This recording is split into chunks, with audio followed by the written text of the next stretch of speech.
goal was to offer a 25 coin collection of superb Mint State 63 Morgan dollars, but to do it for under $10,000.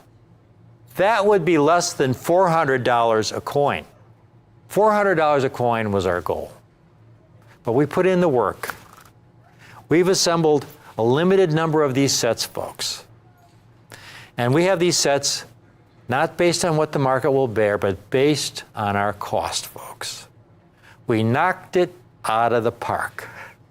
We have a limited number of these sets available today for only $159 a coin. $3,995 for the complete, superb Mint State 63 Morgan dollar collection, folks. Never in the history of Coin TV has a set like this ever been offered in this condition.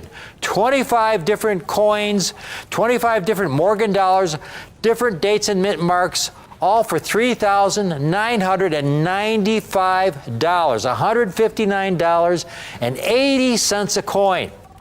It is available on the two-payment option. If you can't swing the entire $39.95 today, put half down of only $1,997.50. We'll hold one of these sets for you, and you pay the balance in 30 days. This is a limited time offer. Jack and I put a small number of these sets together, and we're thrilled to be able to offer them at such a collector-friendly price. This is a set that you put away for yourself, your kids, your grandkids. This is a keepsake, folks. This is the great silver dollar series in all of U.S. numismatics, the Morgan Dollar Series, a series of silver dollars from the Old West, struck in mints from San Francisco, New Orleans, Philadelphia. The earliest date struck in 1879, the last year of the series, 1921. Every coin, beautiful, Mint State 63. So much eye appeal, so much quality, so much condition rarity at such a great collector-friendly price. These 90% silver Morgan dollars, folks, in such superb condition. You take a look at one of these. Here's an 1898 Mint State 63, so conservatively graded. We get a hand shot on this. How does a coin this size survive in this condition, knowing that they were dumped into bins, they went through coin counting machines, they were dumped into bags? How does it survive so near mark free? Well, the answer is very few did. And that's why these are so special, because very few did. These are among the few that we have for you today, folks, for only $159.80 a coin. The coin right next to it, the rarest coin in the set in Mint State 63, only around 7,400 graded. So rare. Look at this spectacular specimen. It looks like it was just struck from the die. It was ejected from the die. Somehow somebody caught it and managed to keep it almost flawless as the moment it was struck. Beautiful luster, full strike, a magnificent specimen of this key date in the series, the 1897, struck at the Philadelphia Mint. Full strike, every detail fully struck up as the mint intended. And this can be all yours for only two payments of $1,997.50. My goal in putting this set together is to get you started off on the right foot. I have been building Morgan dollar collections like this now for decades, folks. And to be able to put a 25 coin set like this together, 25% of the entire series, for only $159.80 a coin, you're getting so much eye appeal, so much quality, so much rarity, so much value, and most importantly, so much future potential. Think about this magnificent 25 coin collection in Mint State 63, at such a collector-friendly price, folks. This is a set that's a family heirloom. It's part of our history that you want to pass down to your kids and your grandkids. This is a keepsake, folks. I hope you can take advantage of it. This is a really, really special opportunity that we have here on Rare Collectibles TV. The Morgan Silver Dollar has long been considered America's favorite collectible coin, and today you can add this comprehensive collection of 25 Morgan Silver Dollars to your numismatic collection. Coins are graded using the Sheldon scale from 1 to 70. A heavily circulated coin might rate a 4 for good or a 12 for fine. The better quality the coin, the higher the grade. An AU, about uncirculated coin, would rate between 50 and 60. The Morgan Silver Dollars that Rick is offering today are graded Mint State 63. That's the grade of a select, brilliant, uncirculated coin. Mint State coins are coins that were produced for commerce. These coins were distributed from banks around the country and circulated for years, making them difficult to come across in uncirculated grades.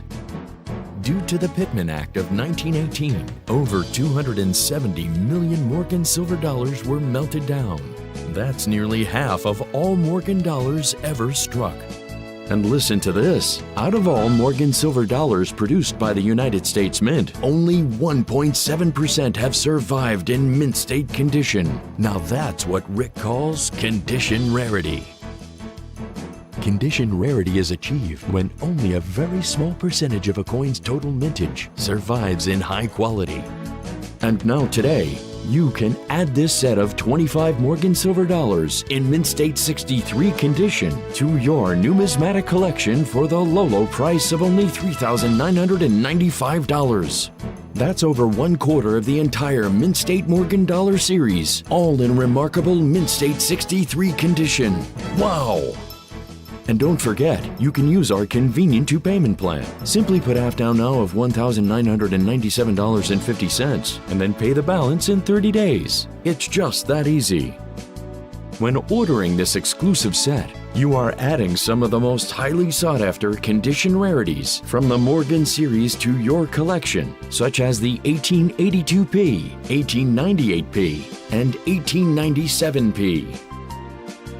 And you can order with complete numismatic confidence, as Rare Collectibles TV offers you a complete, full 30-day money-back guarantee, no questions asked. At a price like this, these coins won't last long. Call now.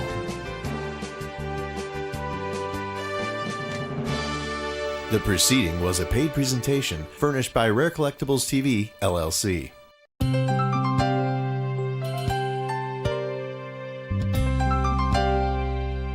There's nothing I enjoy more than helping our viewers build the coin collections of their dreams. Are you looking to assemble a complete collection of coins, but are having difficulty finding the rare ones you're missing? Do you need guidance in locating and acquiring high-grade, high-quality examples of certain hard-to-find coins? That's why Rick's U.S. Coin Show has introduced the Private Advisory Coin Team. Rick and Jack deal with many high-end coins for private collections that are not shown on our regular TV show. And now you can have access to these coins too. With the collective wisdom of our team and the breadth of our relationships at Rick's U.S. Coin Show, we have access to the most prestigious coin shows, private collections, and dealer inventories across the country, all to help you build the numismatic coin collection of your dreams. The Private Advisory Coin Team is for those collectors who seek those ultra super rare and hard to find coins that you only read about in numismatic books. If you're interested in learning more about some of the rarest and most valuable coins known, call the number on your screen and tell our customer service representative that you would like to be connected with a member of our Private Advisory Coin Team. And be sure to keep watching Rick, Jack, and James on Rick's U.S. Coin Show, right here on Rare Collectibles TV. Hi, I'm Rick Tamaska, and this is Rick's U.S. Coin Show. Rick's U.S. Coin Show is a brand new show that brings you rare, high quality, and unique coins at the most affordable prices on TV. My name's Jack McNamara, and I love coins. We're the Tamaska girls, Kim and Caitlin. Here at Rare Collectibles TV, we know what kind of coins you want because we're collectors ourselves. I've been collecting coins for over 40 years. I love finding coins all across the country and bringing them to you. Whether you're new to coin collecting or an old pro, we've got the coins you're looking for. After my first book, dealers began calling me the Cameo King. Coin rarity and quality are what matter most to me. Now that's eye appeal. I do love Franklin's and Kennedy's. Rare unique coins. At the most affordable prices. Coins are in my blood. Now that's a beauty. My goal is to bring you the ultimate in superb rare coins. Do you want the best?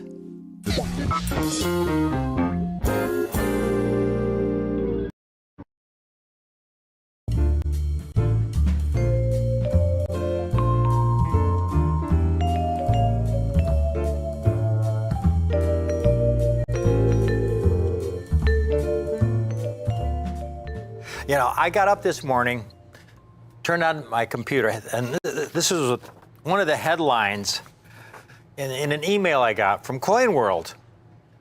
And recently, a 1962 Washington Quarter MS-67 Plus condition sold in auction for over $26,000. Now, why did it sell for so much money? Well, because it has tremendous condition rarity. You see, when we're talking about rare coins, there are really two different kinds of rarity. You have coins with absolute rarity. Those are coins that are rare in any condition. The most extraordinary example, the 1916p Standing Liberty Quarter. They only struck about 50,000 plus examples. So even if you find one in heavily worn condition, it's going to be worth $5,000, $10,000, $15,000. And beautiful mint state examples could go for $50,000. But the fact that it's rare in any condition, even heavily worn examples are worth many, many, many thousands of dollars. Or the 1893 Morgan dollar. I mean, examples in good condition have sold for $5,000, $10,000. And the most extraordinary example of a coin with tremendous absolute rarity, the 1913 Proof Liberty nickel, where they only struck 5 coins. So even if you have the lowest quality example of those 5, that coin's worth in the millions. Now, the other kind of rarity that we're really concerned about and focusing on as collectors are coins with what we call condition rarity. And these are coins that may have very high mintages. So they may be common in lower grade condition, like this 1962 Washington Quarter, where they struck tens of millions of examples. Tens of millions. An average 1962 quarter, is a couple bucks.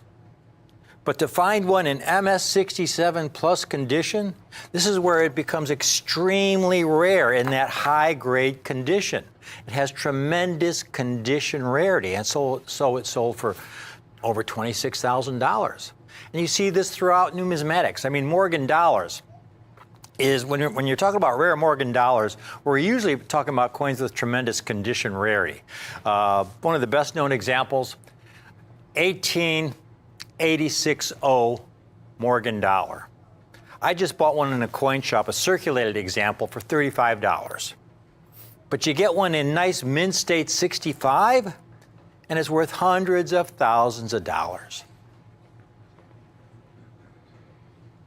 I have a 2-coin set, 2 coins that offer tremendous condition rarity.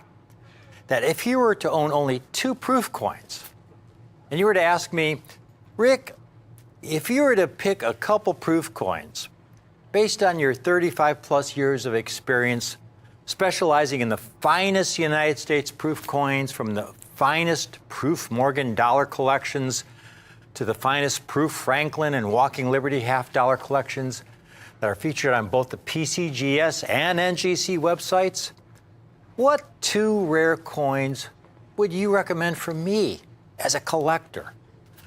2 rare coins that I can still acquire without taking a loan out at the bank. That won't cost me $2,000 or $5,000, $10,000 or more, but offer the future potential because of their condition rarity, their collector appeal, to be the $2,000, $5,000, $10,000 coins of the future. In my lifetime, what 2 coins would you recommend, Rick? Today, folks, you get my answer. The 2 coin set I have for you today ranks among the finest, most significant proof half dollars a collector can own from 2 of the most important years in proof half dollar production in the 20th century. And as important, while I have these 2 examples, I have them at a price that I didn't think was possible. But we put in a lot of work, a lot of hard work. We cut out all the middlemen. I acquired several collections over many, many years' time to be able to assemble the small group that I have for you today, folks. The last time I've been able to offer the set you see here today was about 5 years ago. It's taken me that long to put these together. Now, from a historical standpoint, this set belongs in the Smithsonian. In fact, NGC has gone to the trouble of designing a unique custom holder for this set, using the same materials, the same medical grade plastics and airtight construction that NGC uses to house the Smithsonian collection. And NGC has appropriately titled the set I have for you today as The End of an Era. Now is as good a time as any to show you this set I have, a set I have not been able to offer on any of my shows again for many, many years, folks. I have these sets in the finest possible conditions. I have them in proof 67,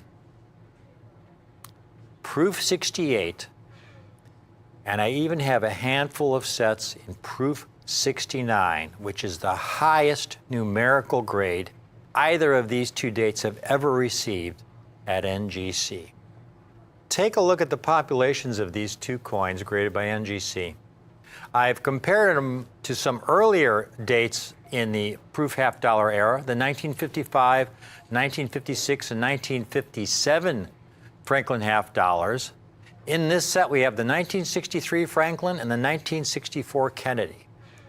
And there you can see the populations of these 2 dates in proof 67 condition, where they're rated around 14,000 of each.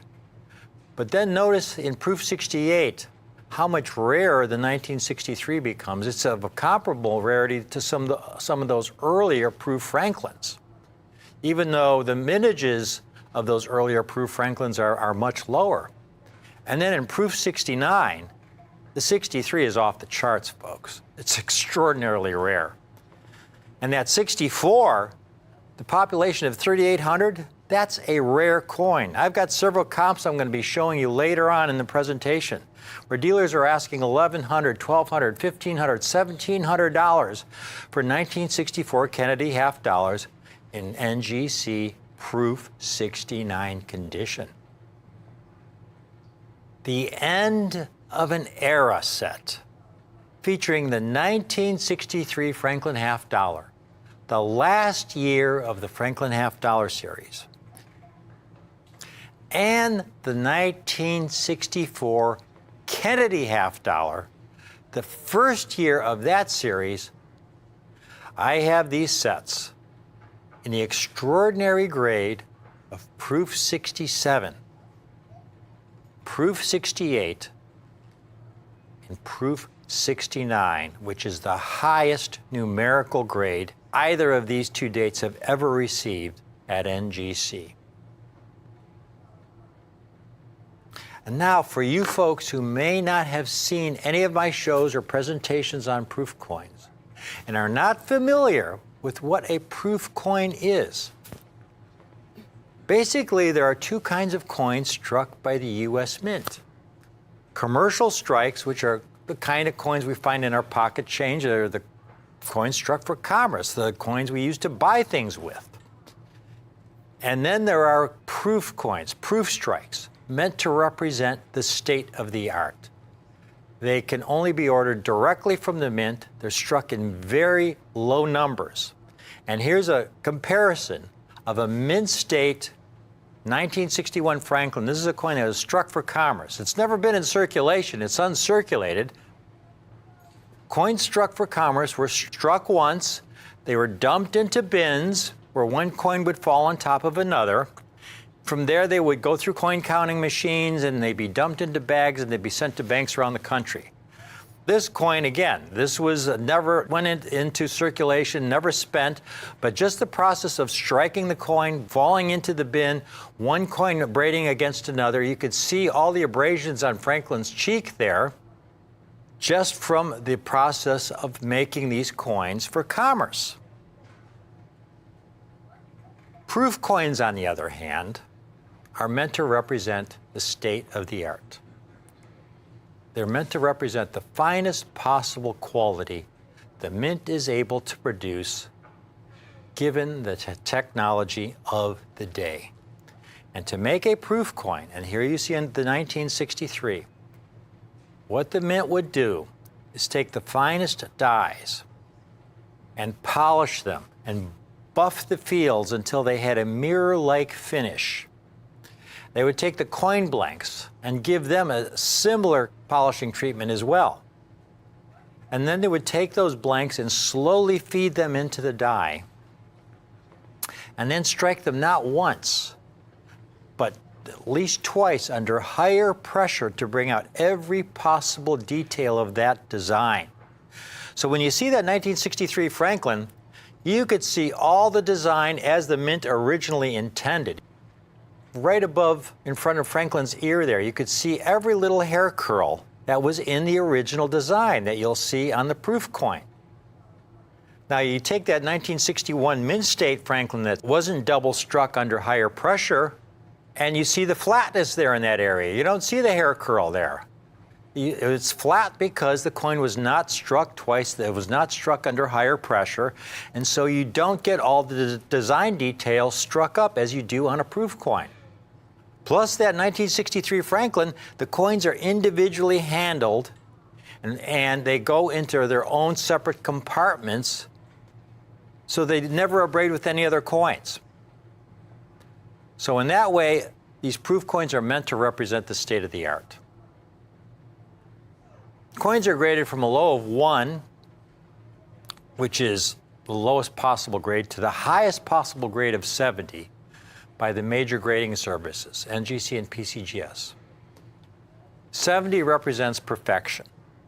Nowadays, the state of the art in proof making is such that a large percentage of the proof coins struck at the mint grade 70 because the technology has advanced to such a degree that the coins are absolutely flawless in appearance. This technology that the mint uses really became obvious in the late 1970s. Here's a set, 1978, when they began incorporating some of the latest modern technologies that we use today, where they actually began to sandblast the dies to create an intense cameo effect. They would buff them. They'd use this inert packaging, hard plastic packaging to protect the coins. And so here you have a set that's over 40 years old, and the coins are flawless to the eye. If you had these coins graded, they would grade, most of them would grade proof 69, maybe even proof 70. But that's because of the technology used that they began using in the late 1970s. And this is something I write about in all my books on the Franklin and Kennedy half dollars. What makes these 1963 and 1964 sets so special is that these coins were struck at the Philadelphia Mint. Philadelphia Mint, folks, in the 1960s and earlier didn't have that technology. They didn't sandblast the dies. They didn't do any of that. They were actually making proof coins at the Philadelphia Mint pretty much the same way as they had been making them in the 1800s. The technology had not changed that much. And I learned this from a gentleman by the name of Don Weaver, who had been working in the proof coining division at the Philadelphia Mint from around 1960.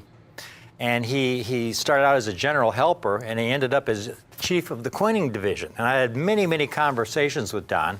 And he would tell me, you know, Rick, they just did not have the technology back then at the old Philadelphia Mint. It was basically the Stone Age when it came to making proof coins. So when you got your proof set, even though it was meant to represent the state of the art, folks, when you got your set, this is how they came from the U.S. Mint. They didn't come in hard plastic packaging. They came in envelopes, and the coins were housed in cellophane envelopes, each coin in its own compartment. And here you can see, though, the coins have escaped from each of their compartments. So one coin is abrading against another. Okay, that immediately lowers the grade of the coin. I'm going to show you several of these. There's a 1963 set. Now, at first, that looks pretty nice. You know, that looks like a pretty nice set. Here's what we're going to do. I'm going to take that set.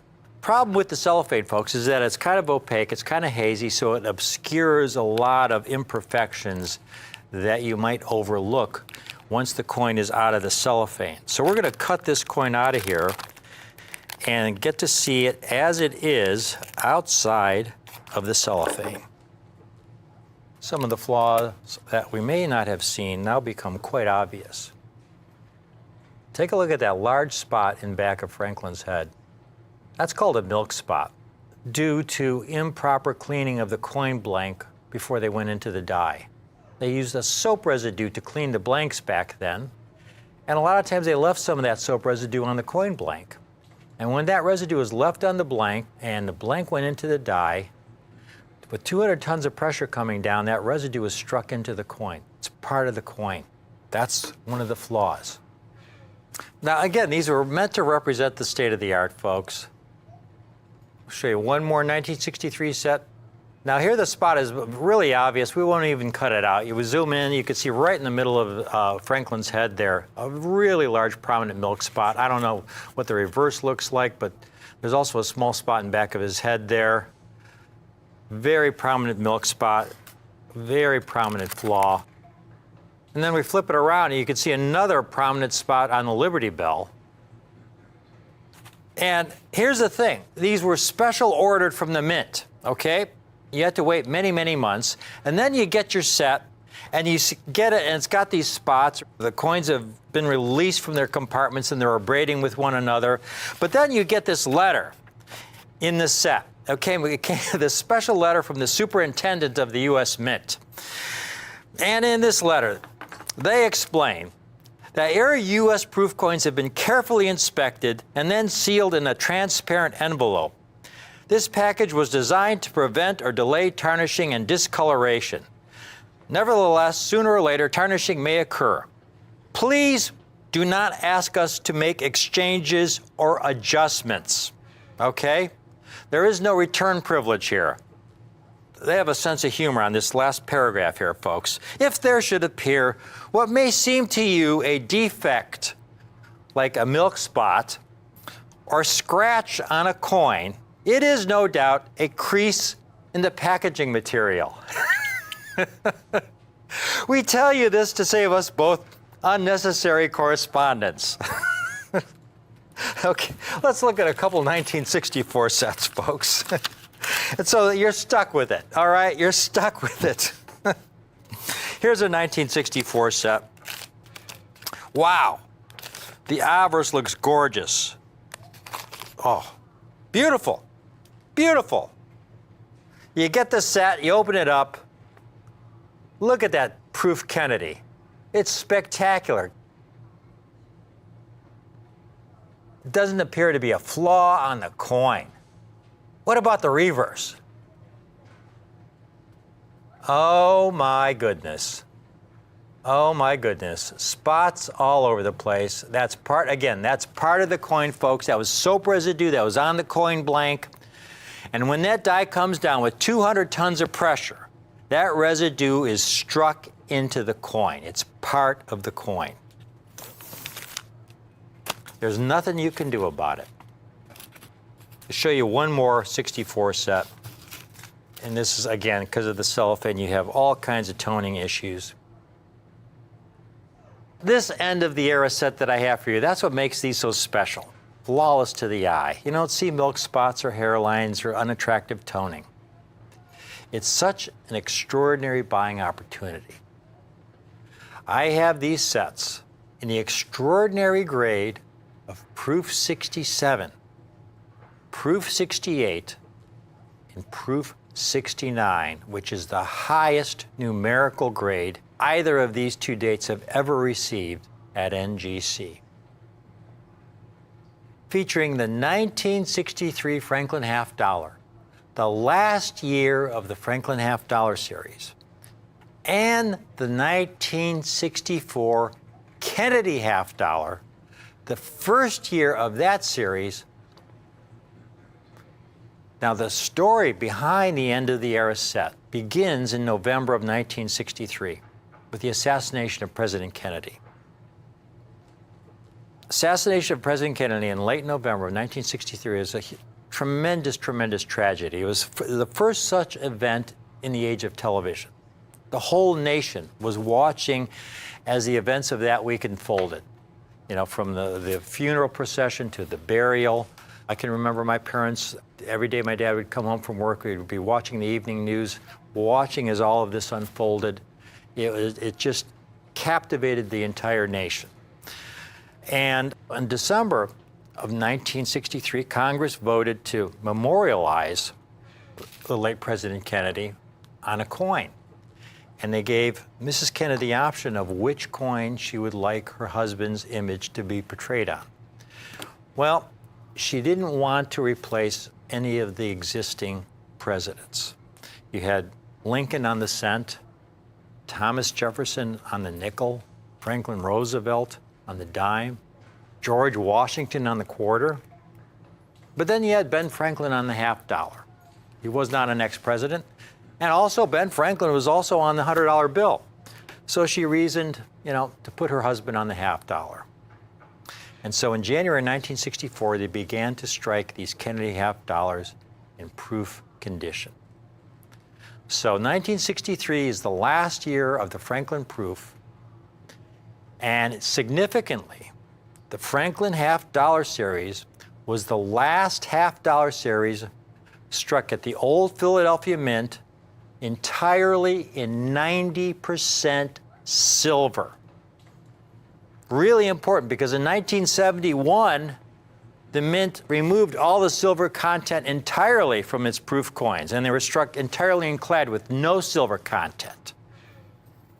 And then you have 1964, the first year of the Kennedy series.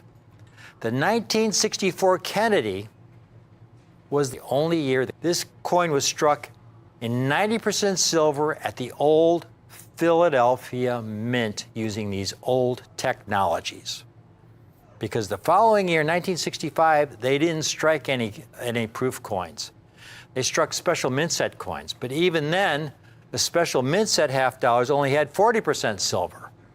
So the 64 Kennedy is a unique coin in the Kennedy collection, in the Kennedy series.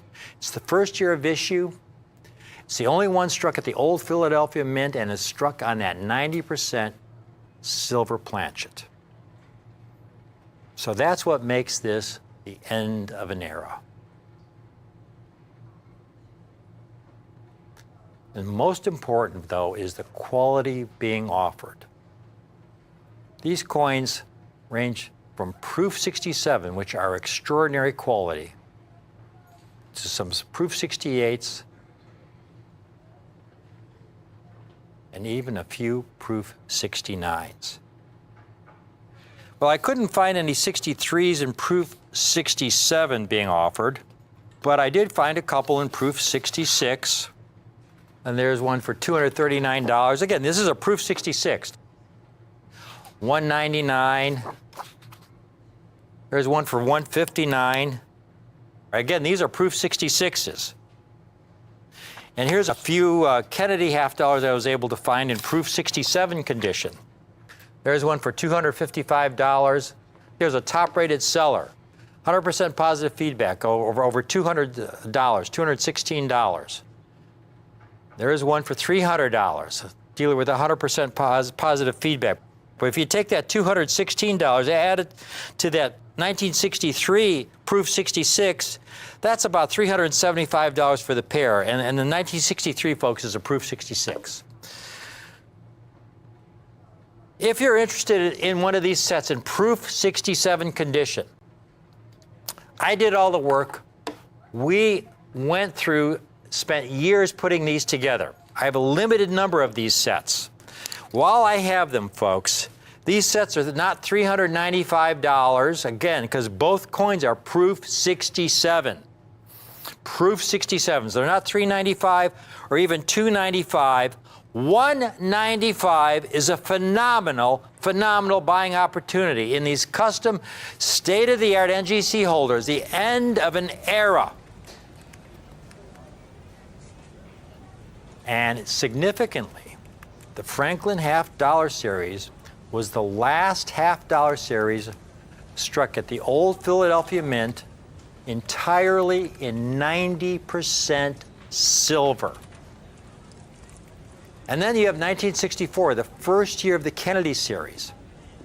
The 1964 Kennedy was the only year the Kennedy struck in 90% silver at the old Philadelphia Mint using these old technologies.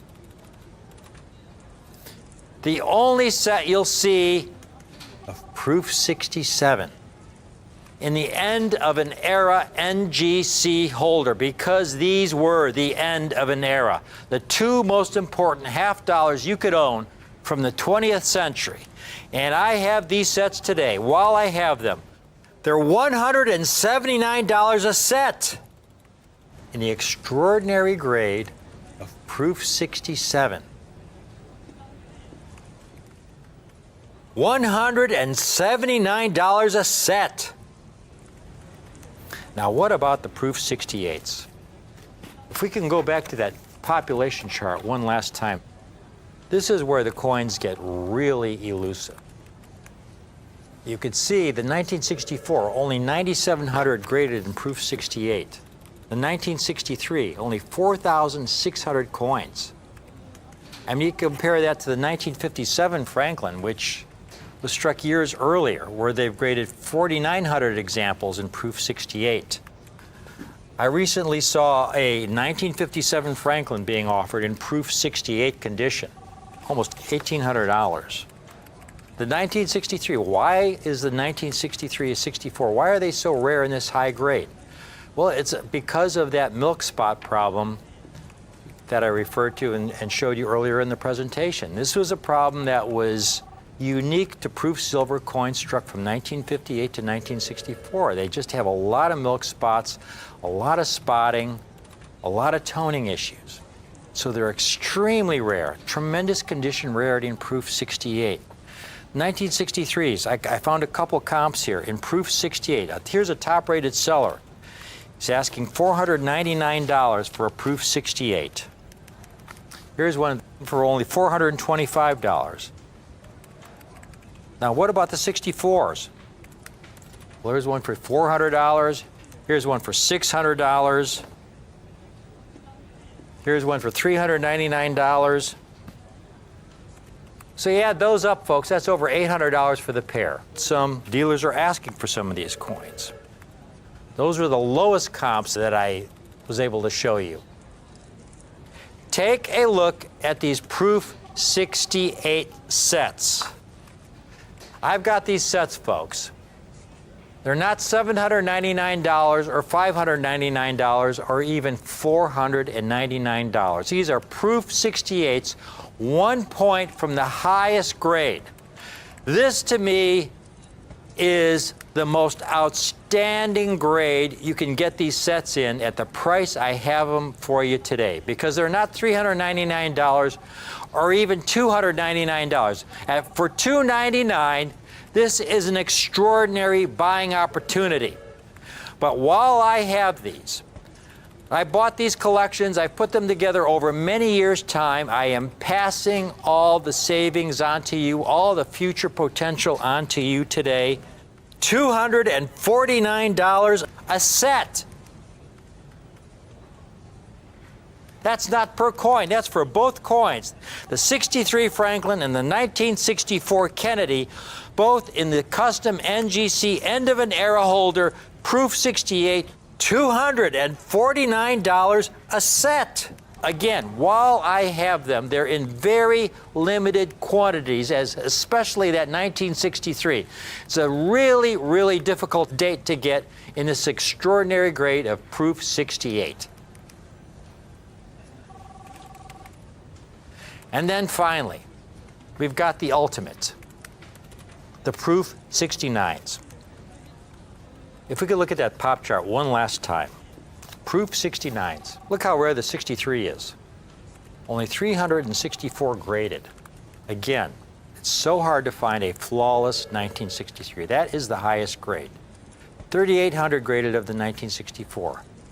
The quality was improved in 1964, that last year where they struck proof coins at the Philadelphia Mint. But still, only 3,800 coins. You compare that to some of those earlier Franklins, like the 1957, 946 graded. That is a rare coin.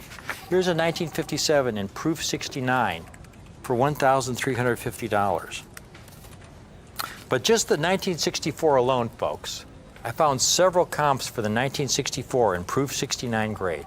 There's one for $1,530. Dealer with 100% positive feedback. Another dealer with 100% positive feedback, $1,440. There's one for, was that $1,600? A dealer with 100% positive feedback. $1,700. Again, a dealer with 100% positive feedback. And that's just the 1964 Kennedy. And the 63 is about 10 times rarer, folks. Call in now. I have a limited number of these sets, folks. I have fewer than 40 of these sets in proof 69 condition. They're not $2,900. They're not $1,900. They're not even $949. Call in now. I have a very limited number, $749. This is a set that I could easily offer for $995 or $1495, and you'd be getting a great, great deal. But again, it's based on my cost. It's not based on what the market will bear. And when I get a great deal, there's nothing I enjoy more than passing the savings on to you. The entire set, only $749. Now to recap, if you've just tuned in, again, this is the end of an era featuring the 1963 Franklin half dollar, the last year of the Franklin half dollar series, and the 1964 Kennedy half dollar, the first year of that series, struck at the old Philadelphia Mint. The last half dollar struck a 90% silver planchets using that old technology. Finding these coins in proof 67 condition is extremely difficult. You'll see dealers asking $200-300 a coin for just the 1964 Kennedy. And when I get a great opportunity, this is something we've worked on for many, many years, we pass the savings on to you. So we're offering these sets in proof 67 for only $179. The proof 68 sets are an incredible value. These sets should be $495. At $495, they would be a great, great numismatic opportunity. That's where the market is on Franklin's and Kennedy half dollars of this quality. 1 point from the highest grade. Extremely rare in proof 68. But again, it's based on my cost. We're passing it all on to you, giving you all the future opportunity. Only $249 while I have these sets in this condition. And finally, the ultimate in proof 69, which is the highest numerical grade either of these two dates have ever received at NGC. These sets are so undervalued. This 1963 is so undervalued. I mean, the 1964, of which there have been around 3,800 graded in Proof 69. Dealers are asking $1,400, $1,500, $1,600 for the 1964. And the 1963 is about 10 times rare. Only 364 graded. Proof 69s at NGC. Using that logic, you'd think it'd be a $3,000, $4,000, $5,000 coin. It's based on my cost. We're passing it on to you. Take advantage of it while I have these. We have fewer than 40 of these sets in Proof 69 condition, and they're only $749 a set. This is a set that we could ask a lot more for and do quite well, selling them for $949, $1,049, $1,195. But we try and base everything as close to our cost as possible. And in this case, I've got it all the way down to $749 a set. In closing, again, this is the end of an era. The last 2 years that proof coins were struck at the Philadelphia Mint, the old Philadelphia Mint, where the half dollars were struck on 90% silver planchets, folks. These coins are really the key dates to me of the 20th century when you're talking about the half dollars struck from the year 1900 to the year 1999. This was the end of an era. I started with that question. Rick, if you were to pick a couple proof coins based on your 35 plus years of experience that offered me the greatest future potential, the greatest condition rarity at the lowest possible price, which coins would they be? This is my pick right here. The last year of the Franklin series, the 1963, coupled with that first year of the Kennedy series, the only year the Kennedy half dollar was struck at the old Philadelphia Mint on that 90% silver planchet using that old Philadelphia Mint technology. But to be able to offer these sets in Proof 67, and Proof 68 and Proof 69 at the prices we have them for you today is truly a once-in-a-lifetime opportunity. I hope you can take advantage of it. Thank you for watching.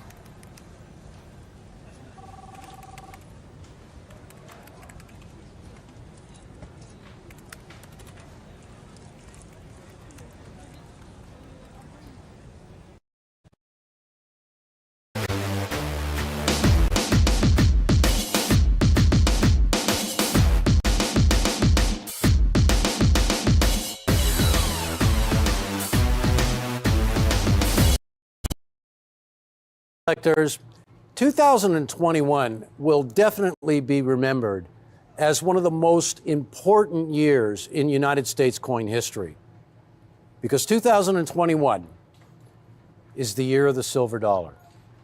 After 100 years, the United States of America began striking the great Morgan and the peace dollar once again, a resumption in the striking of classic United States silver dollars.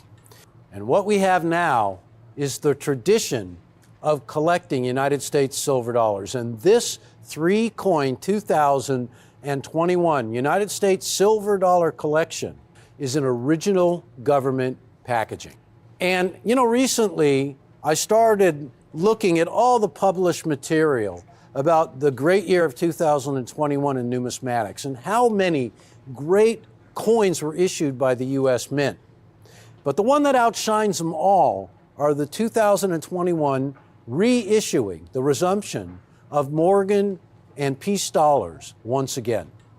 The Morgan dollar. In order to really understand what an unbelievable year 2021 has been to us coin collectors, we really have to go to the beginning.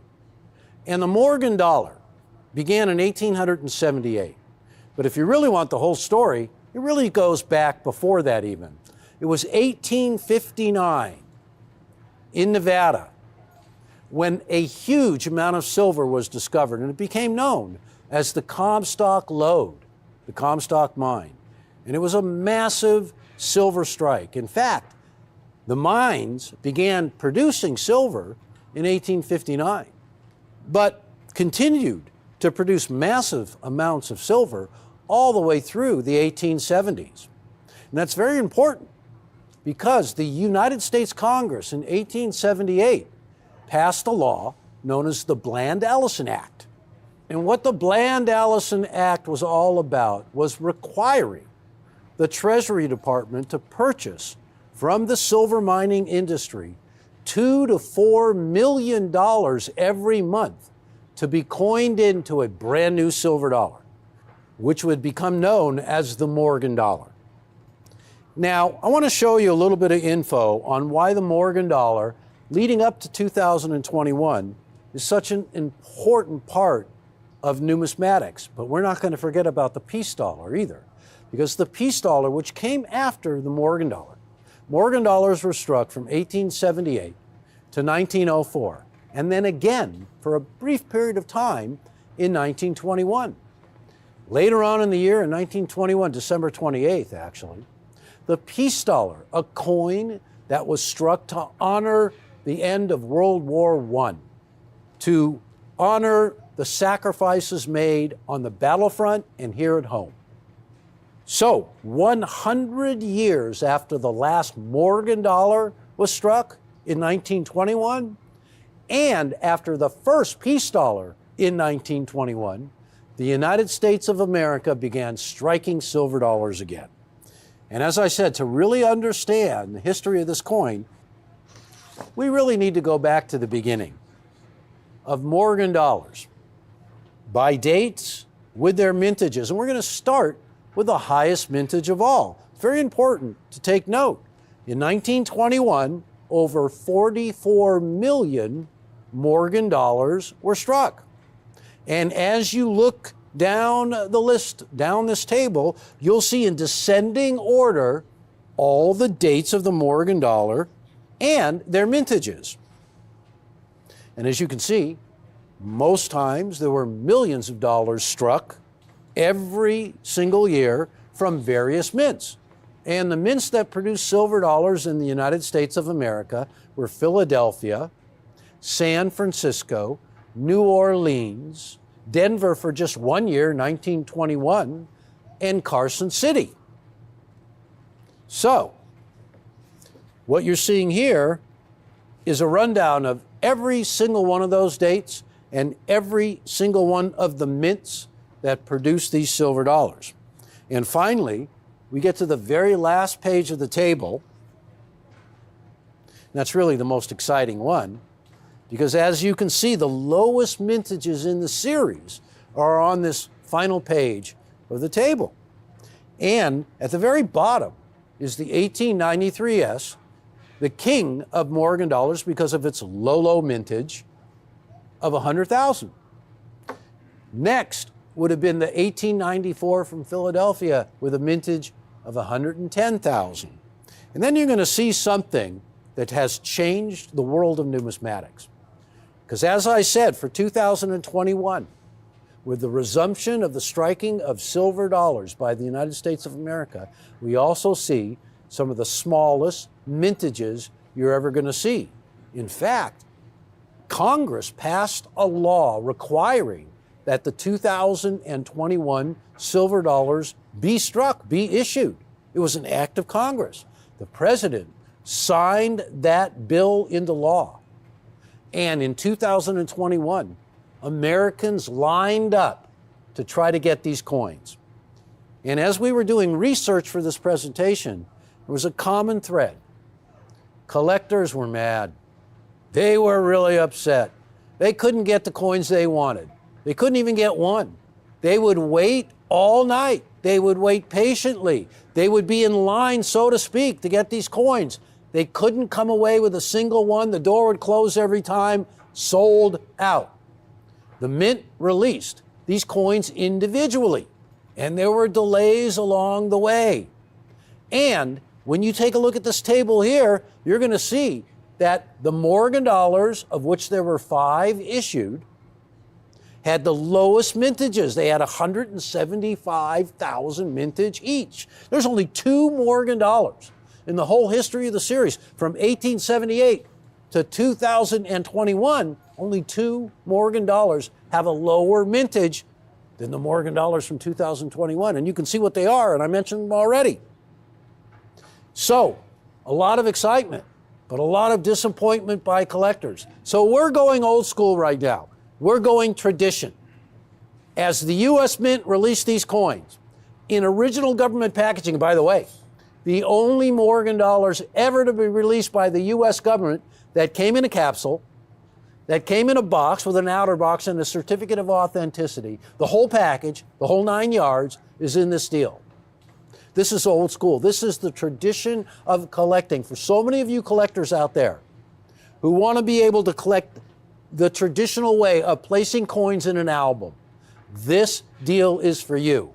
And for you collectors out there who have always longed to get your hands on a Morgan dollar free of bag marks, always in every single issue of Morgan dollar, every single year from 1878 to 1921, the caveat for the most beautiful coins was always, you're going to have to put up with a bag mark or two.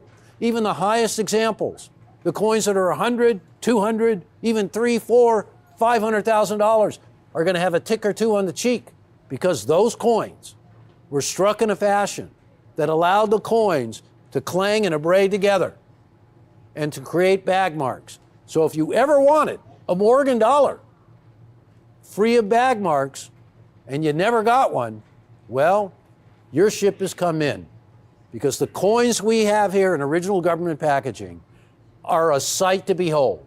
Something 100 years in the making, something that every silver dollar collector has always wished for, a bag mark free cheek on a Morgan dollar, or also the peace dollar. We are delivering that right now. Original government packaging. Now, this would not be Rare Collectibles TV if we didn't beat everybody's price. And I want to give you a word to the wise, a word of caution. The coins are drying up. What I mean by that is the supply, the pipeline, doesn't have any more coins coming through. Collectors have bought every single one. We don't have a lot. We have a nice, tidy little quantity.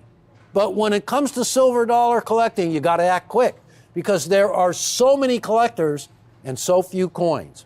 So let me just say, you come to the right spot. We are offering right now 2 Morgan dollars, and they're 2 great ones, and I'll tell you why we selected them, and the only peace dollar for 2021. That is also a high relief coin. The original 1921 peace dollar was struck in high relief and was the only silver dollar ever struck in high relief meant to be released into circulation. The mintage for the 1921 peace dollar was a little over $1 million. The mintage for the 2021, 200,000, less than a fifth of the 1921.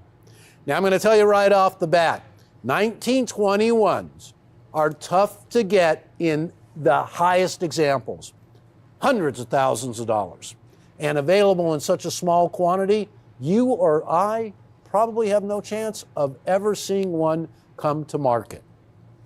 So the 2021s, so in demand because of the high relief strike, because of the crispness of the strike, because of the technology available today to strike a near perfect example of a silver dollar. This is the reason why so many collectors are upset. Not because they didn't like the coin, but because they didn't like being shut out, because they didn't get a chance to get a coin. We're changing that right now. With these 3 coins for 2021, containing the mint mark of Carson City as a privy mark. There's only been 2 Morgan dollars ever to have a privy mark. An alteration of the design done by the U.S. Mint. The first is this 2021 Carson City privy mint marked Morgan dollar. The next one is the New Orleans, the O mint mark, and we have that in this collection as well. So the 2 Morgan dollars, the one representing the Carson City Mint and the one representing New Orleans. Now, this is important. Well, the last Morgan dollar from Philadelphia was 1921.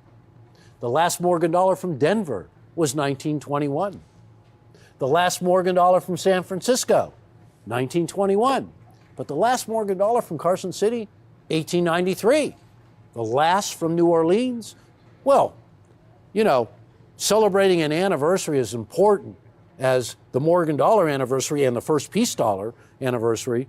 It's way too important not to include the full history of these great silver dollars. So by congressional law, all the mints were represented.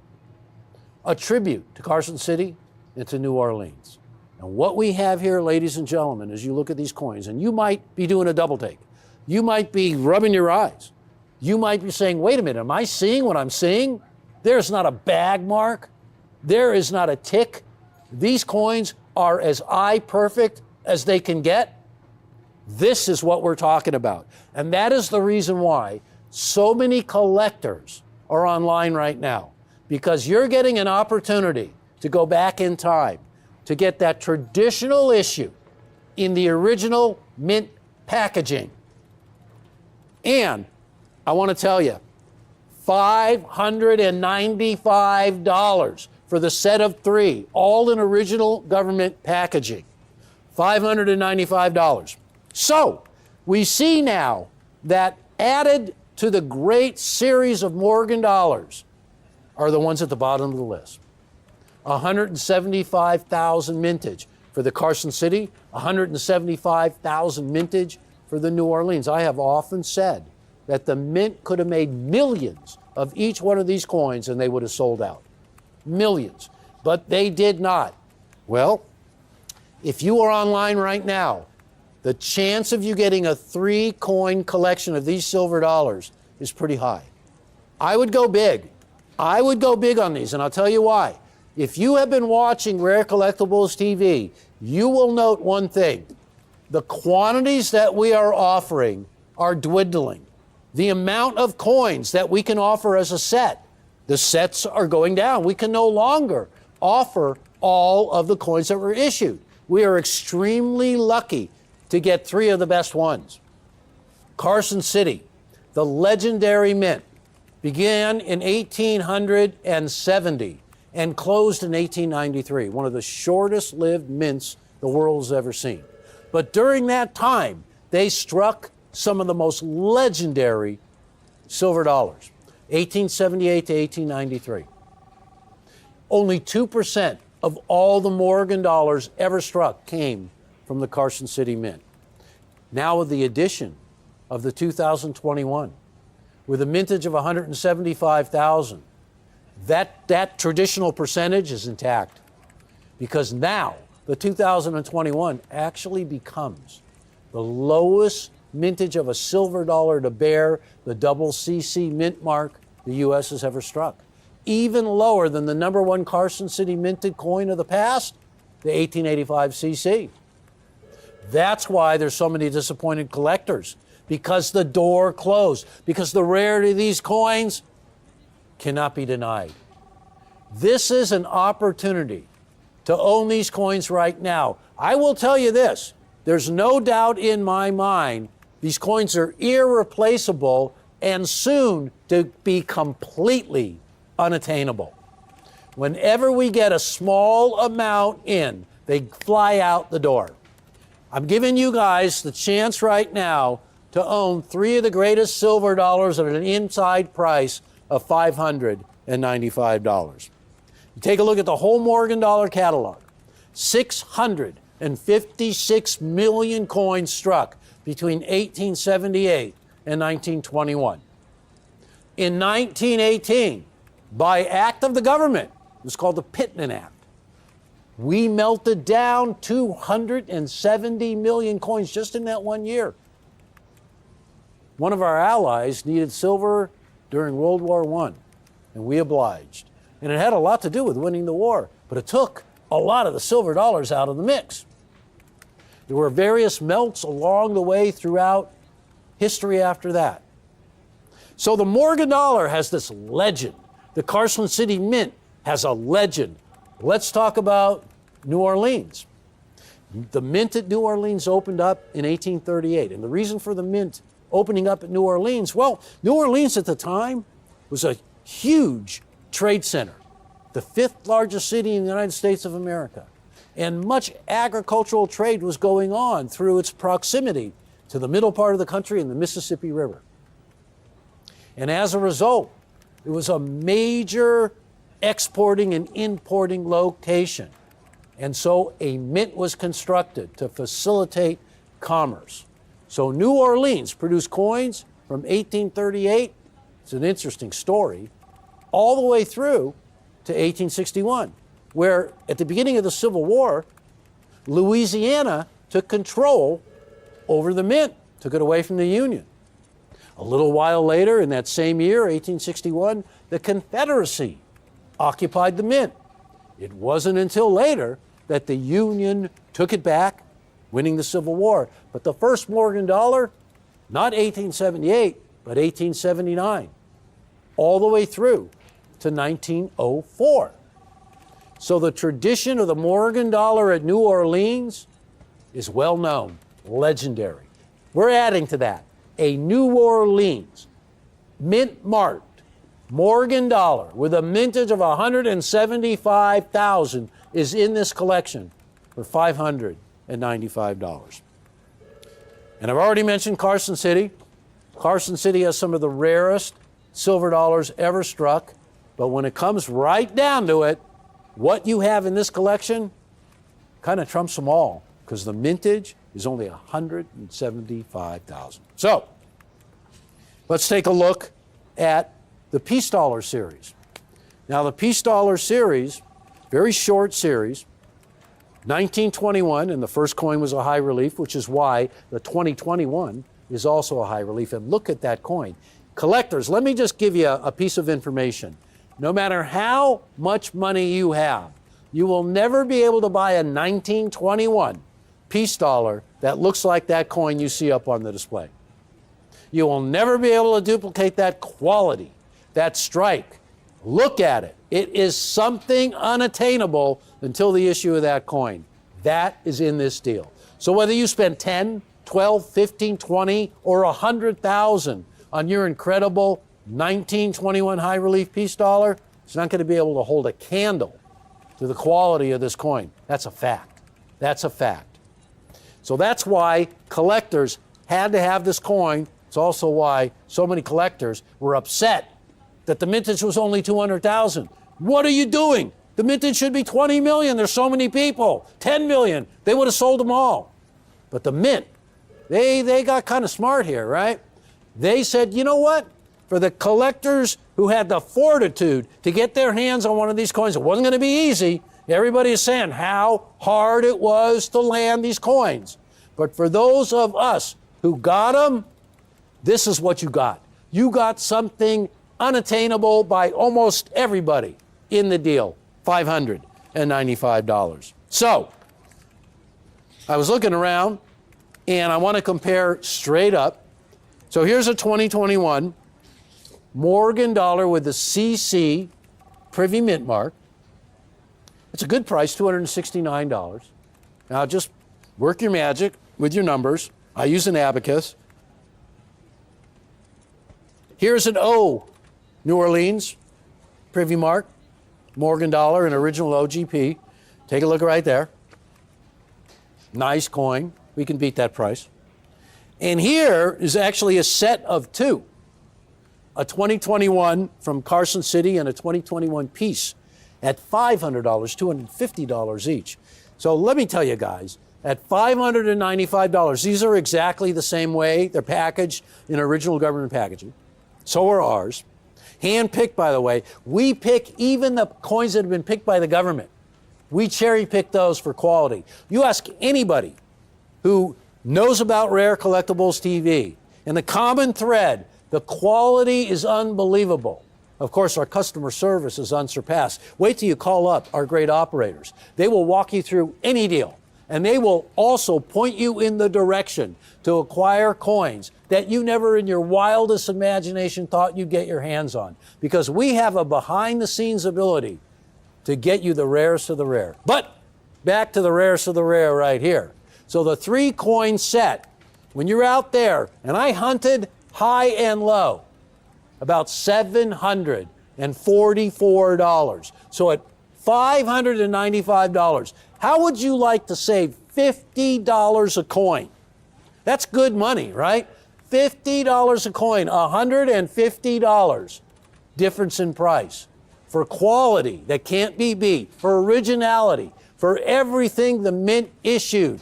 All the packaging, including the outer sleeve, including certificate of authenticity, the pedigree that you're going to demand. And when you put these coins away in your collection, because that is the whole entire package, $595. Now, I have so much information here, guys. Let me just top it off for you, okay? Now, obviously, price. We all are price conscious. But one thing you have to understand, and I think you do right now because I hear the phone ringing. These coins are disappearing at an alarming rate. What we had at one time was a pretty nice flow of them. That has stopped completely, and it's because simply collectors have bought every one that is available. And we have to go out there and really duke it out with collectors and everybody else trying to get these coins. Folks who have never bought a single coin in their life want a coin that comes along after a 100-year hiatus. Not even knowing what it looks like makes you want to own the coin. Because just thinking, after I've heard of taking a break, but 100 years, only the United States of America has the fortitude of currency. What I mean by that is, you look around at all the nations of the world, how many times have they changed, devalued, or debased their currency? Well, tons. Every country. The US of A is one of the only countries, maybe the only country. A dollar is a dollar, whether it's 1793 or whether it's 2021. The constant value of the dollar. Now, originally, silver dollars were meant as a store of wealth. And in 2021, there is no greater repository of silver that you could have. A store of wealth. Silver dollars struck by the original government, by the original mint, Philadelphia, the peace dollar. A tribute to the Carson City and New Orleans. You can't leave them out. They played such an important part in the Morgan dollar. The quality that you had never seen. And again, even if you paid, $200,000 for a Mint State 69 Morgan dollar, of which there were a few, you would not get the quality of these coins. You simply would not. You would look, even under a microscope, and see a contact mark or two. That is the legend of these coins already. That is the fame that these coins have gained in the short period of time. They're all sold out, folks. The Mint can't make any more. The Mint doesn't have any more. We have a small cachet. 3 coin collections, $595. We're about to conclude this presentation. Let's just go back over the real major points. Silver was discovered in 1859 in Nevada, known as the Comstock Lode. So much silver was discovered there that it kept pumping out silver well into the 1870s.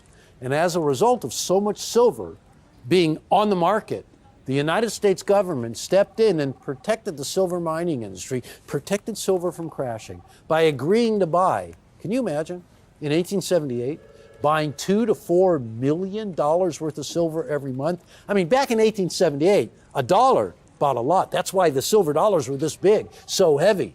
Store of wealth.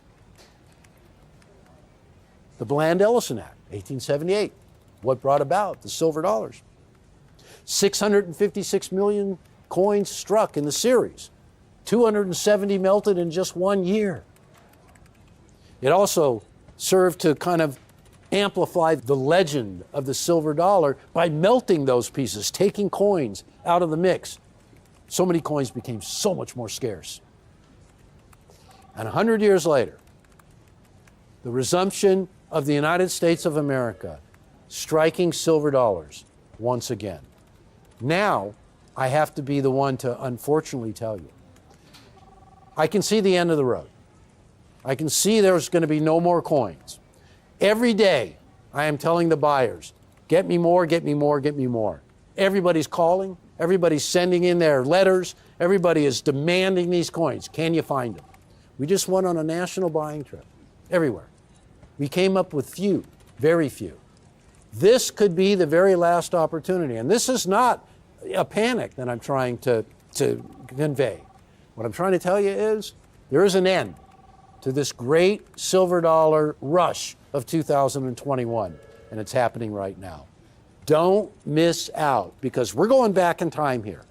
$595, three of the greatest silver dollars ever struck in any decade, any year, any era. And I want to leave you this. These are actually pure silver. Not 900 fine, not 90% pure, but 0.999 pure. They're the same diameter as the original silver dollars. They weigh the same. Pure silver. They look amazing because they have been 100 years in the making. So the technology, oh, and by the way, only the U.S. Mint could go back in time and pull out that original archived artwork and material that they made those coins with. And that's why the silver dollars you see right there are Morgan dollars. That is a peace dollar. That is a high relief. That is why these coins have sold out every single show, sold out at the Mint. This is the last gasp, so to speak. $595, world famous, any silver dollar minted by the USA as a Morgan or the only high relief, the piece, now we have the second high relief, always sells out. And now, ladies and gentlemen, $595, these will sell out as well. Rare Collectibles TV, coming to you with silver dollars. And I hope you get some, because I know many collectors have not been able to get them. Now's your chance. Thanks so much for watching. Remember, $5.95, three great coins. Save at least $50 a coin here at Rare Collectibles. Thanks, you guys, and I'll see you real soon.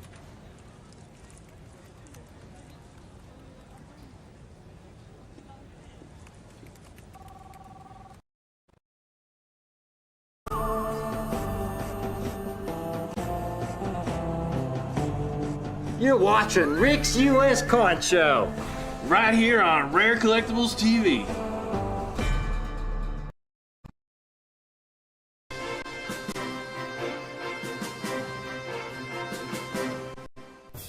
Morgan dollars, one of the most widely collected coins in the world. And I have specialized in the finest Morgan dollars since the early 1980s. In fact, I have helped my clients assemble what are widely recognized as the finest proof Morgan dollar collections in existence. Here are a couple of awards recognized by NGC, the Numismatic Guarantee Corporation. They are a leading independent grading service. The Smithsonian, the home of the finest United States coin collection in the world, has their entire collection encapsulated by NGC. And here you see a couple of awards, one given in 2003 for the finest proof Morgan collection, and another one given out in 2006. And there are many other awards as well for Morgan dollars that I have assembled for my clients, folks. I tell you this because I believe I have a very important obligation as your host of Rick's U.S. Coin Show. It's not about talking the talk. It's most important to have a good track record. This is what I do. This is what I've been doing for over 35 years. I want you, my clients, to be able to walk the walk. It's that simple. That's my mission here on Rick's U.S. Coin Show. And what I have today is simply the finest two-coin set. Two coins ranking among the very lowest mintage silver dollars in the entire 100-plus Morgan dollar series. And they were struck at a legendary mint Morgan dollars from this mint rank among the most desirable among collectors and dealers. It is the Carson City Mint. Folks, the two coins I have from the Carson City Mint shouldn't even exist, especially in uncirculated condition. The last Carson City dollar was struck in 1893. These Carson City dollars that I have are the lowest mintage Carson City Morgan dollars in mint history, and among the lowest mintage Morgan dollars in the entire Morgan dollar series. Now, I have a very limited quantity of these coins. These coins, again, should not exist. The story follows shortly, but first, the coins. 1881 and 1885 Morgan dollars struck at the Carson City Mint in brilliant uncirculated condition. They were stored in mint bags for almost 100 years. And the discovery of these coins is a most fascinating, incredible story. You look at the condition of these. Now, all Morgan dollars are going to have bag marks. Remember, folks, these coins were not made for collecting back then. They were struck for commerce. They were meant to be spent. So the mint tried to produce the most coins possible without a lot of concern about the quality. The coins were struck on a high-speed press, ejected into a bin. One coin would fall on top of another, collecting dings, gouges, and scuffs along the way. They would go through coin counting machines. They would go through the inspection and adjustment department. And from there, they would be dumped into bags. And the bags would be thrown onto trains. And these bags were heavy. So they didn't gingerly place them on the train. They would literally throw them on. The coins would then be rattling around for weeks on the train, abrading with each other and accumulating all kinds of bag marks, long before they even arrived at the banks across the country. And these are remarkable uncirculated specimens. And there, on the reverse, what distinguishes these coins from all the other Morgan dollars, at 6 o'clock, right below the eagle's tail feathers, the famous CC standing for Carson City, that coveted CC mint mark. Now, Jack and I spent some time at the Carson City Mint. Folks, by mint standards, the Carson City Mint was probably about the size of the cafeteria for the Philadelphia, New Orleans, and San Francisco mints, which were responsible for the lion's share of the Morgan dollar struck. But I've got some pictures of all four of these mints. We've got a picture of the Philadelphia Mint, and it's an imposing building and what you would expect from a mint that's striking millions of coins of every denomination every year. And here is the San Francisco Mint. Even though it was what we refer to as a branch mint, it was a very imposing building, very large. And here's the New Orleans Mint. Jack and I spent some time at the New Orleans Mint. It was originally built in the 1830s, very large structure. And then we get to the Carson City Mint. Now, folks, when you place it next to these other mints, it's a tiny, tiny mint structure. Now, Jack and I knew that the Carson City Mint was a very, very small mint. And I got a fascinating story about this. We flew in to Reno, Nevada. It was late in the evening. We drove down to Carson City. And we finally got into town. It was about 10 o'clock at night. And we knew the street that the mint was on. And we must have driven past it 2 or 3 times, and we couldn't find the mint. We were expecting a small building, but we didn't realize it was this small. It's a very small building, and the relative output was minuscule compared to those other mints. When you look at all the Morgan dollars struck by mint, over 600 million Morgan dollars were struck over the entirety of the series. And here's the breakdown by mint. Philadelphia had the lion's share, over 300 million coins. New Orleans, 186 million. San Francisco, 131 million.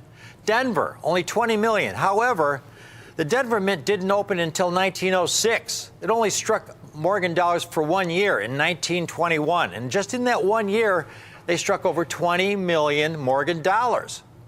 The Carson City Mint struck Morgan dollars over 13 different years. And the entire mintage was only 13.8 million coins, folks. And the Carson City dollars I have today are the lowest mintage Carson City dollars for the series. Take a look at this mintage chart that shows all the Carson City Morgan dollars struck. The highest mintage was the 1890 CC with 2.3 million. And you see as they get progressively lower, 1879 CC, they didn't even strike a million coins, 756,000. And there at the very bottom, the 1881 CC, 296,000 coins. And there at the very bottom, the 1885 CC, only 228,000 folks. Now, it was believed that all the Carson City dollars either went into circulation or were melted down in 1918 as a result of the Pittman Act, when 59% of all the Morgan dollars struck were melted down for bullion, over 270 million coins. And here you can see the total mintage for all the Morgan dollars over the entirety of the series, 656 million, 270 million melted down. That's left 386 million coins. And the vast majority of those went into circulation. They were used for commerce. Only about 6.5 million have been certified in uncirculated condition. That's about 1.7% of the entire mintage of the surviving coins.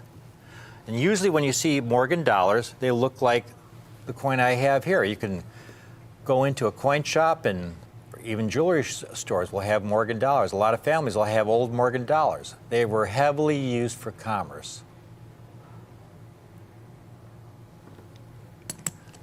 And then, in the early 1960s, what happened next is so implausible, inconceivable, unbelievable. Only the federal government could concoct such an improbable plot twist. It turns out that deep in some remote corner of one of their cavernous coin vaults at the United States Treasury were some dust-covered original bags of Carson City silver dollars, folks. This was in the 1960s that they discovered these coins, struck at the Carson City Mint, which last struck coins in 1893. But here they were, original Carson City Mint bags. And here's a mint bag, the kind of burlap bags they were routinely used, with Carson City dollars struck between 1878 and 1893. And this hoard included the two lowest mintage Carson City dollars in the mint's history, the 1881 and the 1885.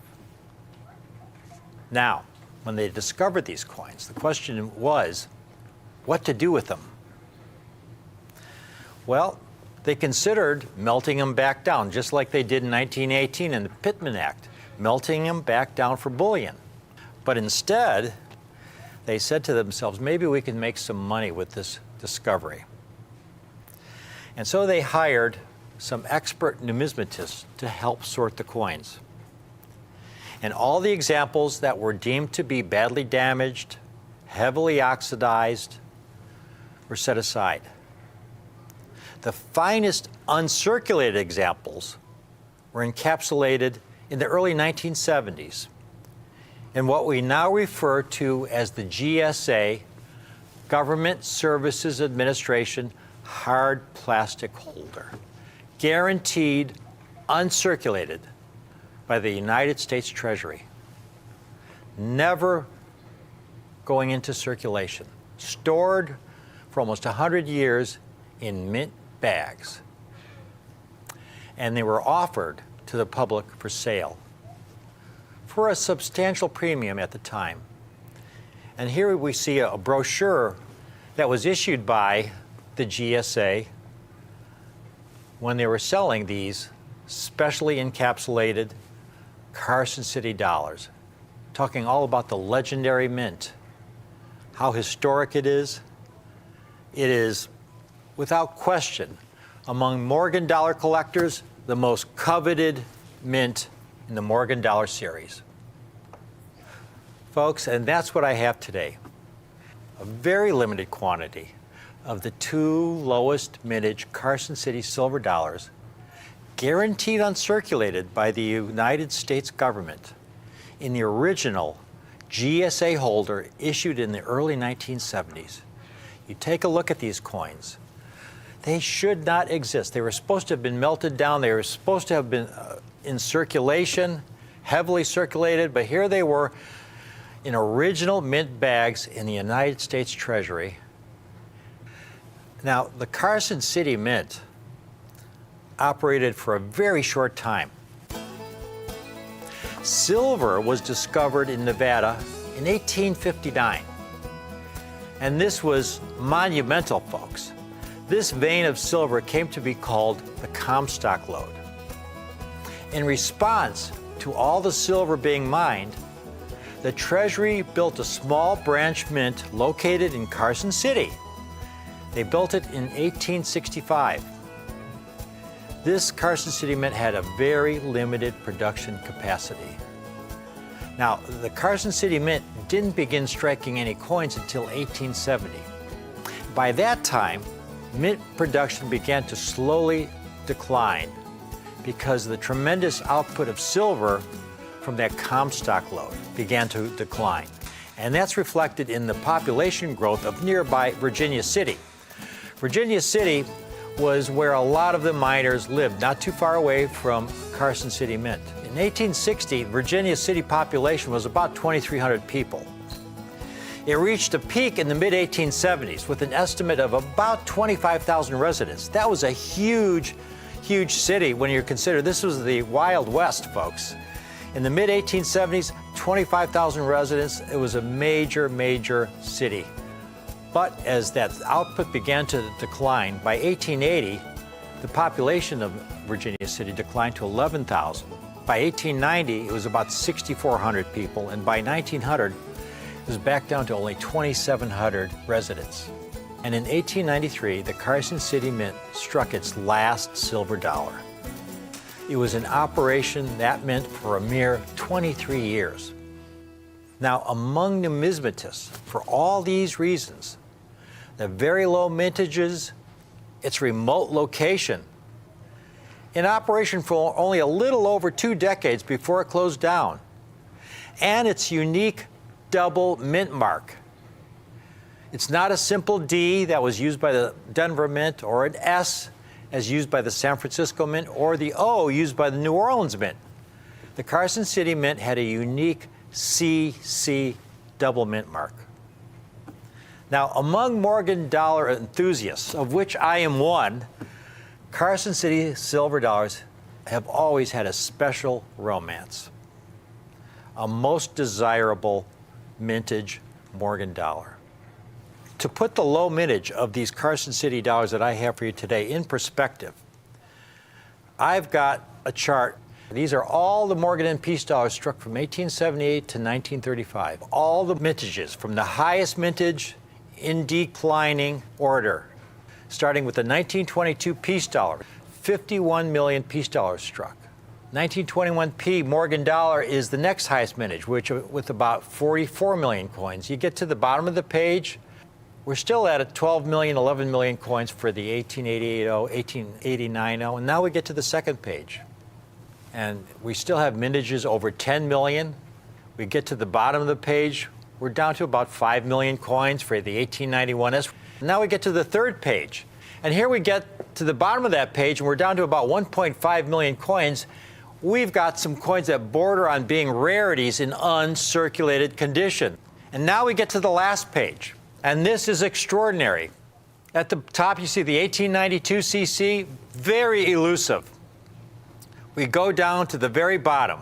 93S, folks. I'm going to show you some prices, what these coins go for these low mintage Morgan dollars when they're found in any condition. But at the very bottom, you have the 1881 CC, only 296,000 coins originally struck. And then the 1885 CC, 228,000. These two dates that I have today, again, should not exist. By some miracle, they went into the Treasury's vaults and they were stored there for nearly 100 years. Bags of 1881 CC and 1885 CC Morgan dollars discovered in the Treasury vault in the 1960s. I mean, Steven Spielberg couldn't have made a more unlikely plot. It was unbelievable. And you look at these coins, and again, they were sorted at the Treasury. All the circulated coins, all the damaged coins, all the lower quality coins were kicked out. And only the finer 1881 CC and 1885 CC Morgan dollars were encapsulated as you see here, folks. These coins in uncirculated condition. Now, for those of you new to numismatics, when I say they're in uncirculated condition, coins are graded on a 70-point scale. The lower the number, the heavier the circulation. For example, this Morgan dollar I showed you might be something like an AG or good condition coin, and it would receive a numerical Sheldon scale number like a 6 or an 8. And here, for example, is one encapsulated, graded by NGC. You can see the heavy circulation. It's a good 6. Now, if the coin has never been in circulation, like these coins, the lowest grade for an uncirculated coin is mint state 60. MS60 represents a coin that's the lowest quality in uncirculated condition. So if you have a bag of 1,000 Morgan dollars, there's going to be some in there that are very heavily bag marked, so bag marked that it gets a grade of 60 with an extreme number of bag marks. Again, that's not what you get when you get these Carson City GSA dollars. They took the finer dollars to be encapsulated in these holders. Now, the highest possible grade is 70. That represents perfection under high magnification. There are no Morgan dollars in 70, and there never will be. There have been a couple in MS69, although they're not 1881 CC or 1885 CC Morgan dollars. A very small group of these surfaced, these 1881 CCs and 1885 CCs and these original GSA holders. Jack and I cherry-picked the finer examples. We guarantee they will be above MS60 grade, folks. They're choice, brilliant, uncirculated with minimal bag marks. It's amazing. It's a miracle. It's a once-in-a-lifetime Halley's Comet event. Once these coins are gone, that's it. These lowest mintage Carson City dollars. The best part of all is the price. Low mintage Morgan dollars, folks, can go for tens of thousands, hundreds of thousands of dollars. And here's some that have higher mintages than the two Carson City dollars we have for you today. Here's an 1895 mint state 61 that sold for over $27,000. Here's another 95 same grade, MS61, very low mint state grade, and it sold for over $35,000. But then you get a 92S, again, higher mintage, MS61, $46,000. A 92S, folks, in circulated condition for over $32,000. 1889 CC, low mintage, very low mintage of $350,000, mint state 61, $30,000. Now, the one Morgan dollar that we could find that has the lower mintage than our Carson Cities, the 93S, lowest mintage of all, only 100,000 struck. Here's one in mint state 63 condition, over $300,000. That's a dealer with 100% positive feedback. These GSA 81cc, 85cc, extraordinarily low mintage, have such tremendous long-term potential. the best part of all about these two dates, folks, they are so underrated, so undervalued. The best part of all is the price. The key to our success, when we have some good fortune that comes our way to acquire some rare date Morgan dollars, Liberty Double Eagles, whatever it may be, when we get a great deal, we pass our good fortune on to you. These coins could easily sell for $5,000, $4,000, $3,500 a coin. I have these coins today. The GSA 1881cc, a limited time offer. We have these available for only $1,150. The fourth lowest mintage Morgan dollar in the entire Morgan and Peace dollar series, folks. In the original GSA holder, it doesn't get any better than this. If you never buy another Morgan dollar, if you've never bought a Morgan dollar, I would strongly urge you to consider these two dates. These are national treasures struck at the Carson City Mint, $1,150. And then you have the 1885cc, $228,000 originally struck. It's rare in any condition, folks, and it's only $1,395. However, I would urge you to get the set, folks. You get the pair. You can own both for only $2,495 for both the 1881cc and 1885cc. Now, again, we have limited quantities of these. This is a ground floor opportunity. This really is a must-buy. If you've never bought a Morgan dollar, if you never buy another Morgan dollar, you get these two coins. These are coins that you should keep in the family, pass down to your kids, your grandkids. Carson City Mint Morgan dollars, the lowest mintage issues in the Carson City series. And we have a two-payment option for the set of two. Put half down today of $1,247.50, and we'll hold the two-coin set for you, folks. That's a savings of $50. $1,247.50. We'll hold two of these aside for you. Put it in our vault with your name on it and pay the balance in 30 days. Again, these are GSA encapsulated in the early 1970s, the lowest mintage Carson City dollars in beautiful, choice, brilliant, uncirculated condition, folks. Coins that should not exist, that were discovered in a treasury vault in the 1960s in original mint bags, similar to what you see here. It really is a miracle discovery. And once these are gone, that's it. I mean, the government sold all those dollars that they discovered in the 1960s through sales in the early 1970s, and we've got the lowest mintage Carson City dollars for you today at a great, great price of only $2,495 for the set. This is just a great opportunity to acquire these key low mintage issues in the Morgan dollar series from that storied Carson City Mint. These are true national treasures. I am so thrilled to be able to offer these two dates today. We've never had this kind of offer before. We came across a great group of these dollars. Jack and I cherry-picked the finest examples that you see here today. Now, if you just want to buy one date, there is a limit of 3 per caller, okay? We can't have somebody calling in and buying 20 1881cc's or 20 1885cc's because we have a limited quantity.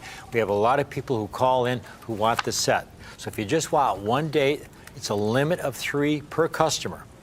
Okay, I must emphasize that. So here we have 2 Carson City Morgan dollars, the lowest mintage Carson City Morgan dollars in the entire Carson City series. The 1881cc, they only struck 296,000 examples. The 1885cc, 228,000. When you have Morgan dollars that for some years, some of the mints struck 10, 20 million Morgan dollars. The Carson City Mint was a small mint. They had a limited production. And in 1881 and 1885, they had the lowest production in the entire Carson City series. And we have these coins, these discovery coins, that should not exist, that were discovered in the United States Treasury in the 1960s. They were encapsulated in special Government Services Administration holders.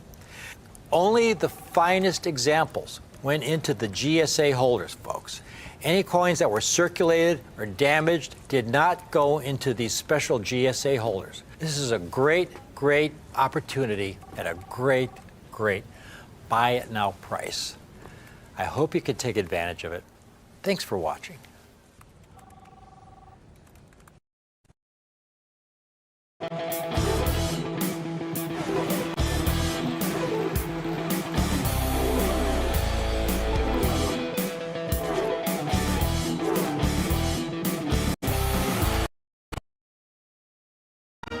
The California Gold Rush is considered to be one of the most impactful events to affect America's young economy during its first 100 years. And it has certainly had a long-lasting impression in numismatic history as well. The people of California soon needed a way to standardize the value of the new gold, so they set up assayers' offices. The assayers' offices declared the value of the gold, melted the gold into bars, and shipped the bars across the country to the Philadelphia Mint to make gold coins. At the time, the largest U.S. coin was the $10 Liberty Head Gold Eagle. This surge of new gold circulating throughout the economy sparked the idea of a new, larger gold coin. The new Liberty Head coin was designed by the fourth chief engraver of the U.S. Mint, James Barton Longacre. It was called the Coronet Head $20 coin.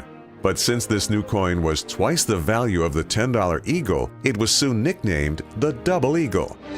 The Double Eagle was first struck in 1849 as a proof coin. Only one of these coins is known to exist, and today resides in the Smithsonian. The Liberty Head Double Eagle, composed of 90% gold and 10% copper, was an instant commercial success that was heavily used by merchants and banks. The obverse of this $20 gold coin portrays a beautiful rendition of Lady Liberty, adorned by a coronet inscribed with the word Liberty. The reverse of this coin depicts a victorious heraldic eagle. The Liberty Head Double Eagle was struck from 1850 to 1907, until it was replaced by the St. Gaudens Double Eagle. But a large majority of these gold coins were confiscated and melted down in 1933 as a result of President Roosevelt's Executive Order 6102. However, a few enterprising individuals decided to hide some of these gold coins in Europe, and they have stayed hidden for 85 years, until now. Here to tell you more about the Gold Liberty Double Eagle is coin expert and numismatic author Rick Tomaska. I have a great rare gold coin for you today, folks. This is a coin that really should not exist in the condition I have it. It's a spectacular specimen. These coins were struck in 1894, and they really should not exist in the condition I have them in. It's the 1894P Liberty Double Eagle. I'd like you to take a look at these, folks. We have over 100 examples we acquired. And the story behind these coins is compelling. These are the largest gold coins ever struck for commerce by the United States Mint. A gold double eagle. Now, why do they call it the gold double eagle?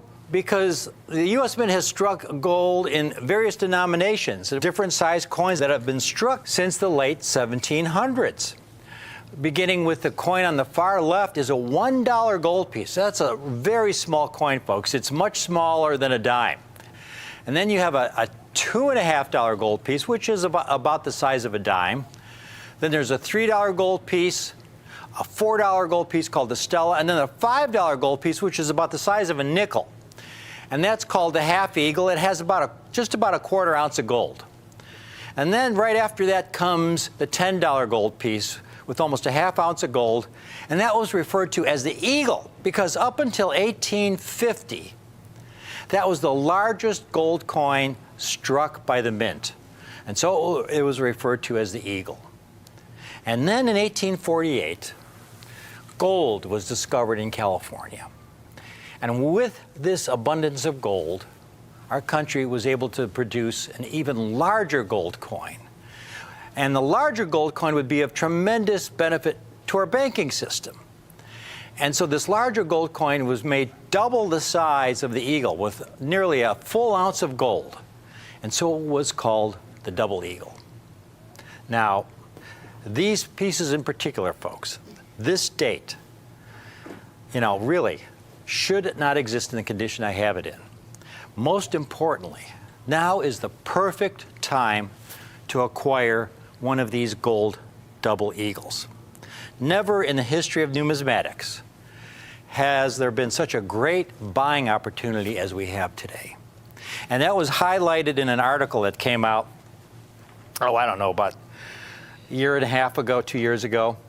And I've been telling our viewers, talking about this for the last several years, a couple of years before this article even came out, to quote, "There has not been a time in recent memory when pre-1933 gold coins were obtainable for so little over spot."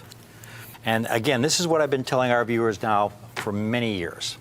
But what they mean by that, to give you a personal example, I remember it was 15 or 20 years ago. I was buying and selling gold coins. I remember I had gold double eagle, and it was a common date. It was in mint state condition, and gold was around $350 to $400 an ounce.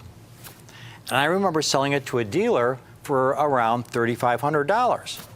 In other words, I sold it to a dealer for about 10 times the gold value because of the rare numismatic value of the coin. And it was a common date Liberty Gold Double Eagle. It wasn't a 94p. It was a more common issue.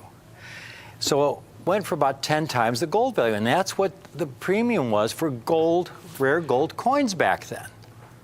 Now we're in a time when gold's around $1,800, $1,900 an ounce. 10 times the gold value, folks, would be $18,000, $19,000.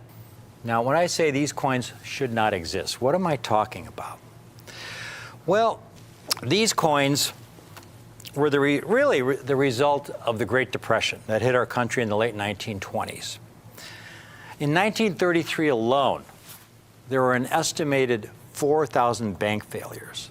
The economic devastation throughout our country was unlike anything we'd ever experienced before. Now, 4,000 bank failures, folks. Think of how many millions of citizens were completely wiped out because there was no FDIC insurance back then. Your money wasn't guaranteed. So if you had your life savings in the bank, which you spent 20, 30 years accumulating, and imagine going to the bank the next day and the banks shuttered closed. They failed. You were wiped out. So, a lot of citizens who had their life savings in banks that had not yet failed were understandably terrified that their bank would be next. And so they began to pull their money out of the bank, and with the paper money, because again, this was during the Great Depression. I mean, paper money, with our government in such economic distress, who knows what that paper money would be worth, next week or a year from now. So with that paper money, what they did was buy gold coins. They began to buy gold coins because gold, throughout human history, you go back to Egyptian times, gold has always had value in every culture the world over. Now, this created additional stress on our banking system. So then President Franklin Roosevelt passed Executive Order 6102 in early 1933. Executive Order 6102 made the ownership of over $100 worth of gold illegal. If you had over $100 worth of gold, you had to turn it into the Treasury and get paper money back in exchange. You had to turn it in on or before May 1st, 1933. And if you were caught with over $100 worth of gold, folks, it was enforced. You faced a $10,000 fine or 10 years imprisonment or both. And again, it was enforced. Now, again, gold is the only thing you can count on. So what to do?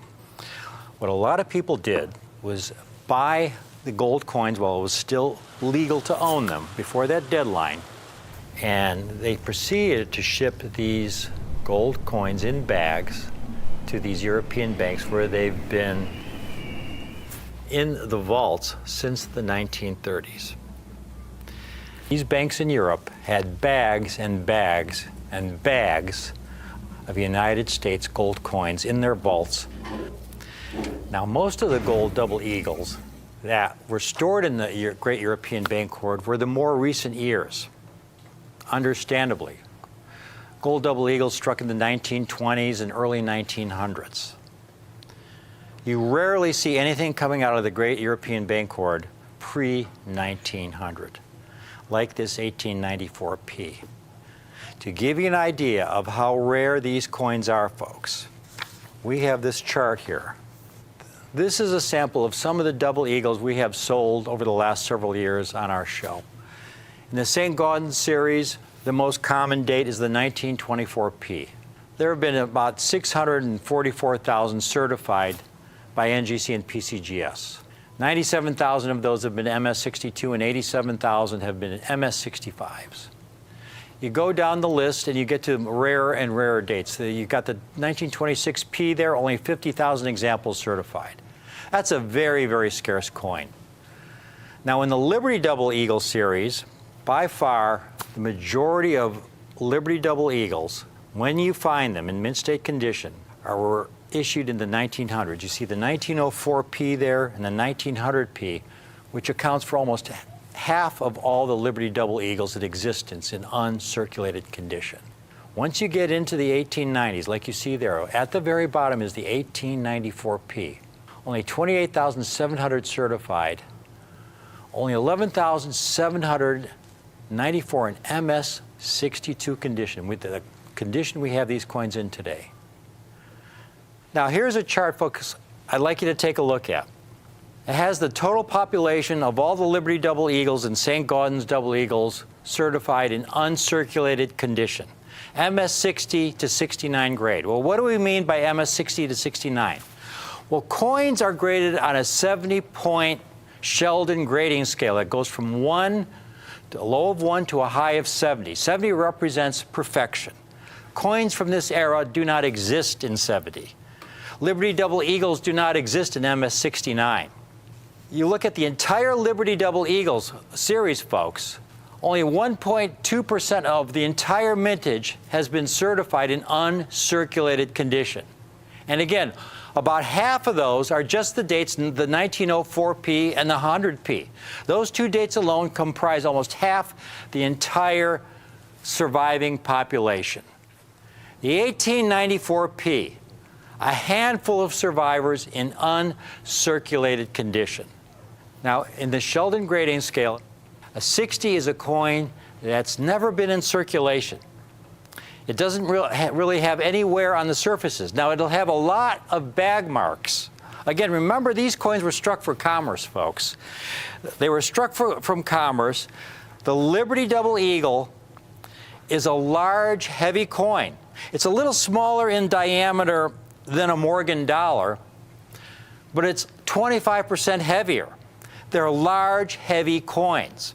So if you can imagine one of these coins being struck, being ejected into the bin, the next coin being struck, ejected, falling on top of that. From there, they go through coin counting machines and they're dumped into these bags. They end up typically with a lot of heavy bag marks. And here's a Liberty Double Eagle dated 1903. Notice the deep cut along the jaw there. This coin is not even gradable, folks, because that cut, that gouge is so deep it would be considered a damaged coin. But this is what you would expect just from the process of minting these coins, minting these double eagles. Here's another date, the last year of the series, in 1907. And look at the serious scuff over Liberty's cheek there. If it is gradable, it would probably be an MS60. The highest grade any Liberty Double Eagle has ever received is an MS67. Now the 1894P, again, is a rare date, graded MS62. That's an extremely high grade for an 1894P. If you go to the Smithsonian and look at their coin collection, they have the greatest collection of United States rare coins in the world. The 1894P in the Smithsonian is an MS-62, the exact same grade as the coins we have today. These are the finer examples that came out of the bags from the great European bank hoard.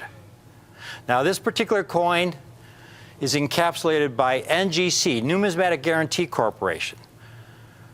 We also deal with another grading service, PCGS, Professional Coin Grading Service. NGC and PCGS are the leading grading services in not just the US, but the world. And these holders are tamper-proof. The NGC holders are actually airtight. They're sealed. And it's your guarantee of the quality of the coin in the holder. Now, I couldn't find any comparables for the 1894P in MS-62 condition, okay? And I mean, it's a really, you just don't see these, folks. This is not a coin you can go to your local coin shop or local coin show and expect to find an 1894P in uncirculated condition. They're just not out there.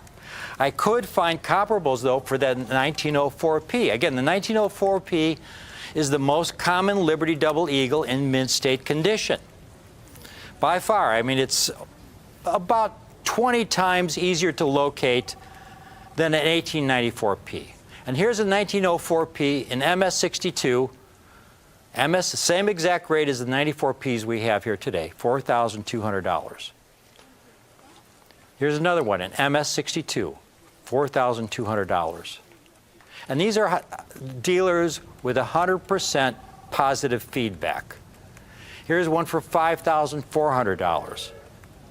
And again, the 04P is by far the most common Liberty Double Eagle in mint state condition. We've got these 1894Ps, folks. MS-62. This is a superior grade. There are so few examples that have survived in uncirculated condition. Now, this is the best part of all.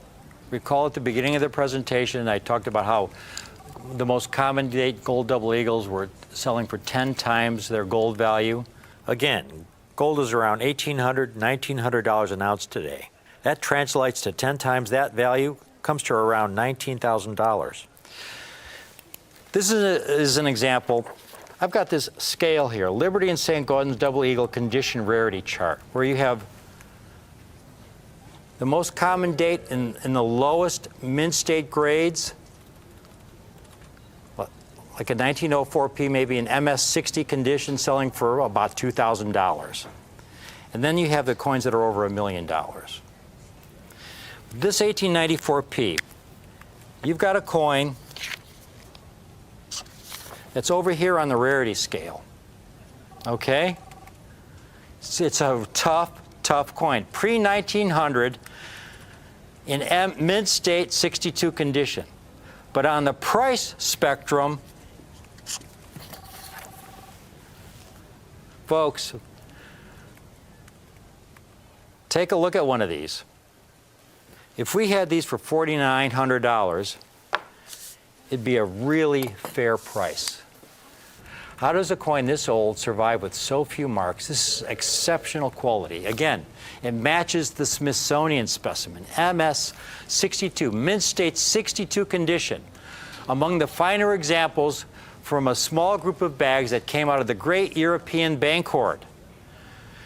$3,900 would be an exceptional price.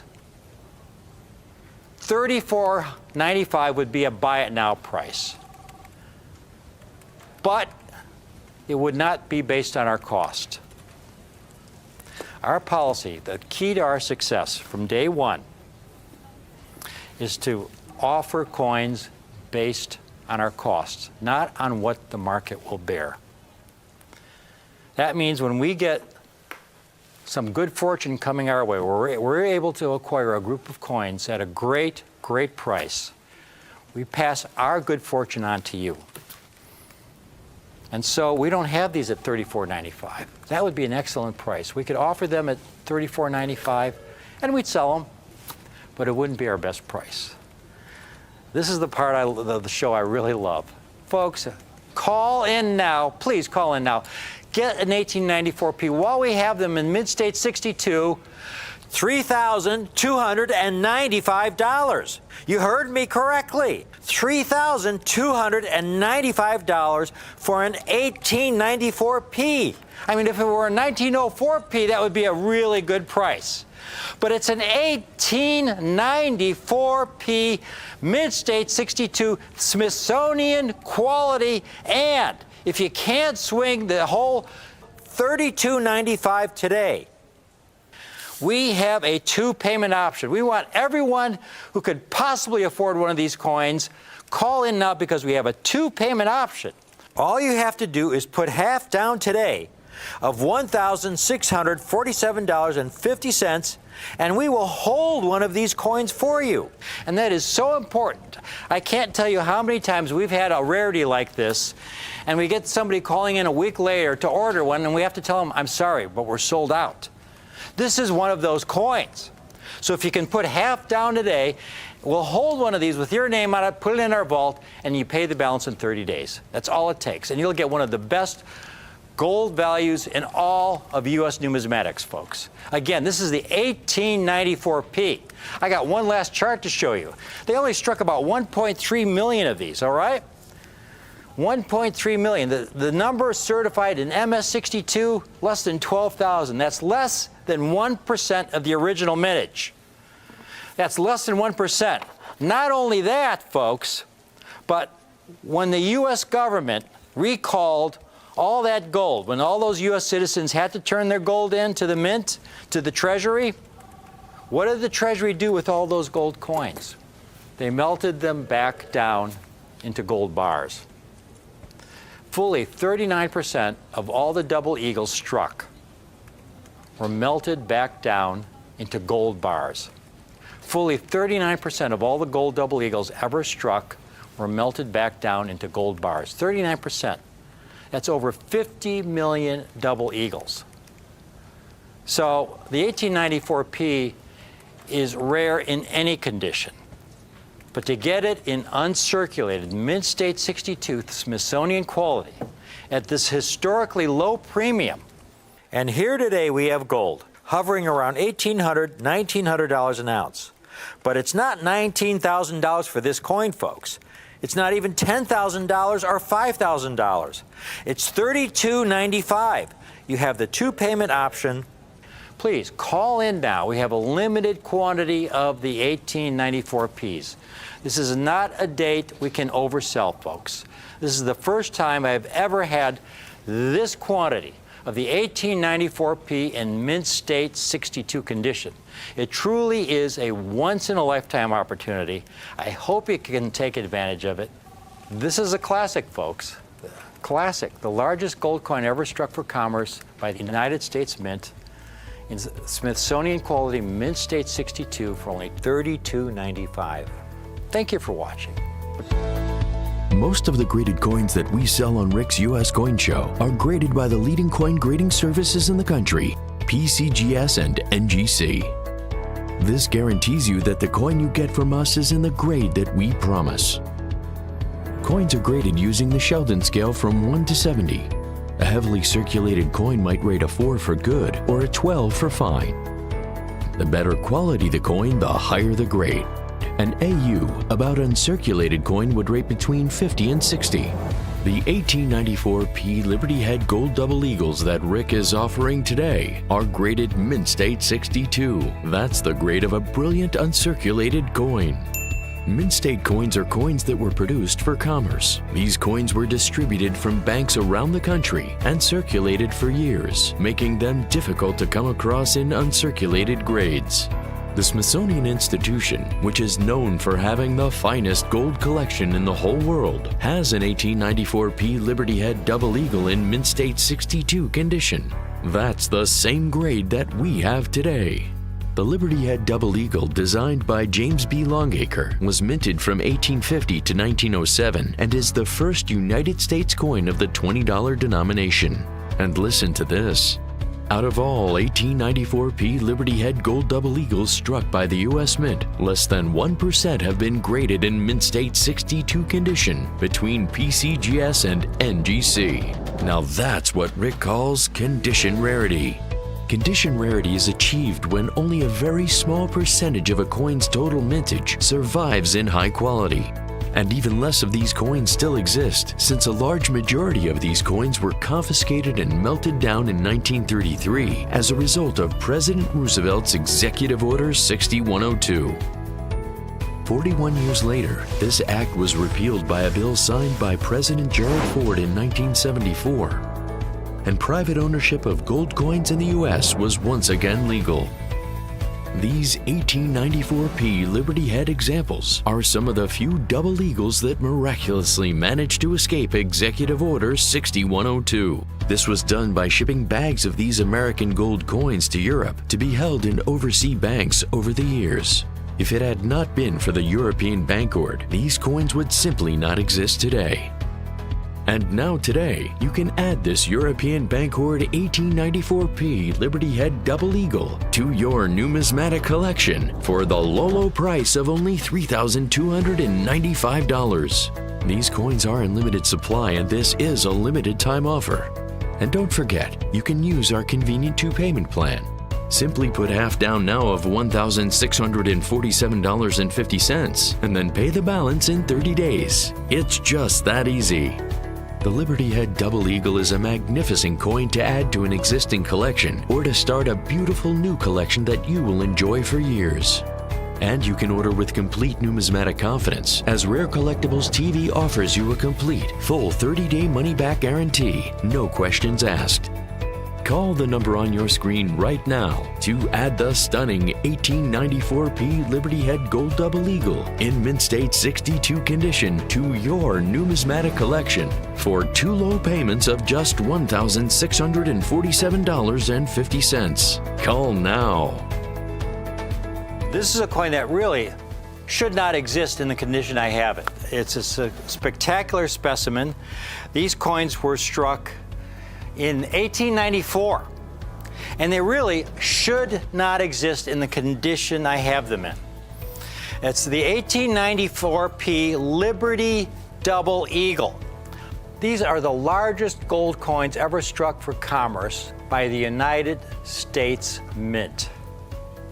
A gold double eagle. Most importantly, now is the perfect time to acquire one of these gold double eagles. Never in the history of numismatics has there been such a great buying opportunity as we have today. There has not been a time in recent memory when pre-1933 gold coins were obtainable for so little over spot. These pieces in particular, folks, this date should not exist in the condition I have it in. It truly is a once-in-a-lifetime opportunity. I hope you can take advantage of it. This is a classic, folks.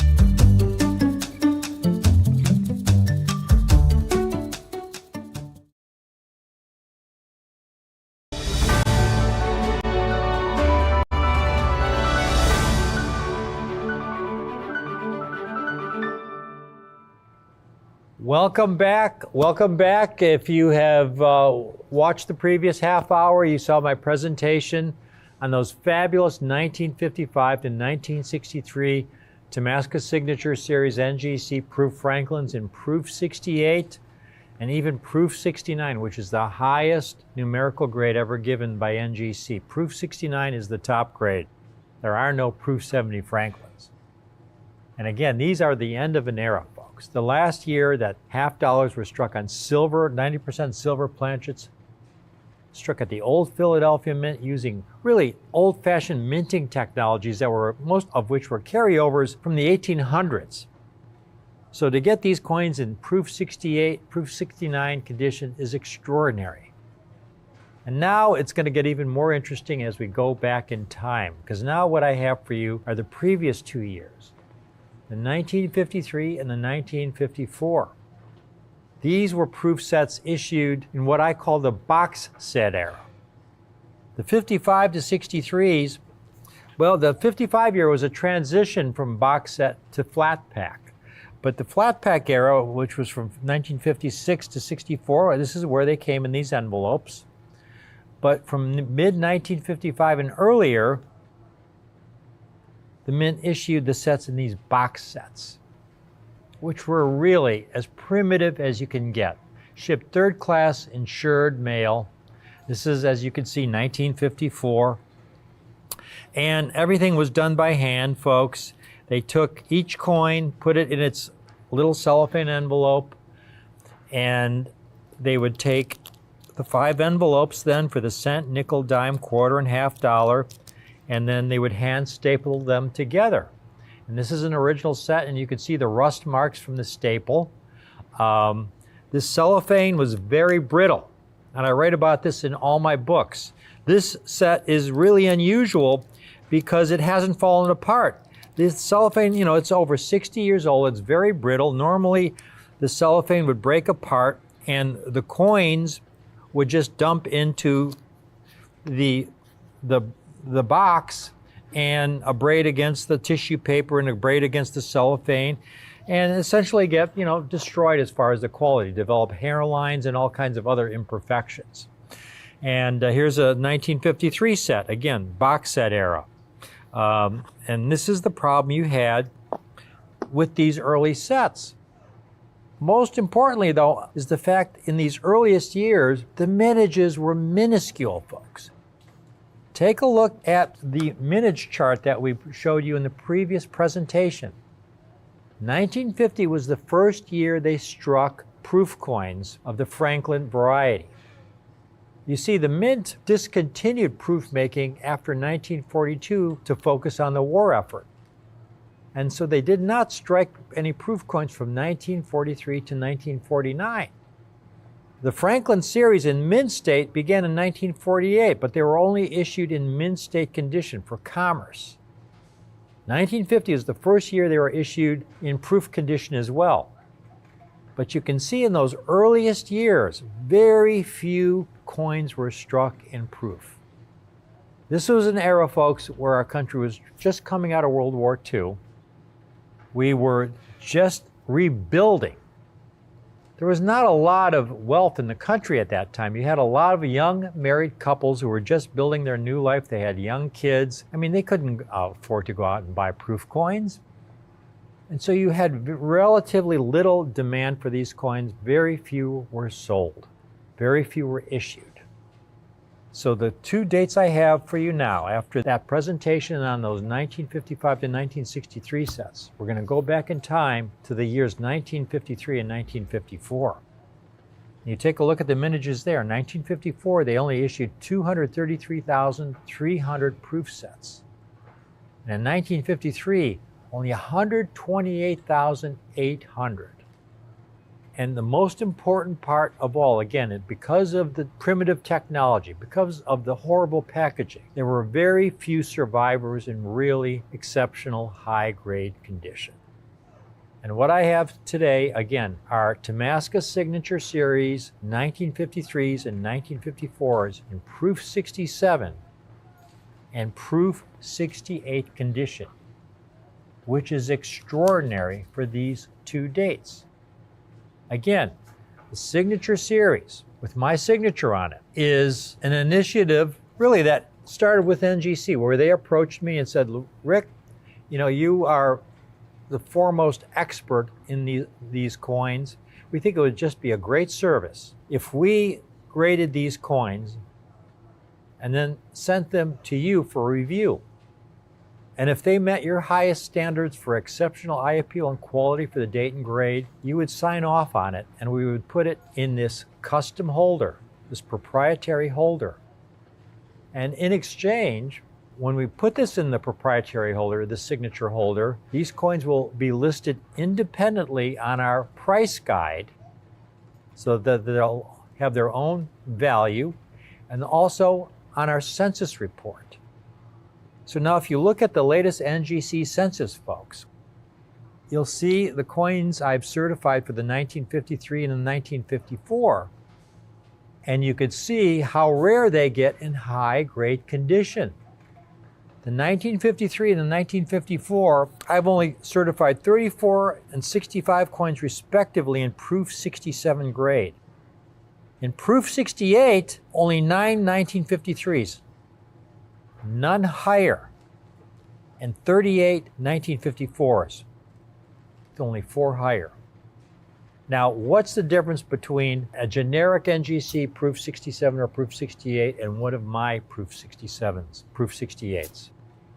Well, again, the goal is to offer you the most exceptional eye appeal and quality possible for the date and grade. When NGC grades their coins, they grade the coin to be technically accurate, technically correct. You know, I stress eye appeal as much as quality. So most of these early proofs, and here's some examples, you see from this era, because of the packaging, because of the fact that the coins developed a lot of unattractive toning due to the packaging. You have a lot of these early Franklins, and here's a 1954 where I'll take the cover off so you can see the toning that's developed on the surface of the coin. Here's one more 1954. I'll take the cover off of. And again, this is all that heavy, hazy toning you see around the perimeter of the coin is due to the packaging that was used in this early era, that box set packaging. And then here's a 1953 in proof 58 condition, which means this coin was actually in circulation. And you can see on the holder there, it's a proof 58.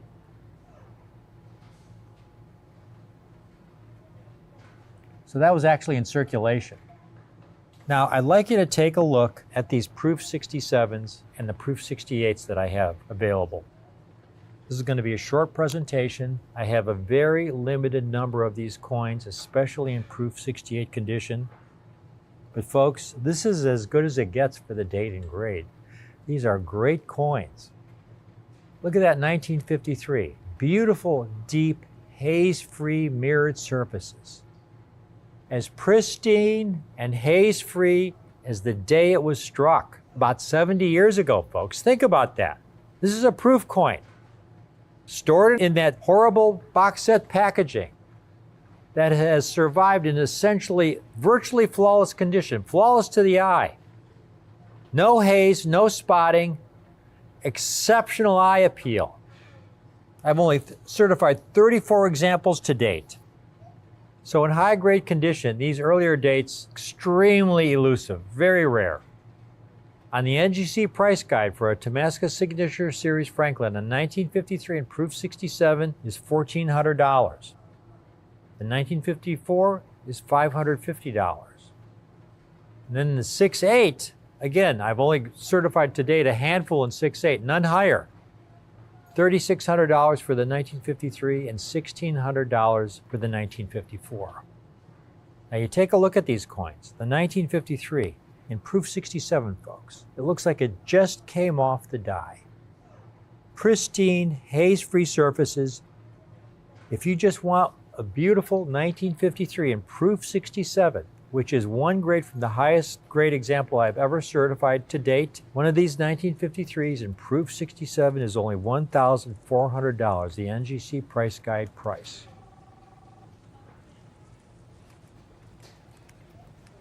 The 1954, look at this coin. None of that haze you typically see on 1954s. Like it just came off the die and you caught it on a velvet pillow.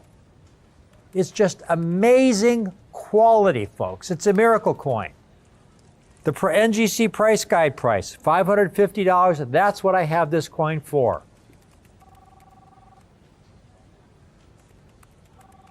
$550. But if you want to get the pair, get both examples, you can own both for only $1,895.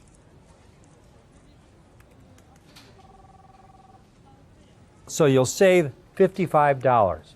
And also, if you get the pair, I will include a copy, a signed copy of my third edition, the Franklin and Kennedy half-dollar book. Now, if you want the highest grade I can offer, these same dates in proof 68. Take a look at these. I only have a few of these, folks. To get these in proof 68 is just extraordinary. This is the highest grade I've certified any 1953 Franklin in the signature series. The 1953, if you just want the one date by itself, it's $3,600 for this early Franklin in proof 68 condition.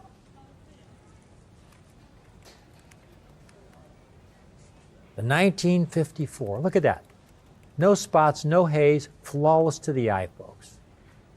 You could say it's conservatively graded. It's an amazing coin. In the 1954, proof 68, only $1,600. This is phenomenal. Again, only 233,000 struck. So few survivors, as you see here. Hairline free, no haze, no spotting, like you just caught it off the die and it was stored in a vacuum for the past 70 years. It's a coin that almost shouldn't exist. Only $1,600, and the best part of all, folks, if you get the pair, you can save $300. You can own both for only $4,900, and again, you get a free book, my third edition, with the pair. So now we're getting into the really early vintage years in these proof Franklin half-dollars. 53 and the 54 are great years. I hope you were able to take advantage of that previous presentation where I offered the 1955 to 1963 Franklins in proof 68 and even proof 69. I can't offer these earlier dates in 69 because I haven't certified any yet. They don't exist. 68 is ultimate for the 1953 to this date. I look forward to the day that I may certify a 1953 in proof 69 if that day ever comes, but this is an exciting offer. I hope you can take advantage of it. Please stay tuned. I have one more presentation coming right up on these proof Franklin half-dollars.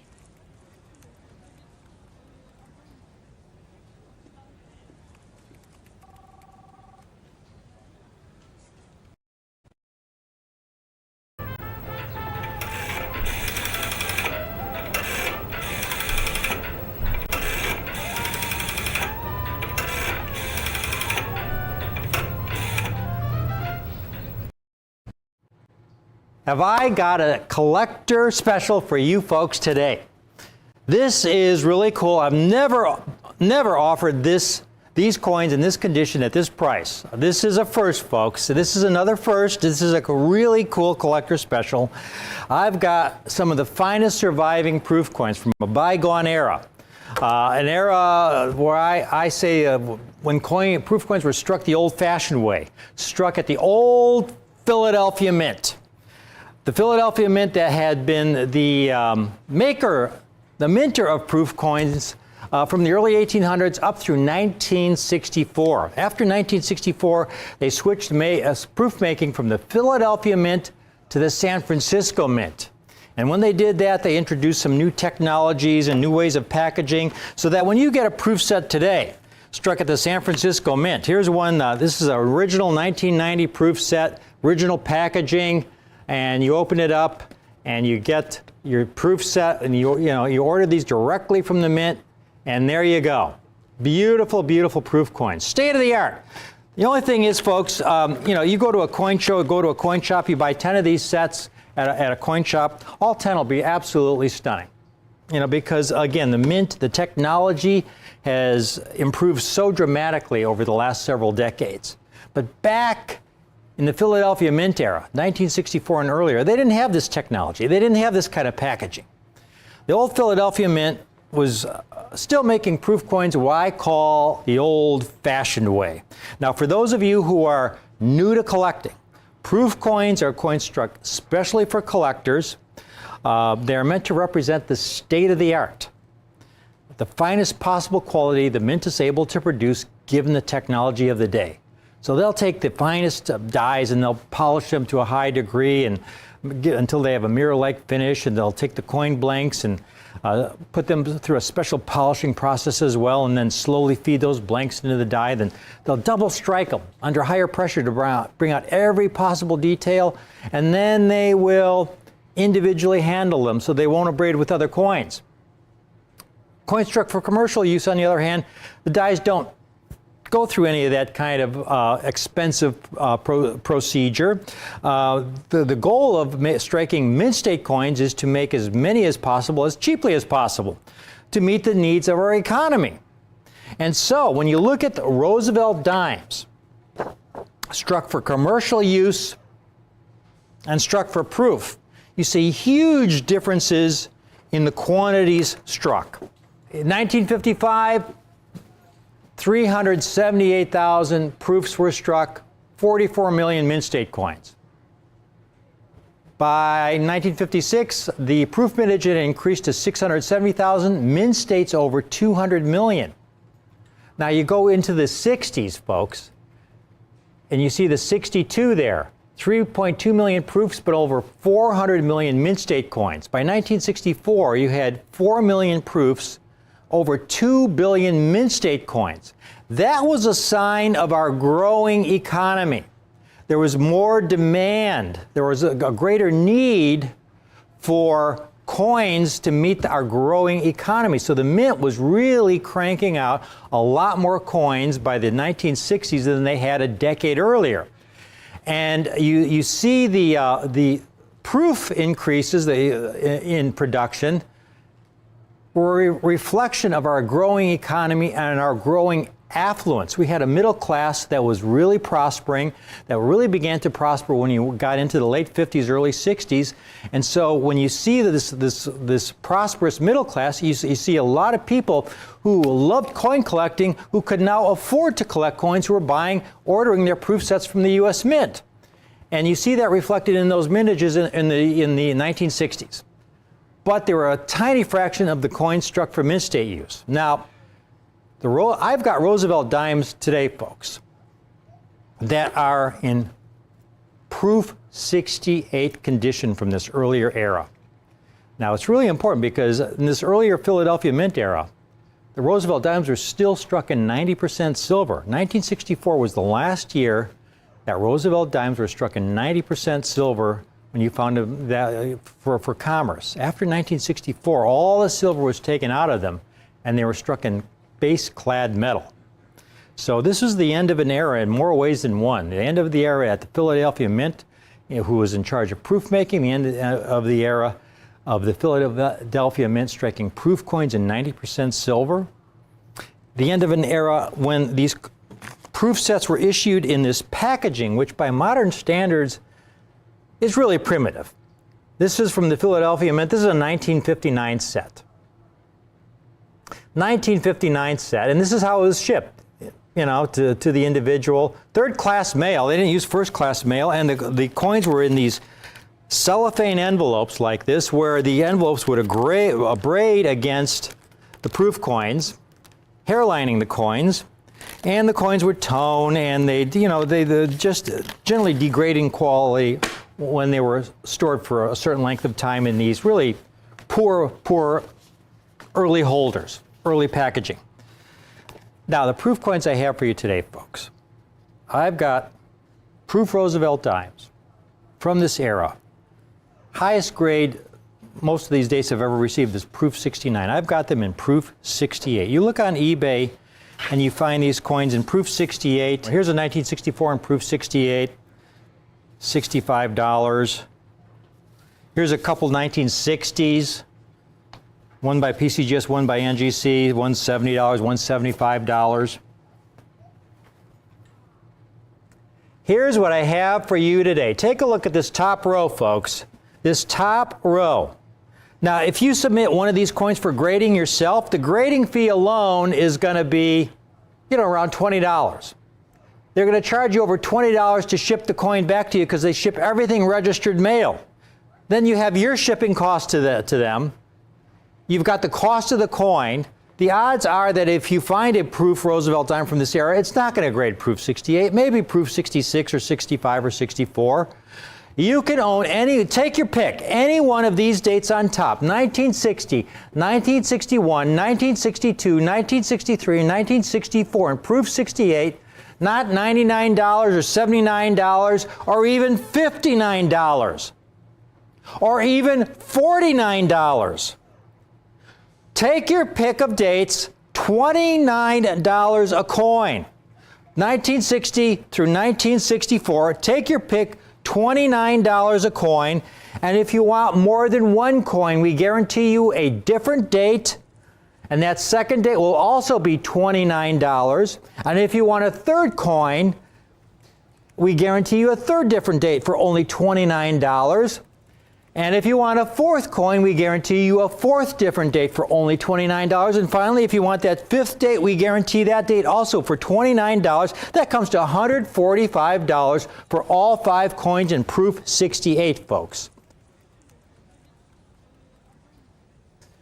$145 in proof 68. Now, I'm not stopping there. This is where I'm really going big because I'm also going into the 1950s with these Roosevelt dimes. And this is where they start getting really, really tough. Here's a little chart I made just to show you how scarce these coins are. You look at the bottom there, 64 is the most, I would say, the easiest date to find in proof 68. They graded over 4,000 examples. But you go earlier, they get tougher. Now, the 55 has 1,500 examples graded only because there's been so much attention focused on that year because of the low mintage. Virtually every nice 55 dime has been submitted because you got a really scarce coin there with such a low mintage. But look at the 58, only 881 graded. You get into the 1950s, you get some really tough coins. Now, folks, the 1958, that key date, what makes that so tough? I have a box here. Jack calls me one day and he says, hey, Rick, I got some sealed 1958 proof sets. I've got almost 100 of them. You want to buy them? I said, well, sure, Jack, but, how much do you want for them? He said, well, bid, which was fine. If you ever hear somebody telling you folks that dealers will pay huge premiums for sealed proof sets from these years because they might contain a really high quality proof or a cameo or something, don't believe it. Because there is no way I would pay a strong premium for any sealed proof set because there's so much downside when buying these sets. Because usually what you get is a disaster. And I got the batch from Jack. I opened 15 to 20 sets, and every one of the silver coins had milk spots. Milk spots are white spotting that come from incomplete cleansing of the coin blank before it goes into the die. And from 1958 to 1964, they had a real problem with this, where they were supposed to clean the coin blank in a soap solution, and then wash all that soap solution off the blank. Unfortunately, the quality control back then, again, this is the old Philadelphia Mint era, it's not what it was today. Okay, and so they didn't usually wash all that soap residue off, and any of that soap residue left on the coin when that blank went into the die, and that die came down with a couple hundred tons of pressure, the residue was struck into the coin, and it looks like a milk spot. That's why we call it a milk spot. So I've got this box of sets here. Kim, why don't you come over and grab one of these sets? We've opened about 30 of them so far in previous presentations. These are the ones that open. There's one that's not open. She's going to take it over there and open it up for you folks. She's got the sealed set from 1958, over 55 years old that she's cutting out. It's hard to believe that somebody would buy a proof set and never open it, but believe it or not, folks, I've had deals where people would have boxes of 1,000 sets that were sealed, never opened. 1,000 sets. So she's cutting it out.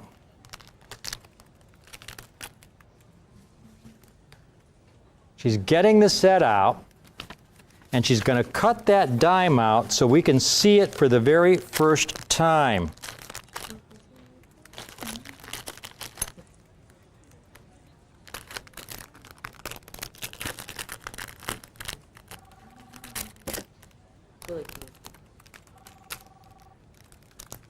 And there you could see, let's upside, right in the back of his head there. See that milk spot? And there's one on the top of his head. It's really easily visible, folks. Even though it's a dime, there's a close-up. You see that milk spot there? It's about 4 o'clock on the reverse. That does not come out. That's part of the coin. Even on this small dime, you have this milk spot issue. There's some haze there, but the milk spot is the thing that will not come off the coin. And there's one in his hair there as well. The reverse looks pretty nice. Is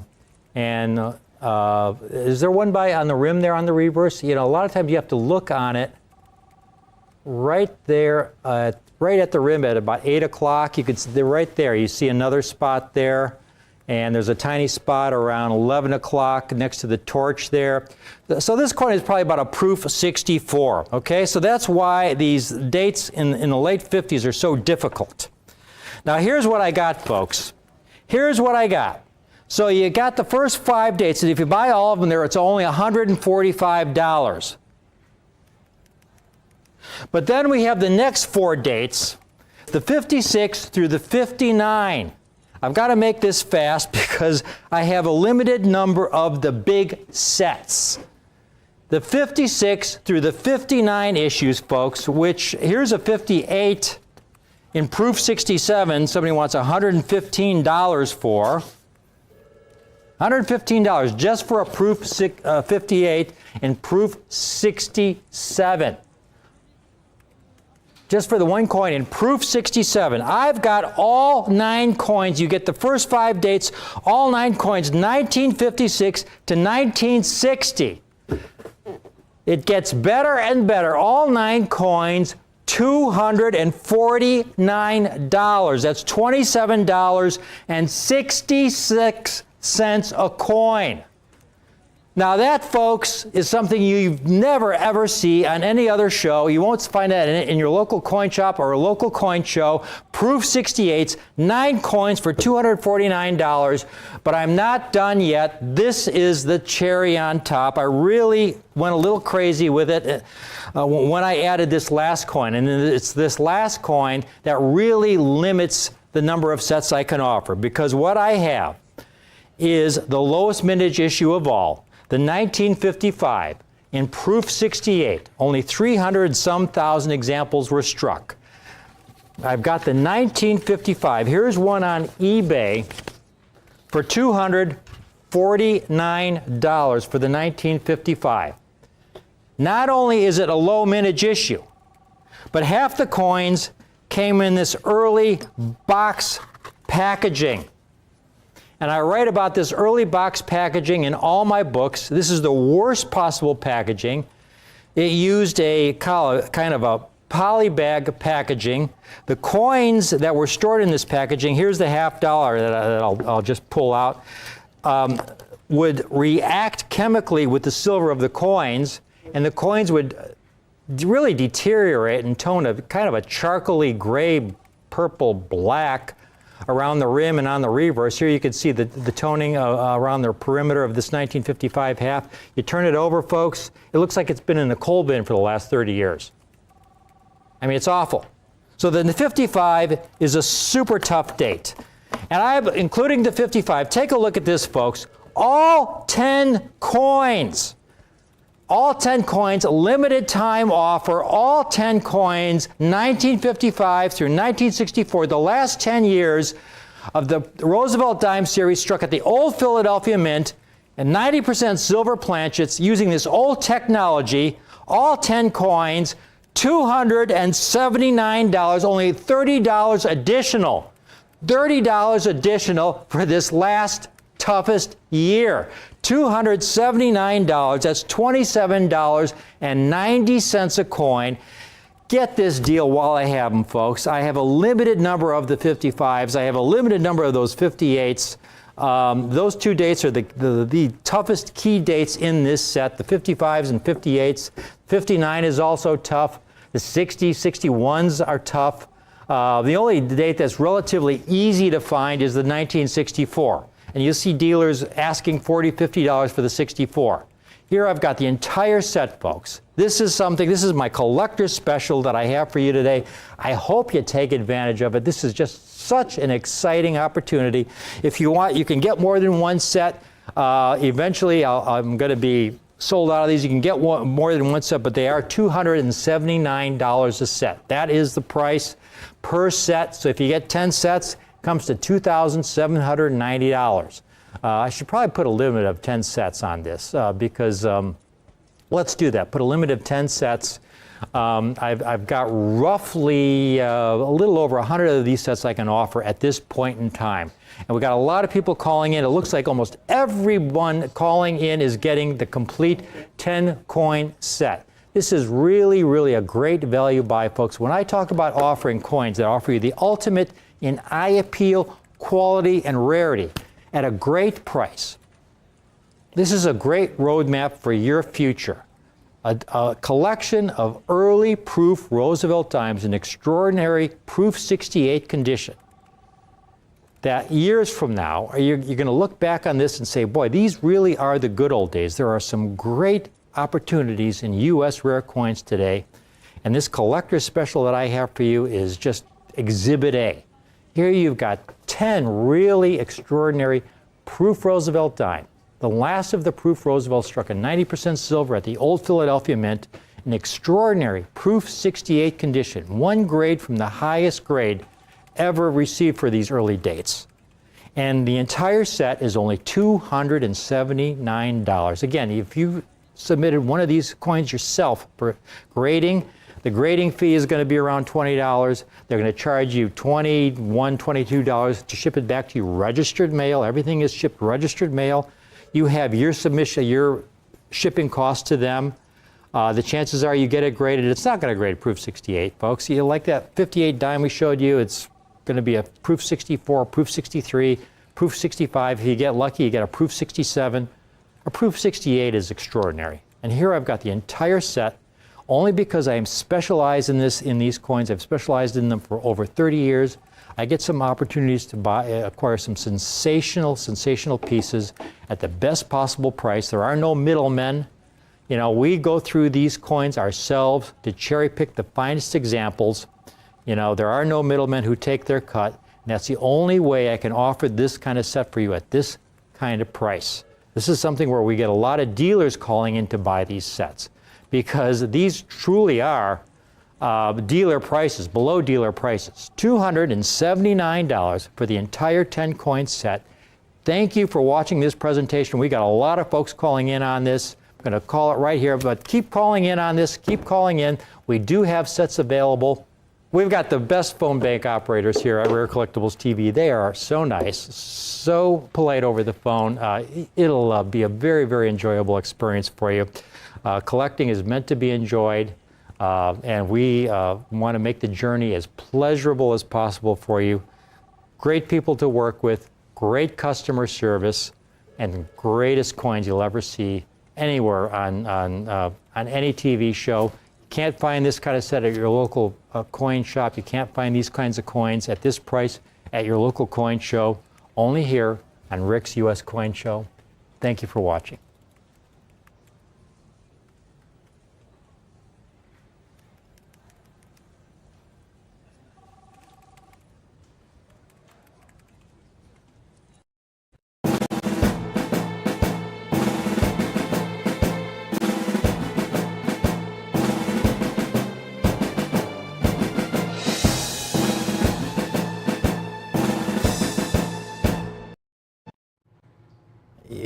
You've seen some of those extraordinary proof 68 Roosevelt dimes that we have for you folks.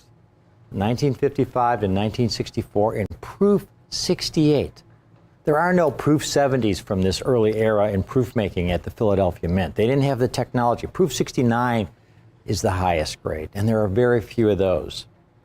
Now, out of this incredible collection of coins, we had those beautiful proof 68s. at a price that's absolutely the best.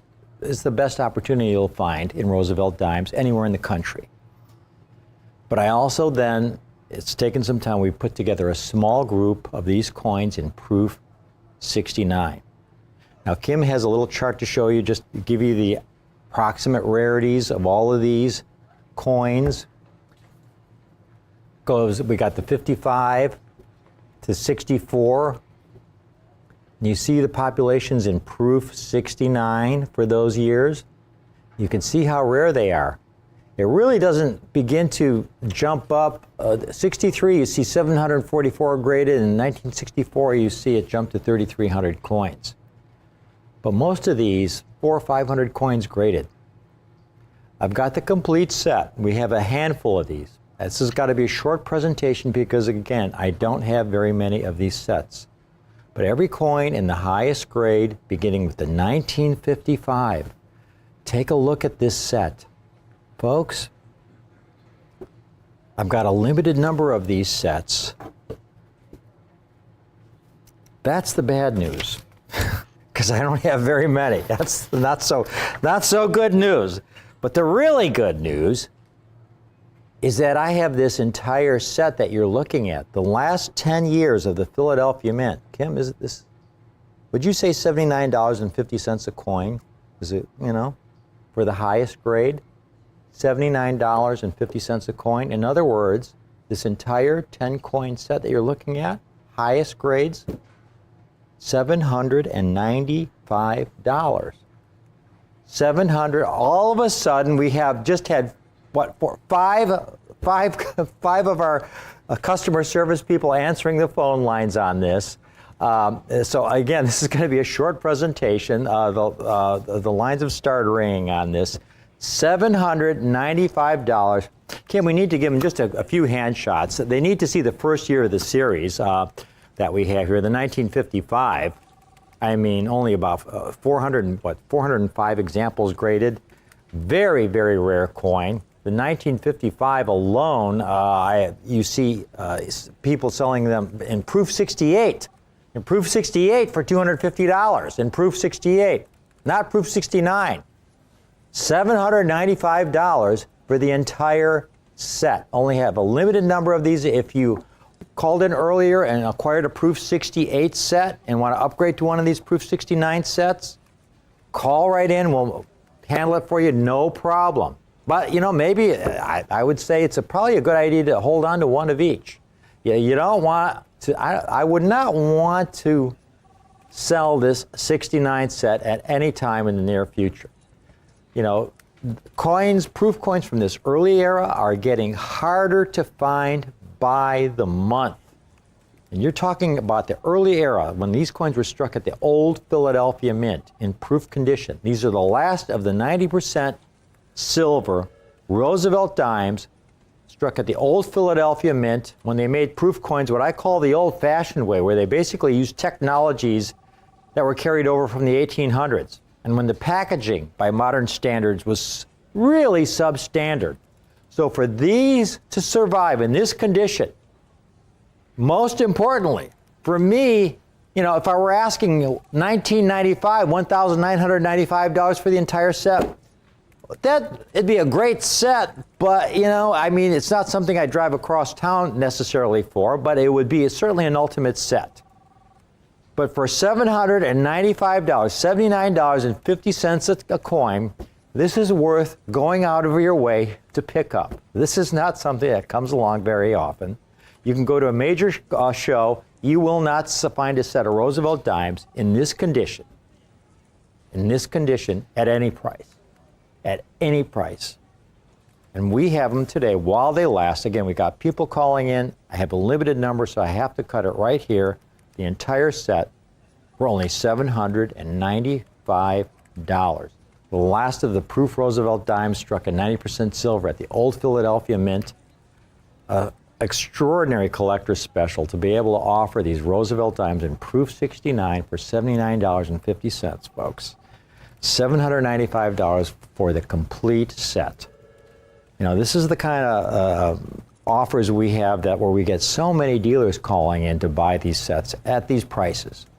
Because again, we buy the collections ourselves. We do all the work. We look at the thousands and thousands of coins, all the hairline coins, all the spotted coins, to cherry pick that occasional diamond in the rough, to get it graded, so we can offer you these kinds of deals. It's a lot of work, but that's what we love to do. We're collectors, and it's a real joy to be able to offer this kind of eye appeal, quality, and rarity in this Proof Roosevelt Dime Series for this extraordinary, extraordinary price, $795. Thank you for watching.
Morgan dollars, without question, are the most widely collected coin series in all of U.S. numismatics.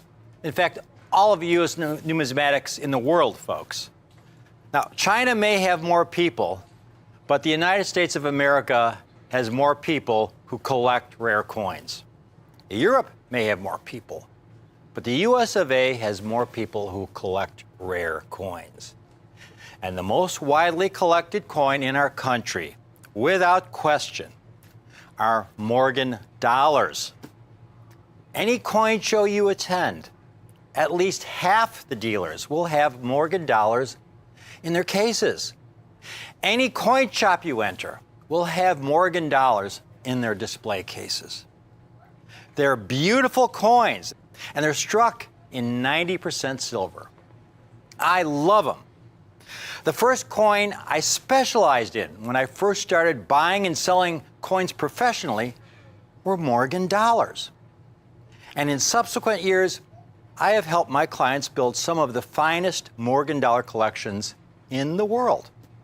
Using an objective standard, here is but one of the awards received by one of my clients' collections some years ago for the finest Proof Morgan collection on the NGC registry.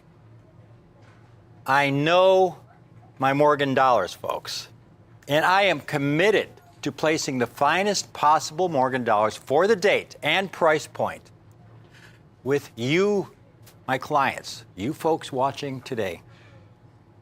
Now, when it comes to collecting Morgan dollars, the most important first lesson to understand about collecting Morgan dollars is that there are two kinds of rarity when we refer to rare coins in numismatics. There is absolute rarity, and then there is condition rarity.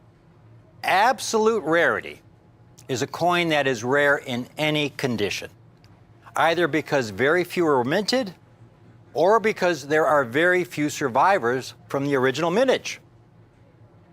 100 years ago, collectors were primarily concerned with absolute rarity. How many have survived in any condition? Even today, absolute rarity is a very important measure of a coin's value.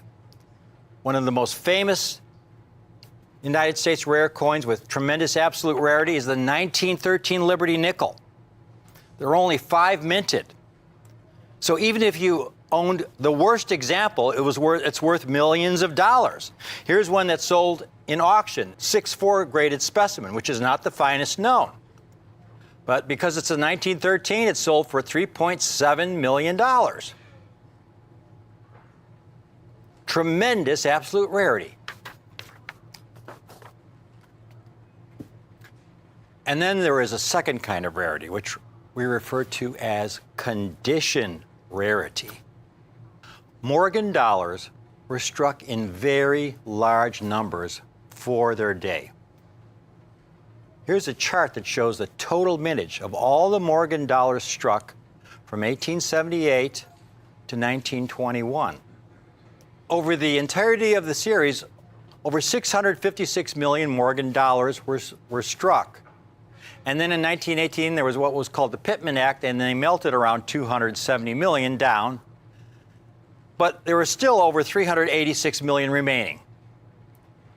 These coins, again, were struck from 1878 to 1904, and then for one final year in 1921. So a couple hundred million survived to this day. But almost all of them look like these coins that I have here. I picked these up in my local coin shop, folks, for about $30, $35 a coin. They're quite worn. This is an 1886, and it was struck in the New Orleans Mint, because you know it's struck in New Orleans because below the eagle at 6 o'clock, there's an O for New Orleans. Now this 1886 O is a great example. Here I acquired this coin for about $35. Over 10 million were struck, and a lot of them have survived. But most look like this example I picked up in the shop for $35. But in uncirculated condition, an 1886 O becomes a very rare coin. It's extremely rare in uncirculated condition, where it never went into circulation. And here's one of the finest known examples in uncirculated condition. So that 86O is just one example. I mean, there are other dates in mint state in the Morgan dollar series that are even rarer than the 1886O.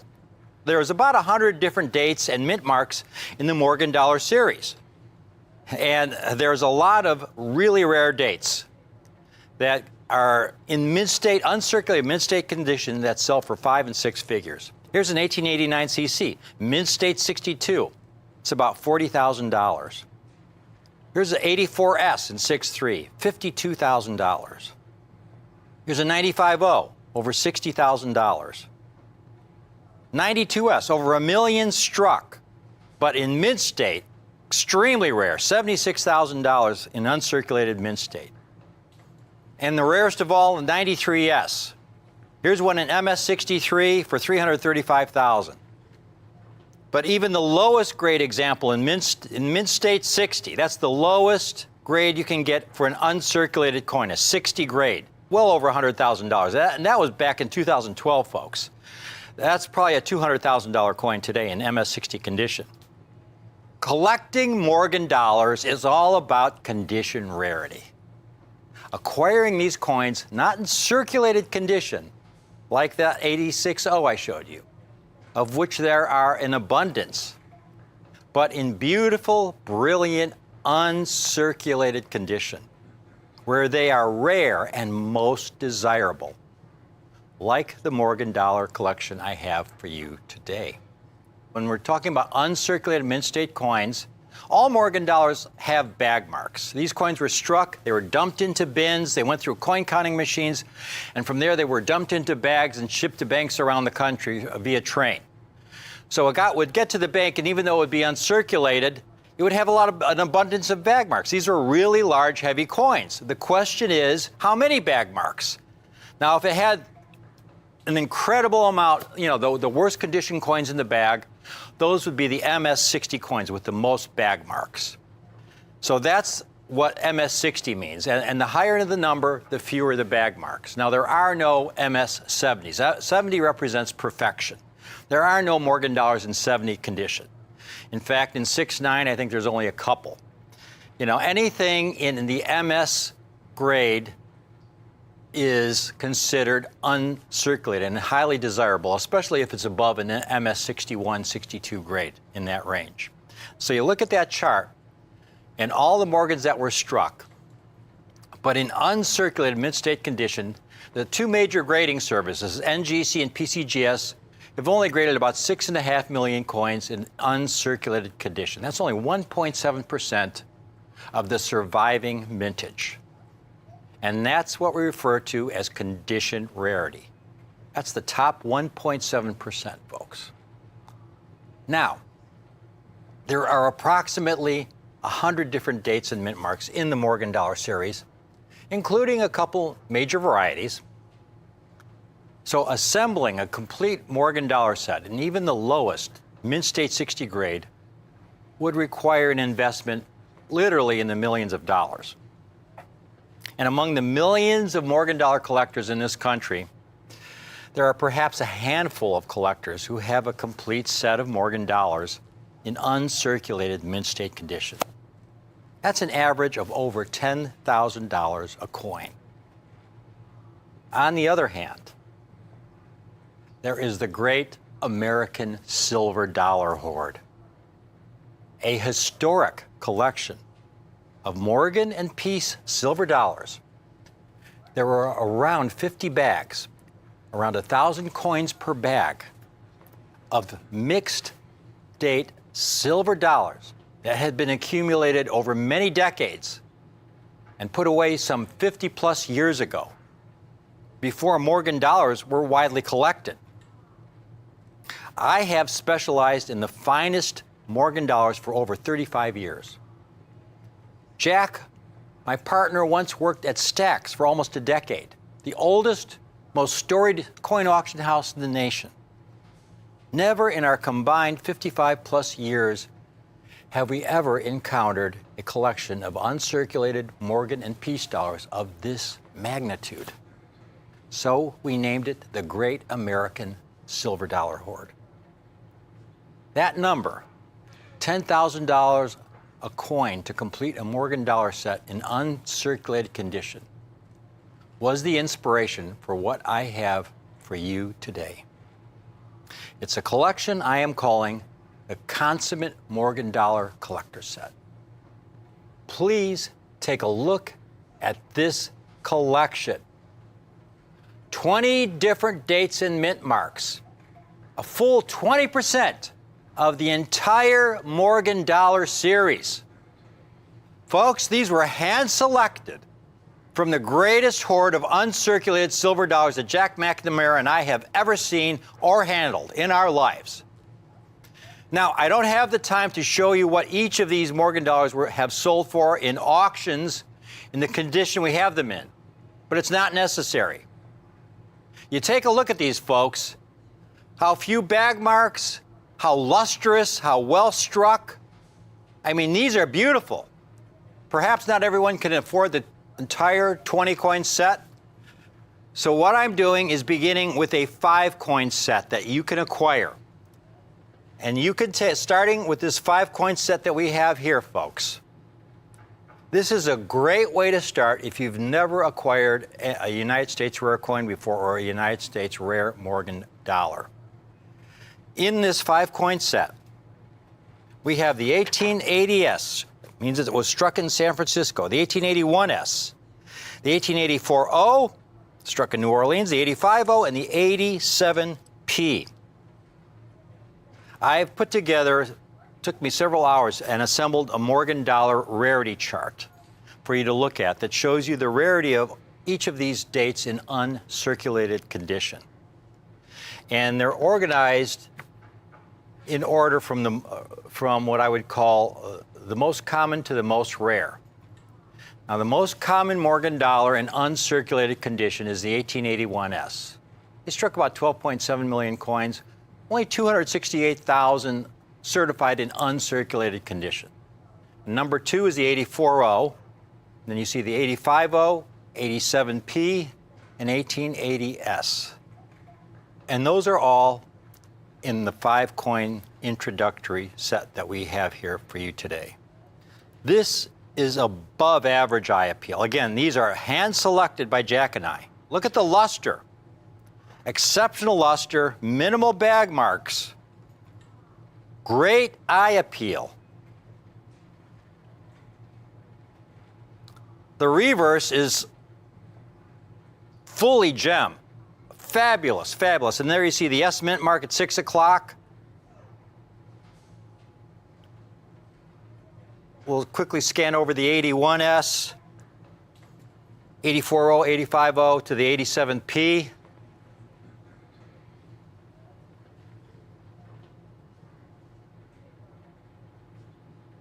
The last coin in the set, the 87P there you see, exceptional for a Philadelphia Mint coin. The Philadelphia Mint coins don't really have the luster of some of those S Mints. But for a Philadelphia Mint issue, this is superb. Now, to give you a benchmark, something you can compare the eye appeal and quality with, here are some other coins of those same dates that came out of the bag that we don't put in these sets because they don't have the eye appeal and quality that we want to offer you people. These are the coins that we kick out. Here's an 1880S that came out of there. It's uncirculated, but look at the splotchy toning. I mean, it's not attractive, okay? And that's an 80S. And then an 87P there has the same kind of issue. It has some deep marks on the obverse, some toning which isn't bad, but then when you flip it over, it has some really unattractive toning on the reverse. We selected the finest, fully brilliant specimens. Now, when you shop around and look for really nice BU examples of those 5 dates, folks, we have just a few comps to show you, beginning with the 1880S that's in the set. There's one for $398, choice BU condition. There's an 81S in MS62, a lower mint state grade with what looks like unattractive toning for $450. So right there, you're at about $850 just for those 2 coins. These are dealers, folks, with 100% positive feedback, okay? There's an 84O, $250. So we're over $1,000 now for those 3 coins. We have a 4th coin, 85O, $350. We're around $1,500. And then the last piece, here's an 87P. Some attractive color on the reverse, over $1,000. Again, we bought this complete, amazing hoard, folks. We cherry-picked them. We bought them. Jack and I just, we went through the bags. We saw the quality. We bought the entire deal. And we got some incredible specimens that we've hand-selected. And we're passing our good fortune on to you. We have this 5-coin set, folks, for $119 a coin. $595 for our 5-coin introductory set.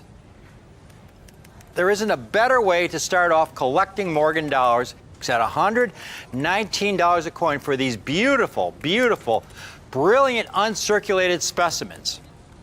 Struck a 90% silver Morgan dollars that we guarantee, we stand behind, folks. Hand selected for only $595. So that's the introductory set. But then we have a 10-coin set. And this is really interesting here, folks. In the 10-coin set, you get the same 5 coins for the first 5 in the set. And then the next 5 coins are some rarer dates in the Morgan Dollar series. You've got the 1883O, 1886P, 1904O, 1921P, and a real bonus, what I call a bonus coin, an 1889P. Why is it a bonus coin? Well, let's go back to our Morgan Dollar rarity chart. The 10-coin set includes those first 5 coins and then number 6, 7, 8, 9. The 1904O, 86P, 83O, and the 21P. Those are all coins with certified populations over 100,000 in uncirculated condition. And then the 10th coin. You go to the second page. Our second page, though, this is where we get to some scarce Morgan dollars. Really scarce Morgan dollars in uncirculated condition. This is what I call the scarce dates. And coin number 10 is highlighted in red there, the 1889p, only 55,000 certified in uncirculated condition. Okay, it's like a bonus coin. Take a look at the 1889p that we have in this set, folks. This rare, tough date in the series. The coin is spectacular. Look at the luster and the strike. It is absolutely spectacular. You know, that luster is so important, vitally critical, folks. Again, here's a couple other Morgan dollars. Again, these are more samples, more specimens of the kind of coins that you'll typically see when they're in uncirculated condition. I mean, they're technically uncirculated, but they don't have the luster, they don't have the eye appeal. Look at that 1883-0 there, kind of dull, with some really splotchy toning on the reverse. You know, I mean, really splotchy toning, not attractive at all. You don't want a coin like that in your set, okay? And there's a 1921p. Again, that has similar issues. A lot of marks, but also it's the toning. I mean, when we flip it over, you can find similar kind of toning, splotchiness over the surface of the coin. You're not going to get coins like that. The next 5 coins in the 10 coin collection are rare coins in the Morgan date series. Here's a few comps on some of those dates. Here's an 83-0 in MS62 condition. Now that's a coin with attractive color toning. It's $870 in MS62, not 65, but MS62. Here's an 1886 in MS62 for about $500. And then that rarest key date, that 1889p, there's one for $650. There's one for $500. Folks, if you can't afford the entire 20 coin collection, but if you can afford the 10 coin set, with the rare dates for $1,095, that's $109.50. The only reason Jack and I can do this, can swing this kind of opportunity again, is because we got an incredibly good fortune our way when we acquired this huge, huge hoard. Bags and bags of Morgan and Peace dollars that had been put away decades ago. And we cherry-picked the finest examples. We got them at a great price, and we're passing our good fortune on to you today. 10 coin set at only $109.50 a coin, when dealers are asking approximately $500 a coin for similar examples. It's a great, great opportunity. Now, for the consummate collector 20 coin set, when Jack and I went through these bags, we got real lucky when one of the bags turned up a mother lode of 2 very scarce dates in mint state condition. The 1900p and the 1882p. How rare are they? Okay, let's go back to that second page. And you see all those coins highlighted in blue? Those are part of the 20 coin set. Okay, that 89p in red, that's the part of the 10 coin set. And all these blue coins are part of the 20 coin set. They're the scarce states with populations between 50,000 and 99,999. Now the next level of rarity are those with populations below 50,000. We go to that next page. You take a look at this, folks. The 1900p. They minted 8 million examples, but only 36,000 have been certified in all grades of mint state condition. 1882p, 11 million struck, but only 21,000 examples in mint state. The rarest coin in its class in the very scarce dates of the Morgan dollars. Now you take a look at these 2 examples that we have, folks. This is something we should not be able to offer at the price we have this set at, folks. Normally it would be impossible, except for the fact that we acquired this complete collection and this one bag. We got incredibly lucky when there were these amazing 1900Ps and 1882Ps. Look at one of these 1900 Ps, folks. I don't have words for it. This is such a tough date. When I first started buying and selling Morgan dollars in the 1980s, 1900P, even back then, was a really hard date to get in uncirculated condition. Look at the luster on this and the strike. This is a superb specimen. This alone should be a $700, $800 coin. And I'll show you just a few comps when we're done with this, because there's some dealers that are asking quite a bit more. And then you have the 1882P. The 1882P, only 21,000 certified in all grades. Again, exceptional luster, fully struck, really choice mint state specimen. Extremely difficult date to get in mint state condition. We should not be able to offer these coins, folks. These rare dates at the price we have them for you today. The coins in this set, that's the first date in the series, that's an 1878S, the first year of the Morgan Dollar series. The next coin is an 1882S.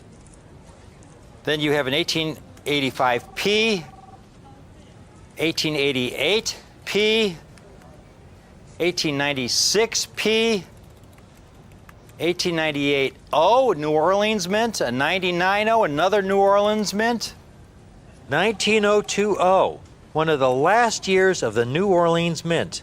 And then you have the 1900P right there, and the 1882P, all 10 extremely elusive.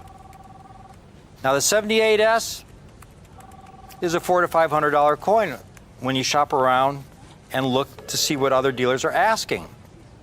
But then you get to the 1900P and the 1882P here. Here's a couple comps, both from top-rated sellers. 1882P, 100% positive feedback, both over $500 a coin. Folks, call in now. Please call in now. Call in now. This is a limited time offer. We have the complete 20 coin set, folks, for under $100 a coin. Okay, this is where we wanted to really knock it out of the park.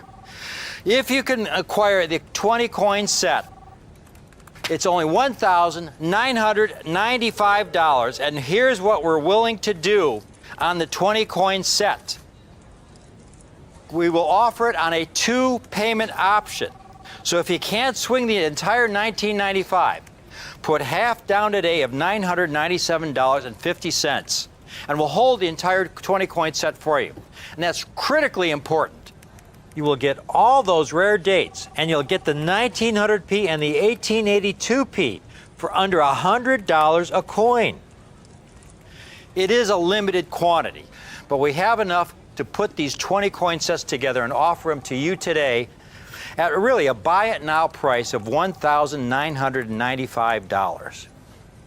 $1,995 for this magnificent, consummate collector 20 coin set of Morgan silver dollars for only $1,995.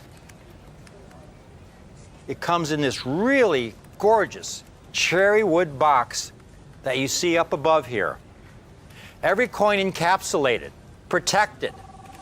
It's completely protected in those capsules, so you can pull it out, show it to your friends, and to think that you could get a 20 coin collection like this with so many rare dates, all beautiful, brilliant, uncirculated specimens for under $100 a coin, when silver has been really skyrocketing in value. Just a year ago, silver was around $16 to $18 an ounce. Last I checked, it was about 50% higher than that. And yet we're able to come out with this collection for under $100 a coin for these really conditionally rare Morgan dollars. It's really a buy it now opportunity, folks. Now again, if you've just tuned in, going back, if you can only afford the 5 coin set, the introductory set, we have that set for $595. The intermediate 10 coin set is only $1,095. Now that intermediate set is also available on the 2-payment option as well. So you could put half down today of $547.50, and we'll put one of those intermediate sets aside for you.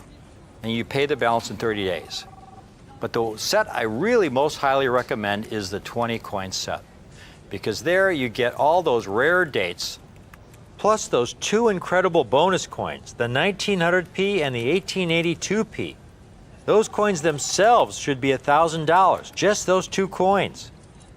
And we've got the entire set for only $1,995 available on the 2-payment plan. Call in now, order now, folks, while we have those rare dates. Those are going to be the first dates that we're going to run out of as these sets sell. So this is truly a once-in-a-lifetime opportunity.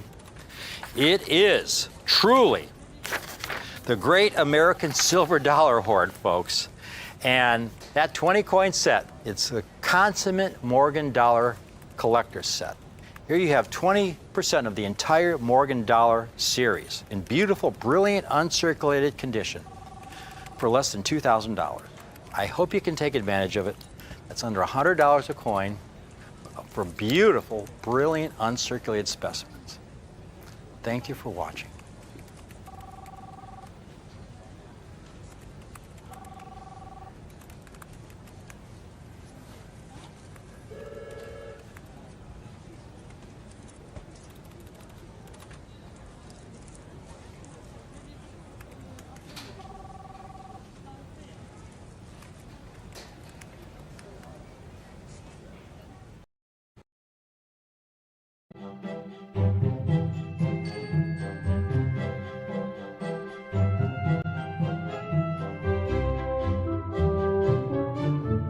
Hello, and welcome to another episode of Did You Know on Rare Collectibles TV. I'm your host, Kim Tomaska. On our first episode, I took you on a journey through American coinage history as we uncovered what is known to be the inspiration behind some of the great works of Augustus St. Gaudens. His depiction of victory gracing the obverse of the $20 gold double eagle was inspired by none other than the Nike of Samothrace, originally pronounced Samothrace. This masterpiece, which is held in the highest esteem by the greatest authorities and critics of the art community, now sits in her most prominent position atop the Grand Staircase in the French Louvre Museum. And so today, we will take an even closer look into fascinating historic archives, uncovering more about the discovery and the excavation of the Nike of Samothrace. One can only imagine what it was like to discover and reassemble the Nike, and on April 15, 1863, Charles Champoisseau and his team of archaeologists began just that. They were excavating the ancient site of the Sanctuary of the Great Gods, located on the northeastern side of the island of Samothrace, among the Aegean Sea.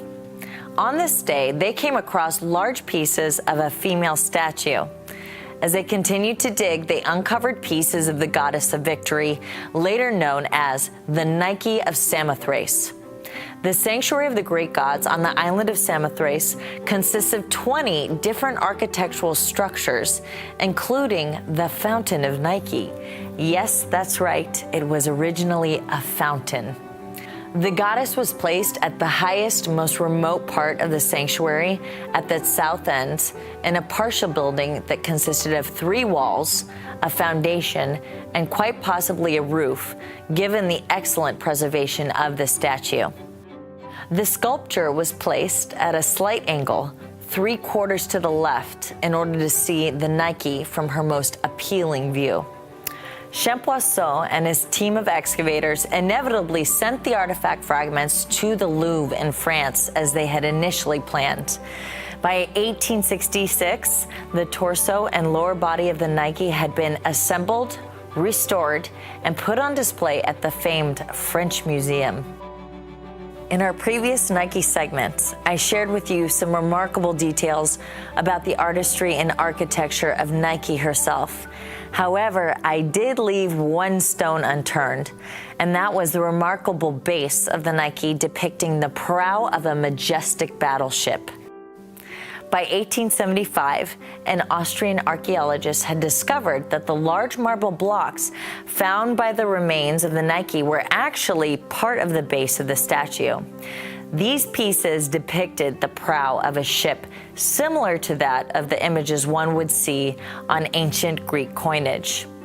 Champoiseau then had the additional pieces of the marble statue sent to the Louvre, where they too were reconstructed.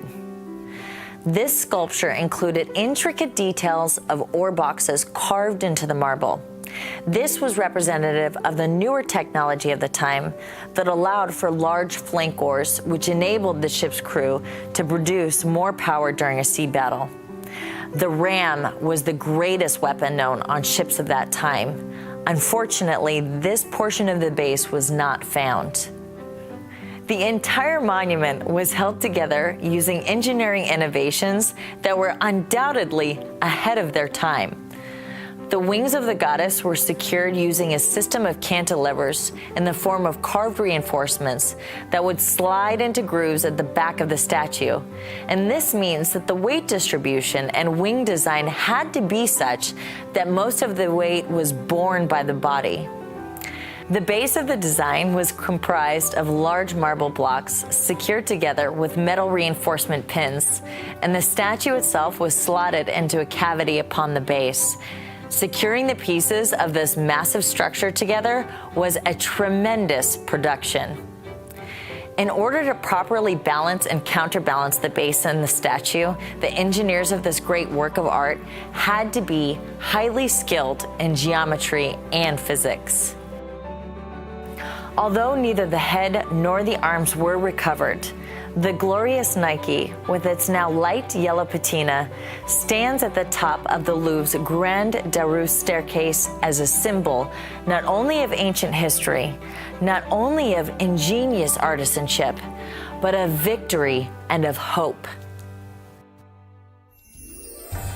And now here we are, over 100 years after the first St. Gaudens double eagle was struck, still blessed by the vision of Teddy Roosevelt and the brilliant artistry of St. Gaudens, with a coin that perhaps more than any other coin struck in the history of our planet inspires and elevates the human spirit like no other coin, reaching and being shared by more people today than when first struck. And we on Rick's U.S. Coin Show are quite certain that everything this coin represented when it was first struck in 1907, it represents today, now more than ever, and will continue to represent 1,000 years from now. Thank you for joining me again to explore what is known as the greatest piece of Hellenistic sculpture, the Nike of Samothrace, and the classic numismatic masterpiece and rarity that she inspired, the St. Gaudens Gold Double Eagle. I'm your host, Kim Tomaska, and I will see you again next time.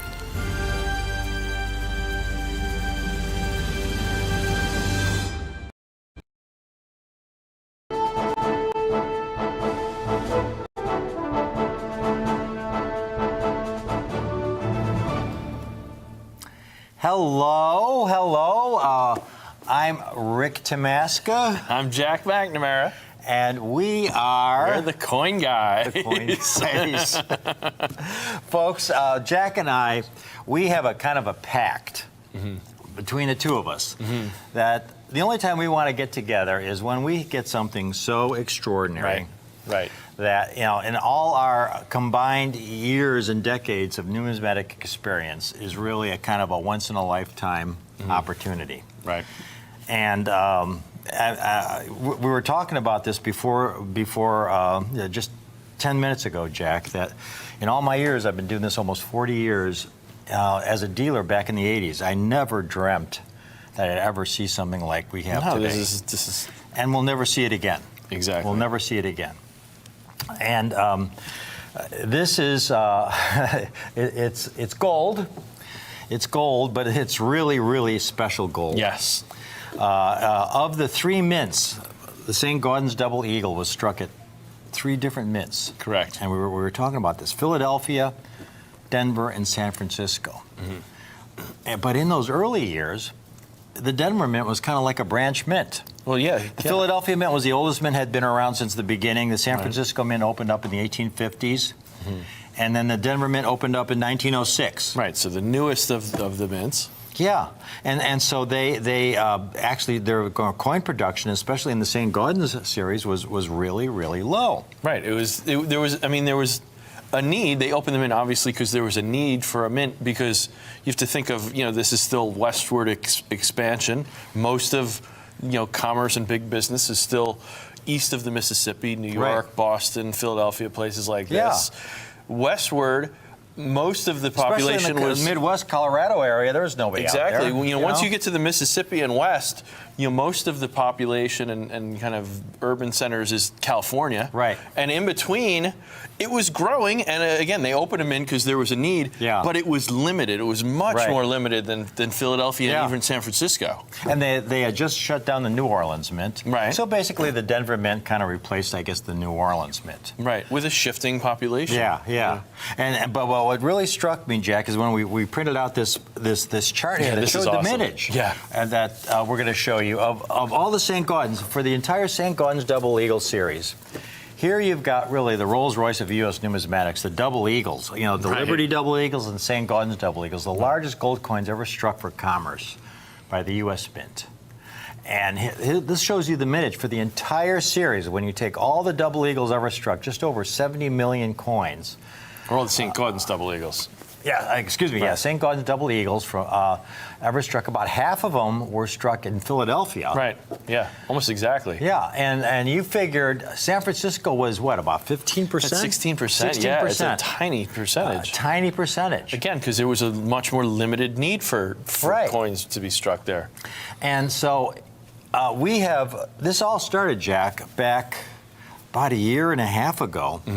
When there was that incredible group of 1908 no motto St. Gaudens Double Eagles. That's an amazing deal. That this out of this hoard, there were about 900 examples of the 1908 P no mottos in MS-65. Right.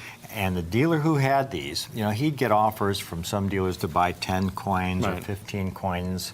Right. And those are the guys who wanted to buy a lot. Yeah. And we said, hey, we made a suggestion to this dealer, and we said, look, if you let us cherry pick 150 of the finest examples, we'll take 150, but we also want them at this X price, which was less than what these other dealers were offering to buy 10 or 15, but we're buying 150 of them. Right.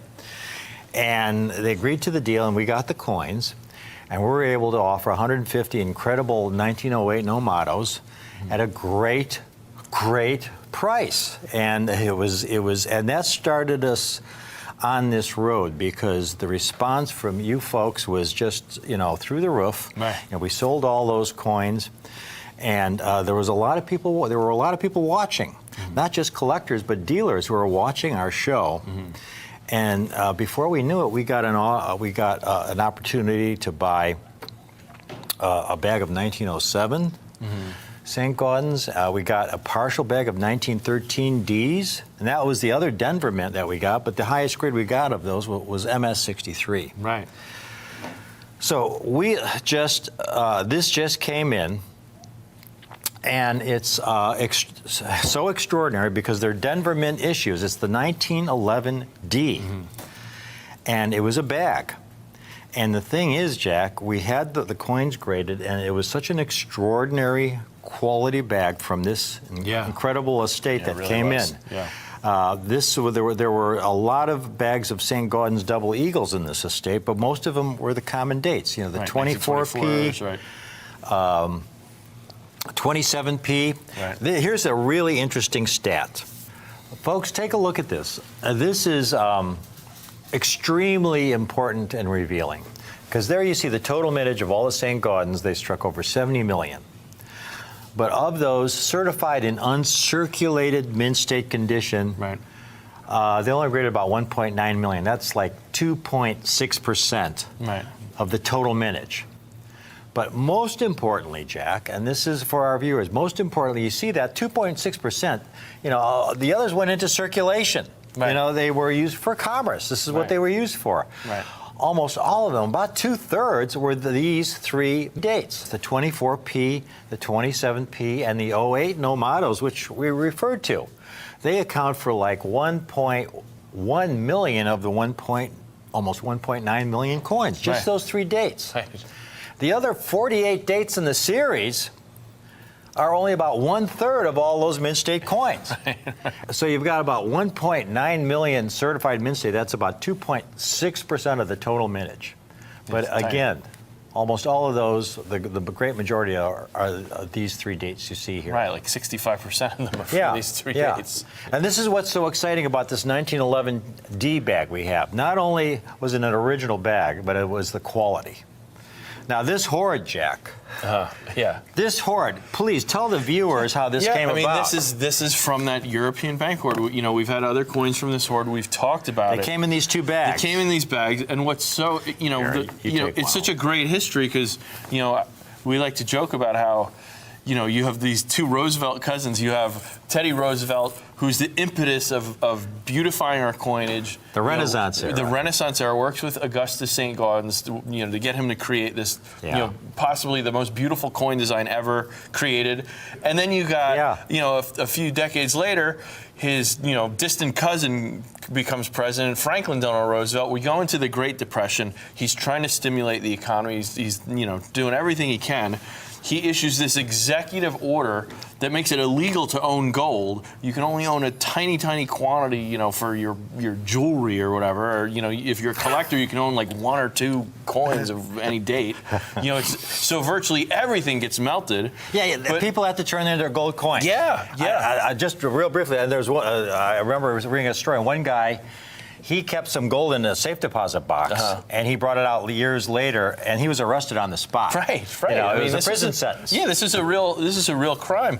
So most of these coins were redeemed by the government, melted down. And so many of them were melted down. In particular, the Denver coins, because that was a smaller economy. These were newer banks. They had to hold a certain amount of assets for regulations and to back the savings that people deposited. They had to back the deposits. That was generally held in $20 gold coins. So if that's what all the newer banks in these Western territories are holding 20s, they're going to be the ones struck at Denver. Yeah. When this executive order happens, those are the first coins that are going straight back to the government and getting melted. Right. So the Denver ones in particular are really hard to locate. And that's why we were talking about this. One of the most valuable St. Gaudens is a Denver mint coin. Yeah, the 27D. You've got an auction one sold in MS63 condition, 27 Denver mint.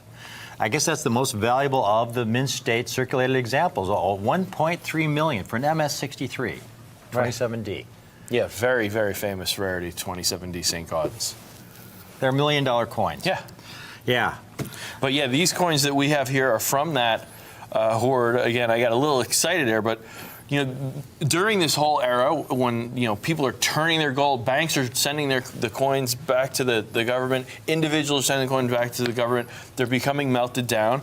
But certain parties, they didn't trust paper money. Right. They wanted to hang on to their gold, and some people were able to get their gold out of the country. And of course, if you're trying to ship gold overseas, you're gonna ship the biggest coins you can to get as much assets over there as you can. The $20 gold pieces were the obvious choice, and luckily for us, we have great connections. We're starting to, when these things get rediscovered in Europe, they're ready to get them. One enterprising citizen who shipped several bags off to a bank in Europe. Exactly. And this was the finest, the only Denver mint bag that I know of that had gem examples. This is so incredible, folks, because even the Smithsonian, this is a great book on United States gold coins. Yeah. We've showed this many times to our regular viewers, are very familiar with it. For our new viewers, great book on United States gold coins. And one of the great things about this book, Jack, is that it has a date-by-date analysis of all the gold coins struck by the U.S. Mint. Right. And for the 1911D, one of the things they also mention is the example that's in the Smithsonian collection. Right, I love the that. Smithsonian Yeah. collection has the greatest collection of United States gold coins. I mean, literally national treasure. Yeah, This collection. It's our national treasure. You've been there. You've seen some of their collection. It's phenomenal. And the example of this in the Smithsonian of the 1911D that they have is an MS-63. Right. An MS-63, the 1911D. This bag, Jack, when we got it, and again, we offered to buy the entire bag, just not cherry pick the 50 best coins. We said, we'll take the entire bag, but we want it at an X price. Right. So we got the bag, and then we went through there and we looked at the coins, and they were so nice. We had them graded, and we got some more. We got some MS-64s Right, which and is exciting. MS-65s Yeah. from this bag that are so superior. And the great thing is, because of the grades we got, because the quality was so superior, we're able to offer these things at roughly about 30% below what we originally planned. In Right. other words, we're able to pass our good fortune on to you folks. Right. That's what we're doing here. Because we've got two stands here from this bag, folks. This stand to my right, this stand has the majority of the MS-64s. We've got a few additional, but this gives you an idea. MS-64s of the 1911D. The total population, Jack, graded by NGC is only 4,071 coins. Look at these. They're amazing. They're stunning, folks. I mean, these are, this ain't Guns Double Eagle, for our newer viewers. It's the big, heavy coin. It's about 25% heavier than a Morgan dollar Right. or a peace dollar. Right. Gold is a really heavy, dense metal, yeah. a soft metal. To get them in this condition is extraordinary. Right. When you have a heavy, dense coin that's soft, that combination, they get bag marks very easily. These coins, could have, if this bag had been moved around just a few more times. Look at this hand shot, Jack. You would have had coins that had heavy bag marks and they would have graded 62 or 61s. But luckily, these bags were kept so still for such a long period of time. Exactly. They were just sitting there for so many decades. They weren't moved around. The luster, the strike, so few bag marks. And this is an MS-64. Usually you'll see heavy, heavy abrasions on Liberty's chest, the high point areas of Liberty there, her chest and her left knee. This and the fields usually have a lot of ticks and marks. This thing is so fresh. Intended for commerce. And you can see the tiny little D mark, mint mark, right above the date there, 1911D. And these are the 6.4s. And then, Jack, to your left. Yeah. And in the middle here, we have gems. The gems, the highest grade coins from this bag. MS-65s. Holy mackerel. This is just a dream come true. Yeah, I mean, as a collector and a dealer, the collector in me loves these coins because they're Denver mint. They are so rare, such low mintages. They only struck about 800,000 examples, total mintage. And to have a surviving bag, and these are the finest examples. Yeah, when we first, saw this deal and, start unpacking and looking at it, this is to me like, this is like the end of Pulp Fiction. It's They like, open the suitcase and yeah, the lights come no. in. It's like cherubs are singing, trumpets are going, ah! This is it's amazing. Yeah. Well, folks, look at one of these. This hand shot from Caitlin. Look at this coin.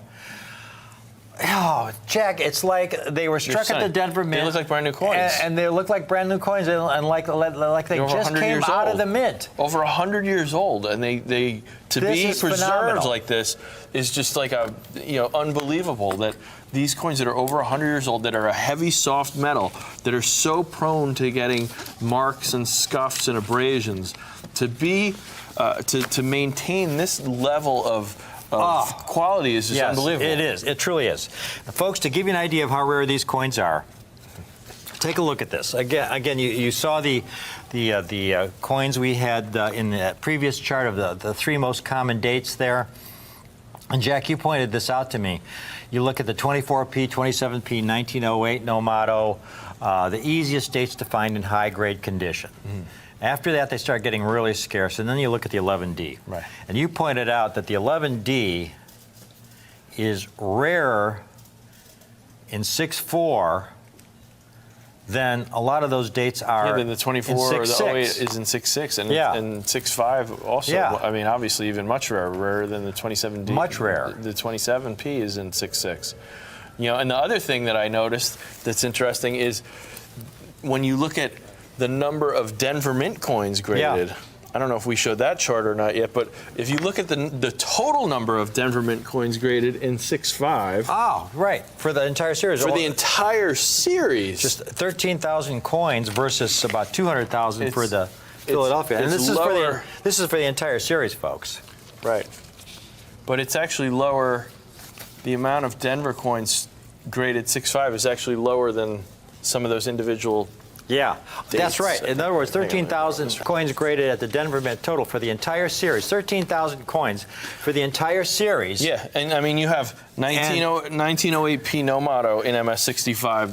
There's more coins graded. Same thing for the 13,000, 27P, yeah, 20,000. 24P. There are more coins graded of these individual Philadelphia Mint dates than there are for all Denver Mint Saints. And that's why when we had those 1908Ps and 6.5, that was really exciting because we cherry-picked them. We had 150 examples, only 13,000 graded, but to get them in MS65, it's a rare coin. Right. The 1908. Right, And condition only rarity. 13,000, that's a rare coin.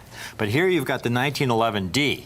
But just in 6.4, there's only 4,000 examples by NGC and 2,300 in 6.5.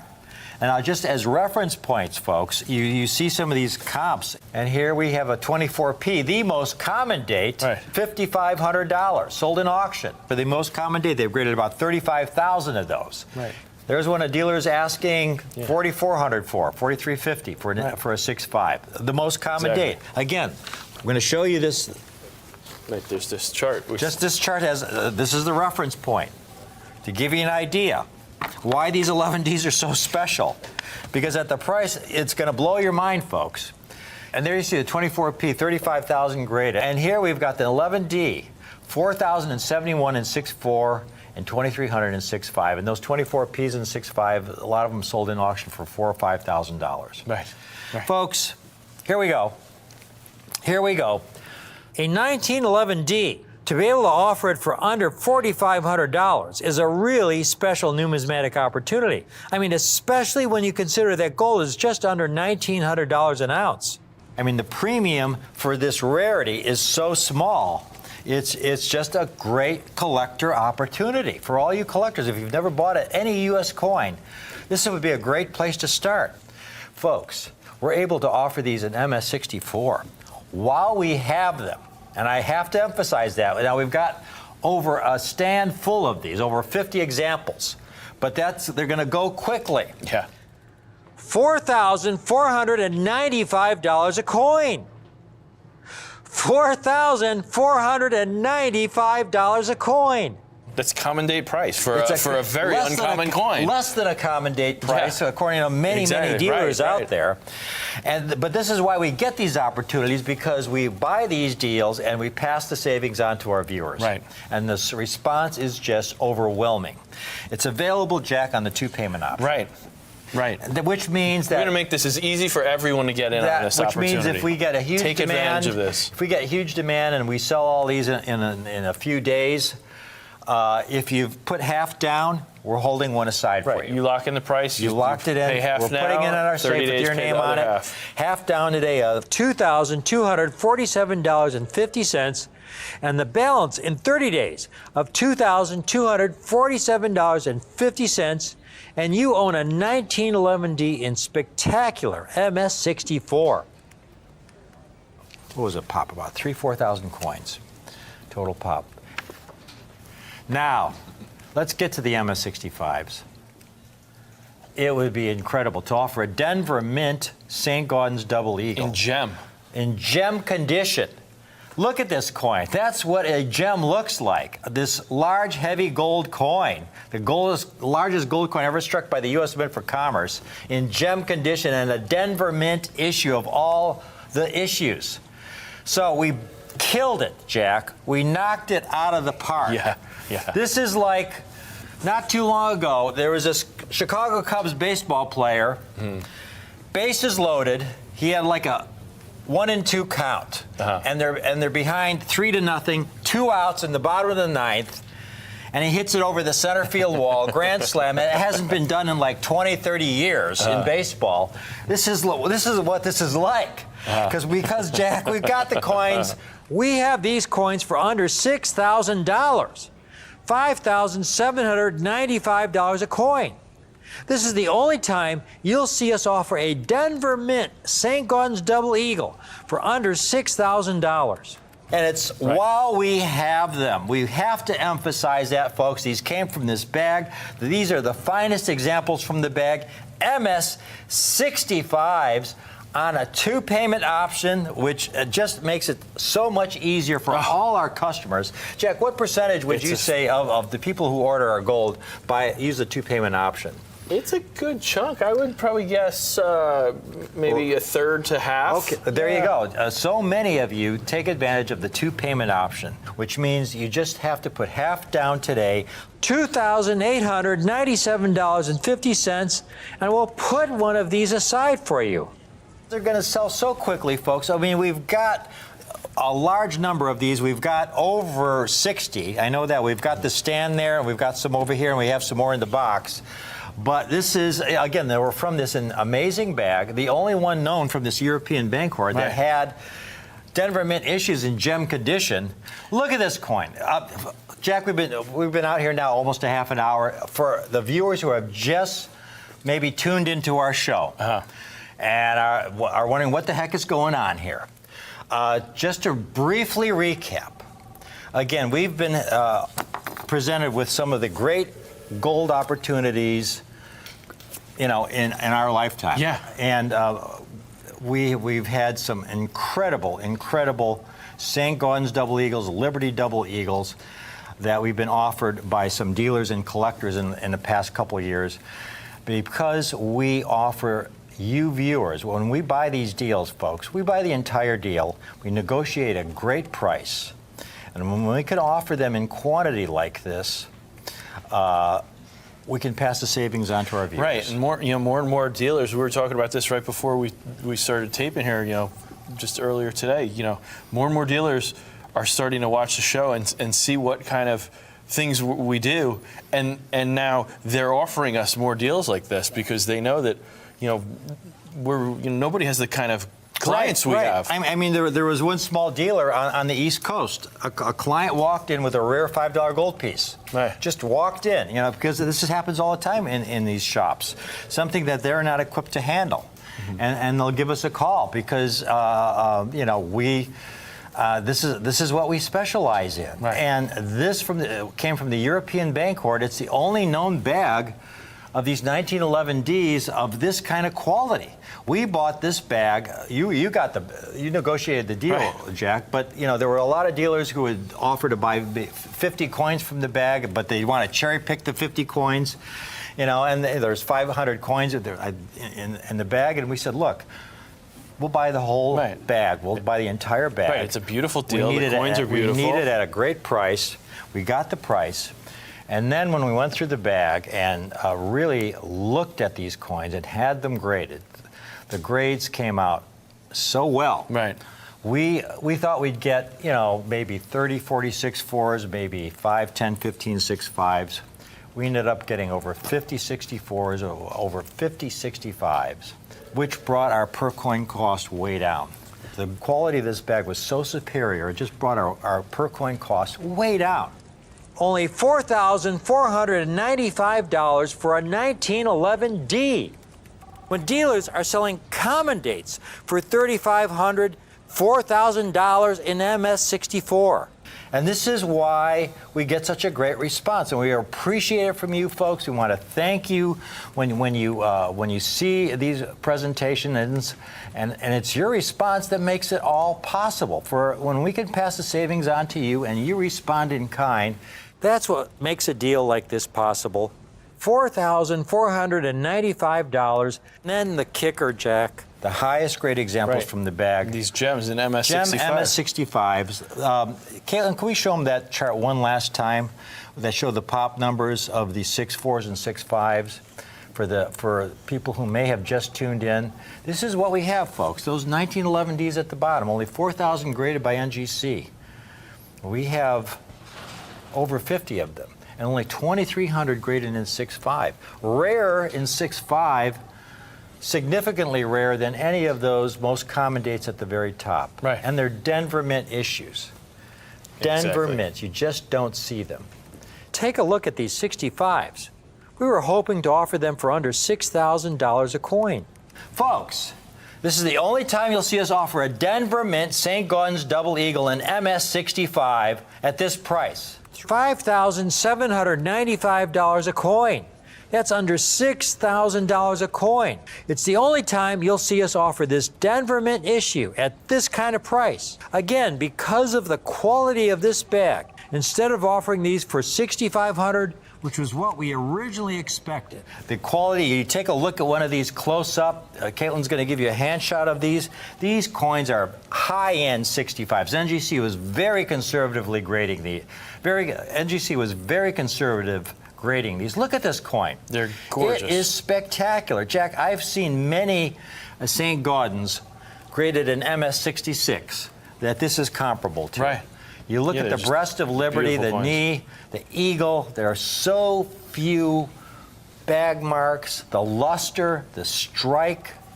It's like a presentation piece, and it's over 100 years old. Right. And you can tell it's been sitting in a bag in the bank collecting dust for over 100 years. Exactly. Hasn't been moved around. Exactly. Hasn't been moved around. Exactly. And we love being able to get, when there's an opportunity this good, getting it to as many people as possible. So by lowering that price down under $6,000, and if that's still a little bit of a stretch for your budget and you recognize a great opportunity, there's also that two-pay option. $2,897.50 now, and we will reserve one of these coins for you so that you can take advantage of this opportunity. Yeah. And in 30 days, you make the second payment, and we ship you the coin. And again, we want to emphasize that is so important because it's not like this is a 24P or a 1908 Nomato in 6.5. Right. Where if you take the two-pay, we may be able to get another 1908 or a 24P. They're not nearly as rare as the 1911Ds. The only reason we have these at this price is because of this bag. And again, this is a once-in-a-lifetime opportunity to get a Denver Mint. It really is. St. Gaudens Double Eagle in this kind of condition, the lowest mintage series of the three mints in the St. Gaudens series. The entire Denver Mint, all the Denver Mint issues combined in the St. Gaudens series only came to 12 in just total mintage. Oh, total mintage, yeah. It's about 11.6 million out of 70 million coins. Yeah. So about 70 million coins struck. Yeah. 70 million coins This is what's total. so exciting, right? And only a little over 11.5 million were struck at that Denver Mint. And when you look at coins from the European Bank Hoard, again, the Philadelphia Mint was the mint closest to Europe. Yeah, in the that's first the place. mint headquarters. And that was the headquarters. That's where most of your St. Gaudens were struck. In the European Bank Hoard, most of the St. Gaudens are Philadelphia Mint issues. Right. This is the only bag we know of Denver Mint issues that had this kind of quality. Folks, if we've left anything out, if somehow Jack and I haven't impressed upon you how truly incredible this is, this really is amazing. In almost 40 years of numismatics, I never dreamt I'd handle a Denver Mint St. Gaudens bag with this kind of quality in it. You worked at Stax for 8 years. They never had anything like this. Stax is one of the oldest auction house in the country. They never had anything like this. No, I've never seen it. I mean, look, combined over half a century of numismatic experience here, and we've never seen anything remotely close to this. The Smithsonian has the finest collection of United States coins in the world. Yeah. The 1911D in the Smithsonian collection, folks, is an MS-63. Right. And we have MS-64s and MS-65s, and we have them at truly a once-in-a-lifetime buying opportunity collector price. From Jack and I, the coin guys, this has been a thrill, Jack. This is great. Thank you. This is so much fun when we get something so special that we know from our decades of experience is truly a great, great collector opportunity. Thanks for watching.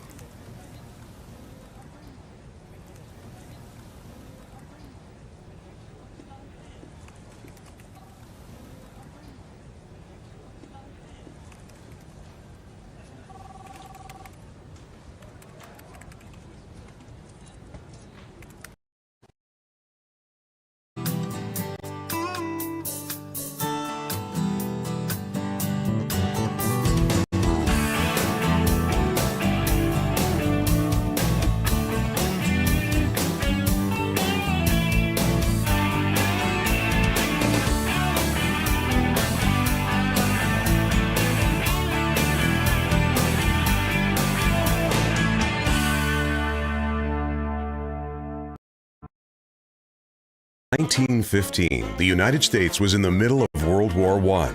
Woodrow Wilson was president, and in the world of numismatics, Mint director Robert Woolley decided it was time to replace the Barber half dollar, which had been previously designed by mint engraver Charles Barber. Woolley conducted a competition to select a new design for the half dollar. The Commission of Fine Arts decided that a design submitted by Adolph Weinman would be used. On March 3rd of 1916, the Treasury Department announced that a new half dollar would soon be released, since its predecessor's 25-year period had come to an end. The new coin was to be called the Walking Liberty half dollar. The obverse of the coin portrays Lady Liberty striding towards the sun. This represents a new day, hope, and prosperity. Liberty is draped in the American flag, flowing from behind her and wrapping around to her feet. Her right arm is outstretched as an open, helping hand. In her left hand, she holds branches of laurel and oak, symbolic of civil and military glory. The obverse also features the word liberty that stretches halfway around the top of the coin. The reverse of the Walking Liberty half dollar features the American eagle perched high on a mountain rock, raising its wings. The message, the U.S. is fearless and powerful. Many numismatic historians consider this particular eagle to be the most magnificent design. The original design showed the words half dollar above the eagle, but Weinman modified the design to put the words below the eagle. After much red tape and design modification, minting of the new Walking Liberty half dollar finally began in November of 1916. It was struck for 31 years until the Franklin half dollar replaced it in 1948. This Walking Liberty coin is composed of 90% silver and 10% copper. In numismatics, absolute rarity is defined as when a coin is rare regardless of its condition, due to the fact that so few coins were minted. With such a high level of absolute rarity, the Walking Liberty half dollar is one of the most difficult half dollar sets to complete. Here to tell you more about the Walking Liberty series is coin expert and numismatic author Rick Tomasca. I was mesmerized by the beauty of this coin, this beautiful image of liberty. It seemed like the perfect marriage of beautiful art with great American symbolism and meaning.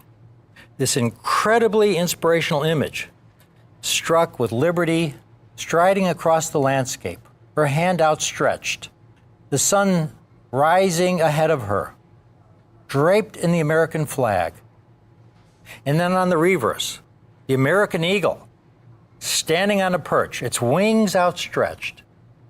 I thought this was the most stunning, beautiful coin I had ever seen.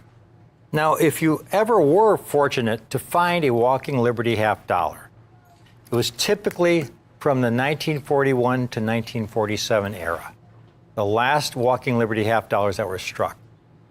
A survivor from the 1930s, those are much rarer. And pre-1930, in that era, folks, it's that era, the Walking Liberty half dollar struck from 1916 to 1929.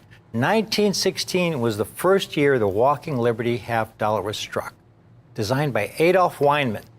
It's these earliest Walking Liberty half dollars from this earliest era that makes this collection especially magical. Today, I'm able to offer the complete 65 coin collection. Now, we've taken one of these books apart to show you each of the pages. Every date and mint mark of the Walking Liberty half dollar series. This is a monumental collection with extraordinary, absolute rarity, coins that are rare in any condition. The greatest example, of course, is the 1913 Liberty nickel. Only 5 were struck. So that if you found one, even the lowest quality example, it's worth in the millions and millions of dollars. And there are many other examples that have tremendous absolute rarity, which I will be showing you in just a few minutes. But this Walking Liberty half dollar collection, folks, and I've got one of these books here. A 65 coin collection is substantial. This book is heavy. It's several pounds. To have these coins in this select condition in grades from good up to very fine. This series is considered by many collectors to be the most beautiful and inspirational silver half dollar ever struck by the United States Mint. And it's the last half dollar with the inspirational image of liberty gracing its obverse. So beautiful was this design that the Mint resurrected it in 1986 for the American Silver Eagle series. And this original design is a major reason for the tremendous popularity of the modern American Silver Eagle series. But these walkers you see here, and the condition you see these coins, especially the earliest dates, offer so much rarity, folks. These coins have it all. The Walking Liberty half dollar will forever be a uniquely American classic. It was first struck in 1916, a year before our country entered World War I. It was last struck in 1947, 2 years after the conclusion of World War II. The entire series, 65 silver half dollars, every Dayton Mint mark, and most importantly, a series loaded with dates offering tremendous absolute rarity at the most collector-friendly price, folks. This is a collection that offers you, your family, the greatest long-term potential. There's so much history, so much beauty, so much rarity. It's such a great collector-friendly price. It's a classic. I have wanted to make a presentation on this set of United States half dollars for several years, but I was restrained by the fact that I was not able to assemble enough of these complete sets. What makes the Walking Liberty half dollar series so special is that very few were originally struck. Many were struck over 100 years ago. And not many people collected coins 100 years ago, or even 70 years ago. Coin collecting really began to expand in popularity in the 1950s, when a new American middle class was growing and emerging in our society, who could afford to pursue their interests, their passions. And collecting old and sometimes very rare United States coins has been exploding in popularity ever since. Folks, let's just briefly look at some of these coins, beginning with the earliest dates, the ultra-rare low mintage issues. 1916, Philadelphia Mint, they only struck 608,000 coins. These coins were heavily used in commerce. All are going to be in really nice, good condition or better. You'll be able to see the date. Undamaged, these coins won't be cleaned. Beautiful, original Walking Liberty half dollars. And the next date, the 1916 D. Now, in those early years, they put the mint mark on the obverse below In God We Trust. And so you see the D right there, right below In God We Trust. And the 1916 S, same thing with the San Francisco mint mark. And then we go to the year 1917. 1917 was the highest mintage year of all the Walking Liberty half dollars struck before 1934. 1917, they struck 12 million Walking Liberty half dollars, which by modern standards is minuscule. But for that time, it was huge. If there was one coin on this first page you could call sort of a common date, it would be the 1917. But then the next coin, the 1917 with the D on the obverse, they only struck 765,000 coins. And most interestingly, there were 2 Denver Mint issues that year, because they also struck the 1917 with the Denver Mint mark on the reverse at 8 o'clock. And that coin had a mintage of 1.9 million. And they did the same thing for the San Francisco minted issues in 1917. They had the San Francisco mint mark on the obverse, only 952,000 struck with the mint mark on the obverse, tremendously rare. And then they had the 1917 with the mint mark on the reverse. Now after that, the mint mark was always on the reverse at 8 o'clock near the reverse rim. 1918, 1918D, 1918S. Then you have 1919, only 962,000 struck. 1919D, 1.1 million struck. Now here's the thing, folks. I usually stress condition rarity when I sell coins. When we're talking about Morgan dollars, when we're talking about most half dollars, American Silver Eagles, I stress condition rarity. But in the Walking Liberty half collection, if you're talking about condition rarity, the coins are a small fortune. A 1919D, just this one coin in Mint State 65, just this one coin can sell for over $200,000 just for that one date. A complete set in Mint State 65 could cost you in the millions. There is so much rarity in these coins I have for you today, folks. There is so much upside potential at the price I have this set at. And I haven't even gotten to the rarest dates in this set. We have the 1920P, 1920D and S, and then those three magical issues, the 1921P, 1921D, and 1921S. The 1921P, folks, had a total mintage of only 246,000 coins. Again, struck for commerce. Few have survived today. The 1921D, 208,000. And the 21S, 548,000 coins. Now, I'm not going to go into the rest of the set, but I hope I've given you an idea of the rarity of these coins. Here's a really interesting chart. It compares the mintage of the 1964 Kennedy half dollar in Mint State. Just for that 1 year, 1964, the Mint struck 429 million Kennedy half dollars in Mint State. For the entire Walking Liberty half dollar series, all 65 dates, barely more than the 64 Kennedy. For the entire series, only 484 million coins. But the bulk of those mintages for the Walkers are in the last years of the series, the 1940s. Here's a list of all the Walking Liberty half dollars struck in order of their mintage of the date they were struck from 1916P. And you can see in those early years they had many coins with mintages below $1 million and many coins below $2 million in total mintage. Again, these were not proof coins. They were struck for commerce and they were heavily used in commerce. There are very few survivors. But then you get to the second page.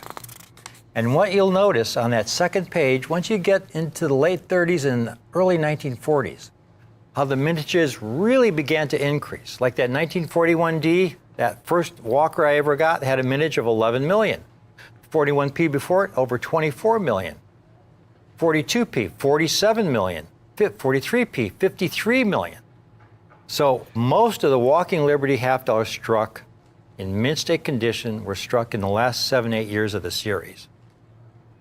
So here's what I've done to make the series really understandable to you if you're a novice to collecting or a novice to Walking Liberty half dollars. I've got the 1941 to 1947 years. I've called it the high mintage years in the series. This is when the Walkers were struck in the greatest numbers, when you had the highest number of survivors. There are 20 dates in mint marks. 5 of the dates have mintages over 20 million. And there at the very bottom, these last years are common to scarce in absolute rarity. Even so, even though these are the most common dates, these coins have appreciated tremendously over the last several years. They used to be available for $4 or $5 a coin in circulated condition. Now they're around $20 to $30 a coin. And these are the most common Walking Liberty half dollars. But then we get to the second era that preceded these high mintage years. From 1933 to 1940, again, this was during the Great Depression. There was not a tremendous need for half dollars for commerce at that time. So the mintages were much lower than the years that followed. A lot of coins had mintages over 1 million, 2 million, some 3 million. Very low mintages. 36P, the highest mintage, about 12 million. So these coins are scarce to very scarce in their absolute rarity.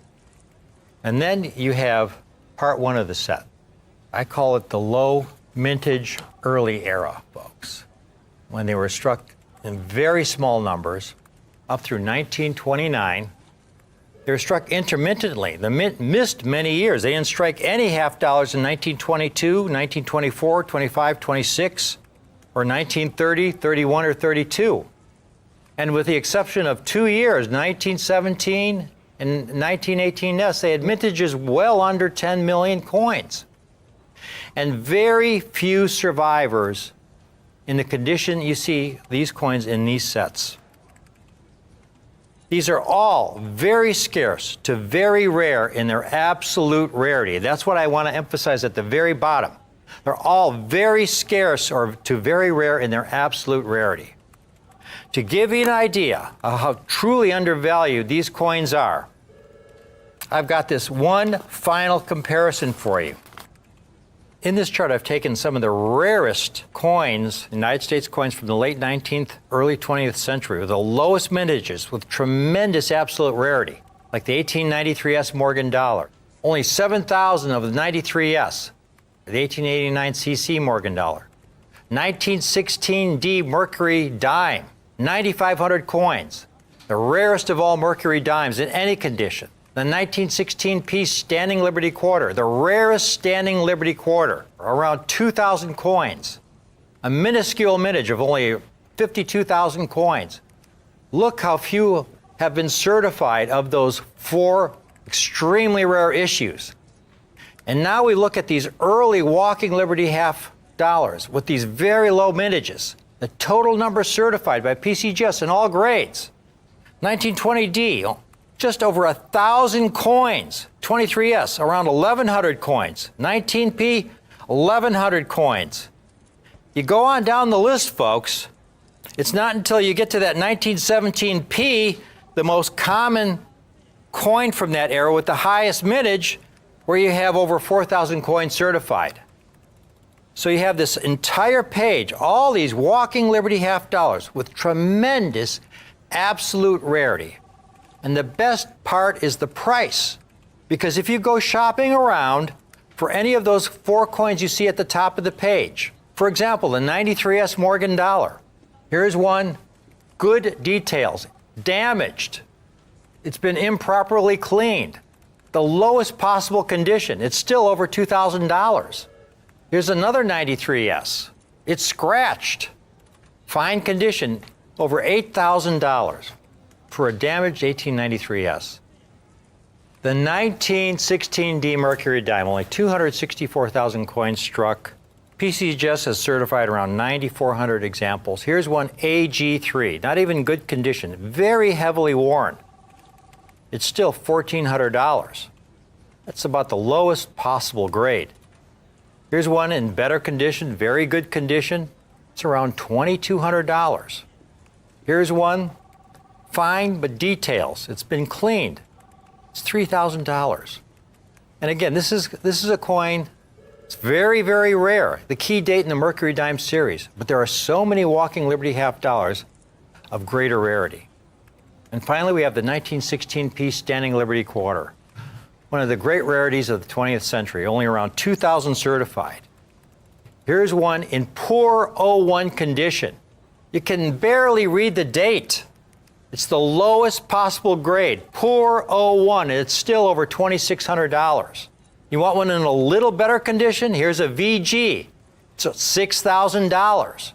This is why I love this collection so much, because there are so many dates in the Walking Liberty half dollar series that have so much absolute rarity, greater absolute rarity than so many coins out there that cost a lot more. I mean, there are coins, a couple dozen coins with greater rarity than a lot of those tremendous rarities that I just showed you. Now, there are 65 different dates and mint marks. I'm not going to show you comps of all 65, but let's just start with the last year they were struck. 47P, similar condition to the example we have in the set. It's $22. Here's a 47D, $20. Highest mintage Walker in the entire series, the 43P. Here's one, it's heavily worn, very heavily worn. It's still a $15 coin, but again, the most common date, very heavily worn. 1941, $16. That 41D, that first coin I ever collected as a kid, my first walker, is $27. Again, these are the most common walkers. 41S, $49. But then we start getting into some of the tougher walkers. 38D, $173. 27S, they want almost $100 for it, folks, but this is a damaged coin. Look at the rim at around 11 o'clock. It's a damaged coin. It's still $100. Here's a 1923S, over $400. Here's a 1921P, that one of those low mintage key years, only 246,000 struck, $2,400. Tremendous absolute rarity. 21D, only 208,000 struck, over $3,200. And that is, again, a dealer with 100% positive feedback, just as with the 21P I had just shown you. And here's the 21S, over $1,400. Dealer with a very, very high rating. 17S Obverse, $300, 100% positive feedback. 17D Obverse, $150. 16S Obverse, $450. 16D, $450. Again, a dealer with 100% positive feedback. Folks, those are 15 dates, including the rarest key dates, and it comes to $8,783. Just those 15 dates out of the 65 coin collection. The best part of this collection is that it's not based on what the market will bear. It's based on my cost. I put in the work, and I have assembled some spectacular sets at the most collector-friendly price, folks. This is a window of opportunity, a brief moment in time. I've got these sets while I have them, the entire collection, $2,995 for the entire collection. That's $46 a coin. It's like you've got the entire collection with every coin at a common date price. And you're getting all these incredibly rare, early Walking Liberty half dollars in beautiful, beautiful condition, folks. The 21P, the 21D, the 21S. You will not find another set, especially another $half set, a $half struck in 90% silver, the Walking Liberty half dollar set, the entire collection, for only $46 a coin. This is a collection you definitely want to put away for the long term. Pass it on to your kids, to your grandkids. This is one of the great collections in all of U.S. numismatics. We have this available on our 2-payment option. All you have to do is put half down today of $1,497.50, and we'll hold one of these sets for you and pay the balance in 30 days. Call in now. Please act now on this. This is an incredibly difficult set to put together.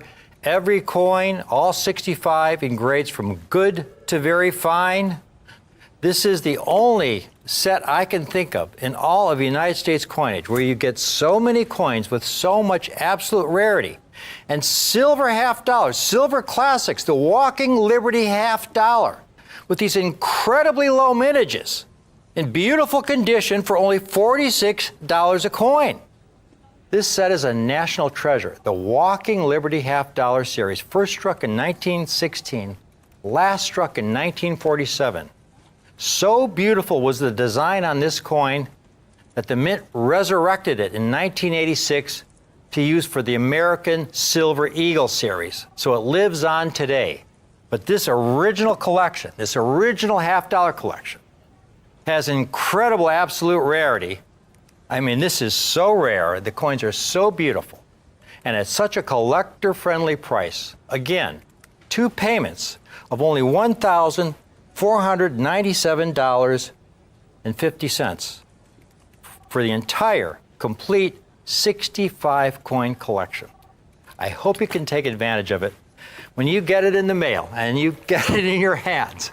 Again, it is substantial. This 65 coin half dollar collection It's a really, really great set that will give you endless hours of collecting pleasure.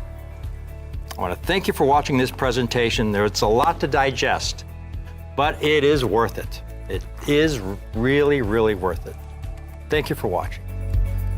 Coins are graded using the Sheldon scale from 1 to 70.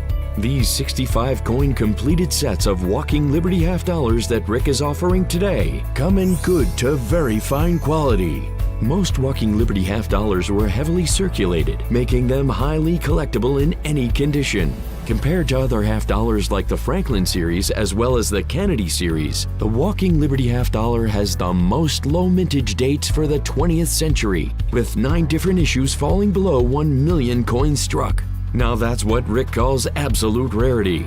A coin is considered to have absolute rarity when its mintage is so low that finding the coin in any condition is a tremendous accomplishment. With such a high level of absolute rarity, the Walking Liberty half dollar is one of the most difficult half dollar sets to complete. And now today, you can get this complete set of Walking Liberty half dollars for the low price of only $2,995. And don't forget, you can use our convenient 2-payment plan. Simply put half down now of $1,497.50 and then pay the balance in 30 days. It's just that easy. That's right, a complete set of 65 Walking Liberty half dollars containing every date and mint mark for just 2 low payments of $1,497.50. That's less than $47 per coin. Wow! And you can order with complete numismatic confidence, as Rare Collectibles TV offers you a complete, full 30-day money-back guarantee. No questions asked. These coins are in limited supply and this is a limited time offer. At a price like this, these coins won't last long. Call now. I was mesmerized by the beauty of this coin. Beautiful art with great American symbolism and meaning.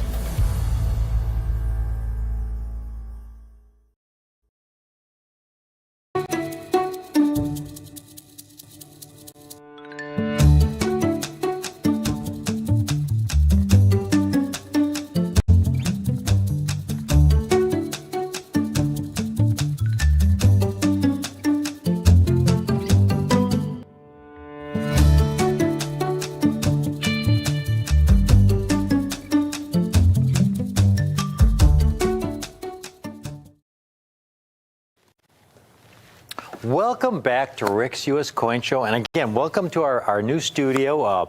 I will still be making presentations at our L.A. studio, but having this studio closer to home is really, really great because it gives me more time to offer more presentations every week. There are just so many incredible coin opportunities in U.S. numismatics today for the collector of today, and I mean. The old studio, folks, it's a 2-hour drive getting up there. It's a 2-hour drive coming home. Really cuts into that time.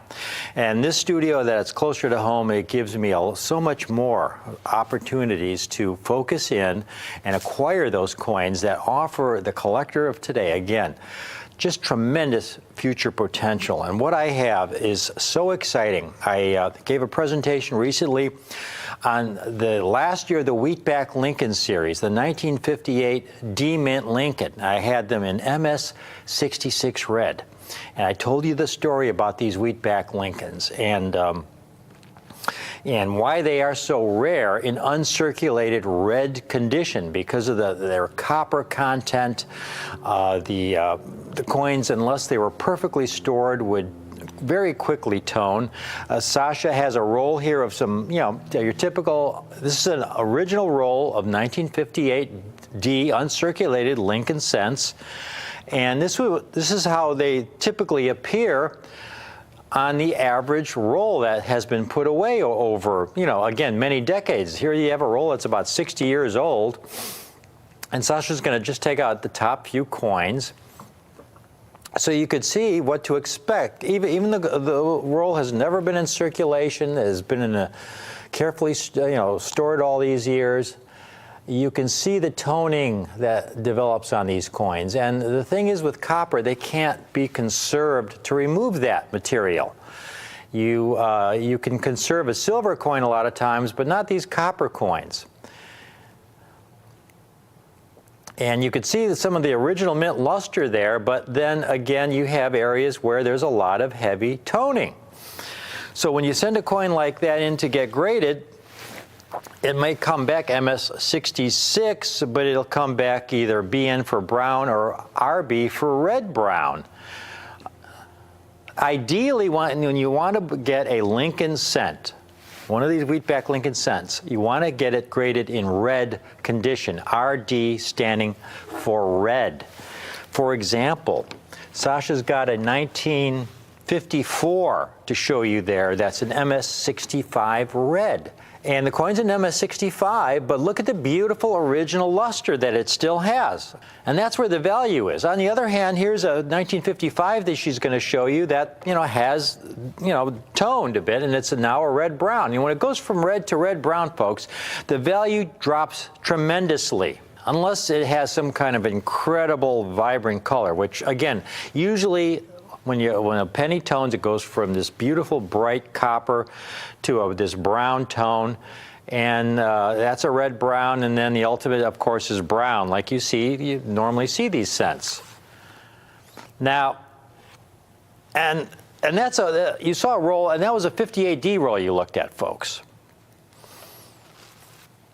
I have got a very special, first ever collection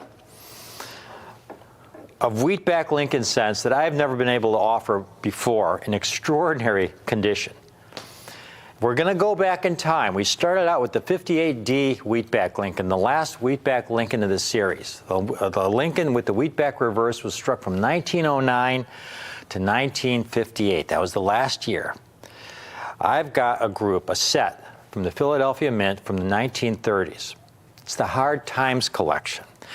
It came from a collector who specialized in collecting finest examples from the 1930s, the Great Depression era. And there were not a lot of collectors back during the Great Depression, folks. I mean, how many people could afford to collect back then? Very, very few people.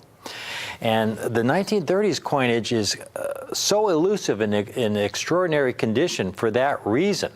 About the only exception would be, the 1938D Buffalo nickel, because everybody knew that was going to be the last year of the Buffalo nickel, so there were a lot of rolls of the 38D Buffalo nickel that were put away.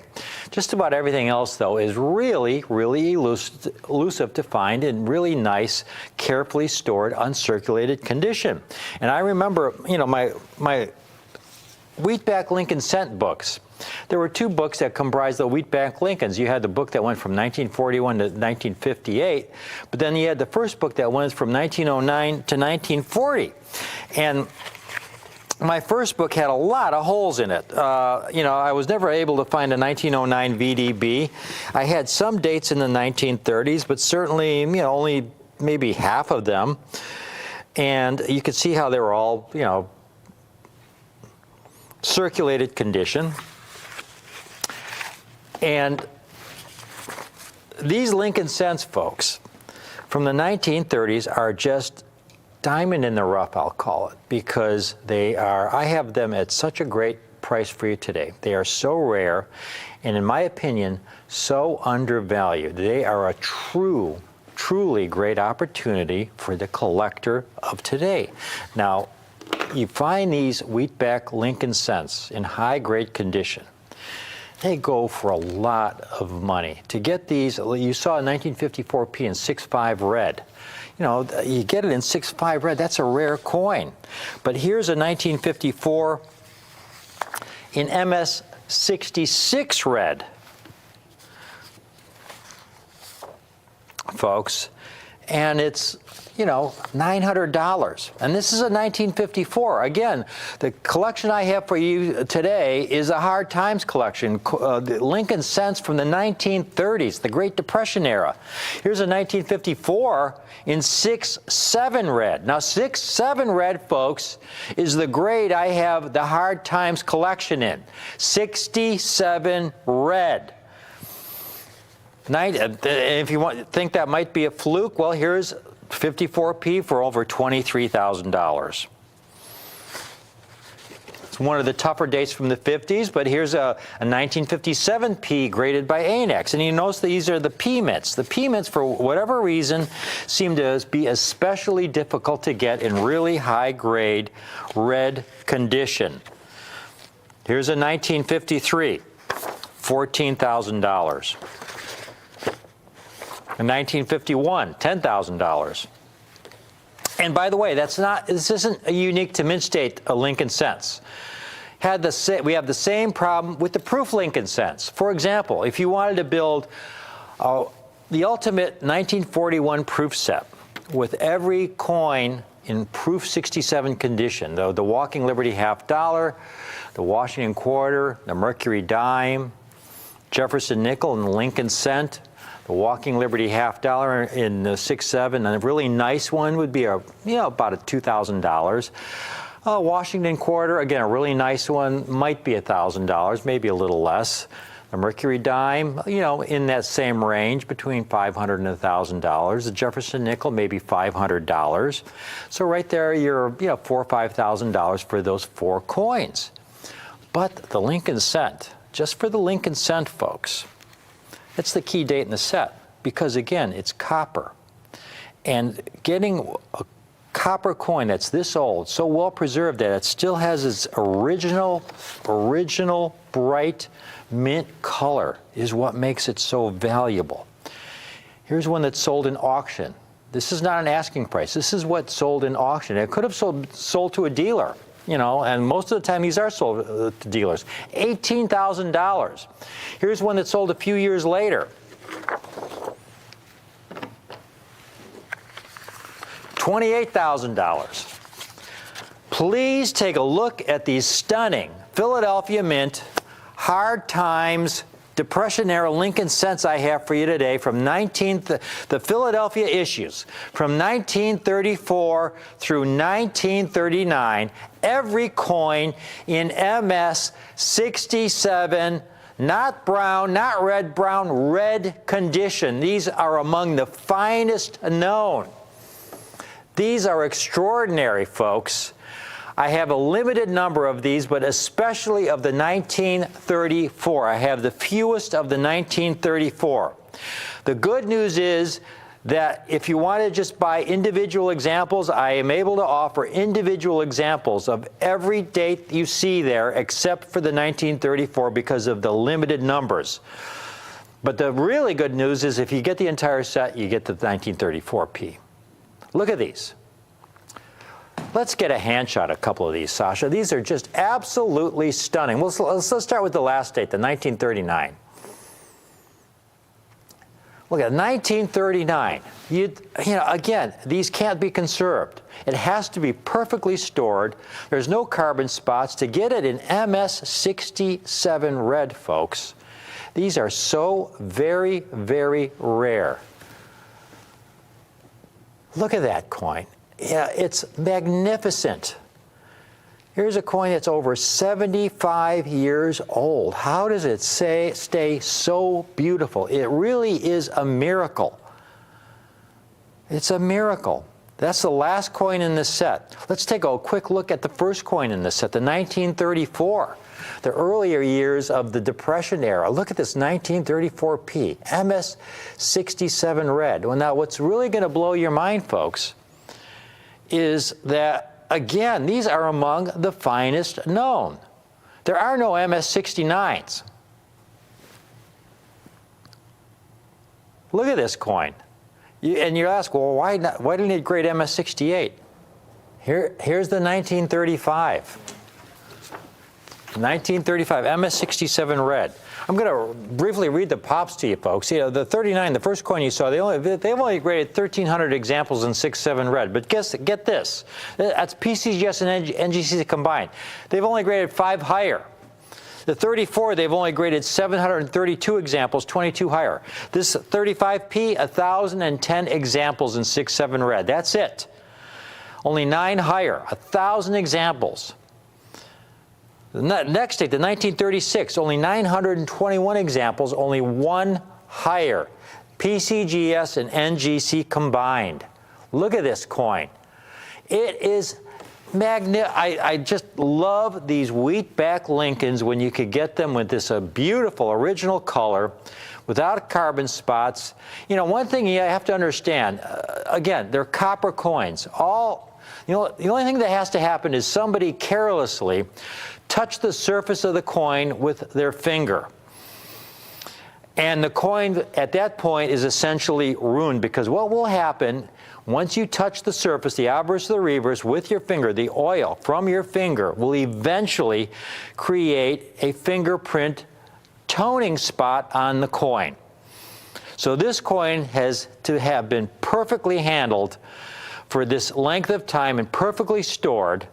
Plus, it has to have, it's struck for circulation. They were dumped into bags that somehow it didn't get bag marks and abrasions. And to survive in 67 red is a miracle. And then you have the 37, only 1,600 graded, only 2 examples higher. You're looking at it among the finest surviving specimens. Folks, these should be $3,000 coins.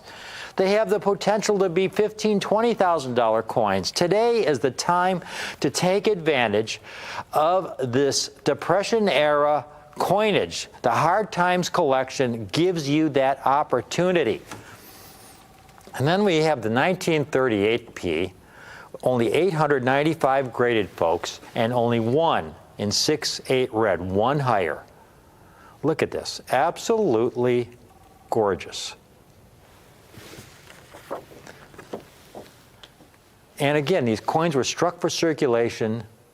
You know, it's a miracle. Somebody had to have an original roll, and you get an original roll, you're lucky if there's 1 coin in there that survives in the condition you see these coins. And again, there's the last date.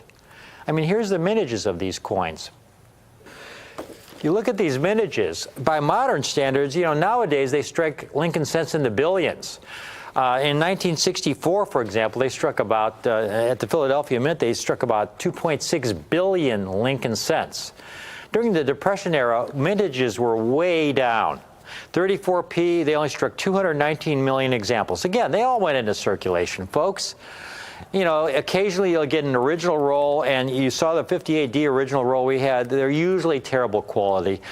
Look how rare these coins are. These low mintages, and how few have survived in 67 red condition. Again, among the finest surviving specimens.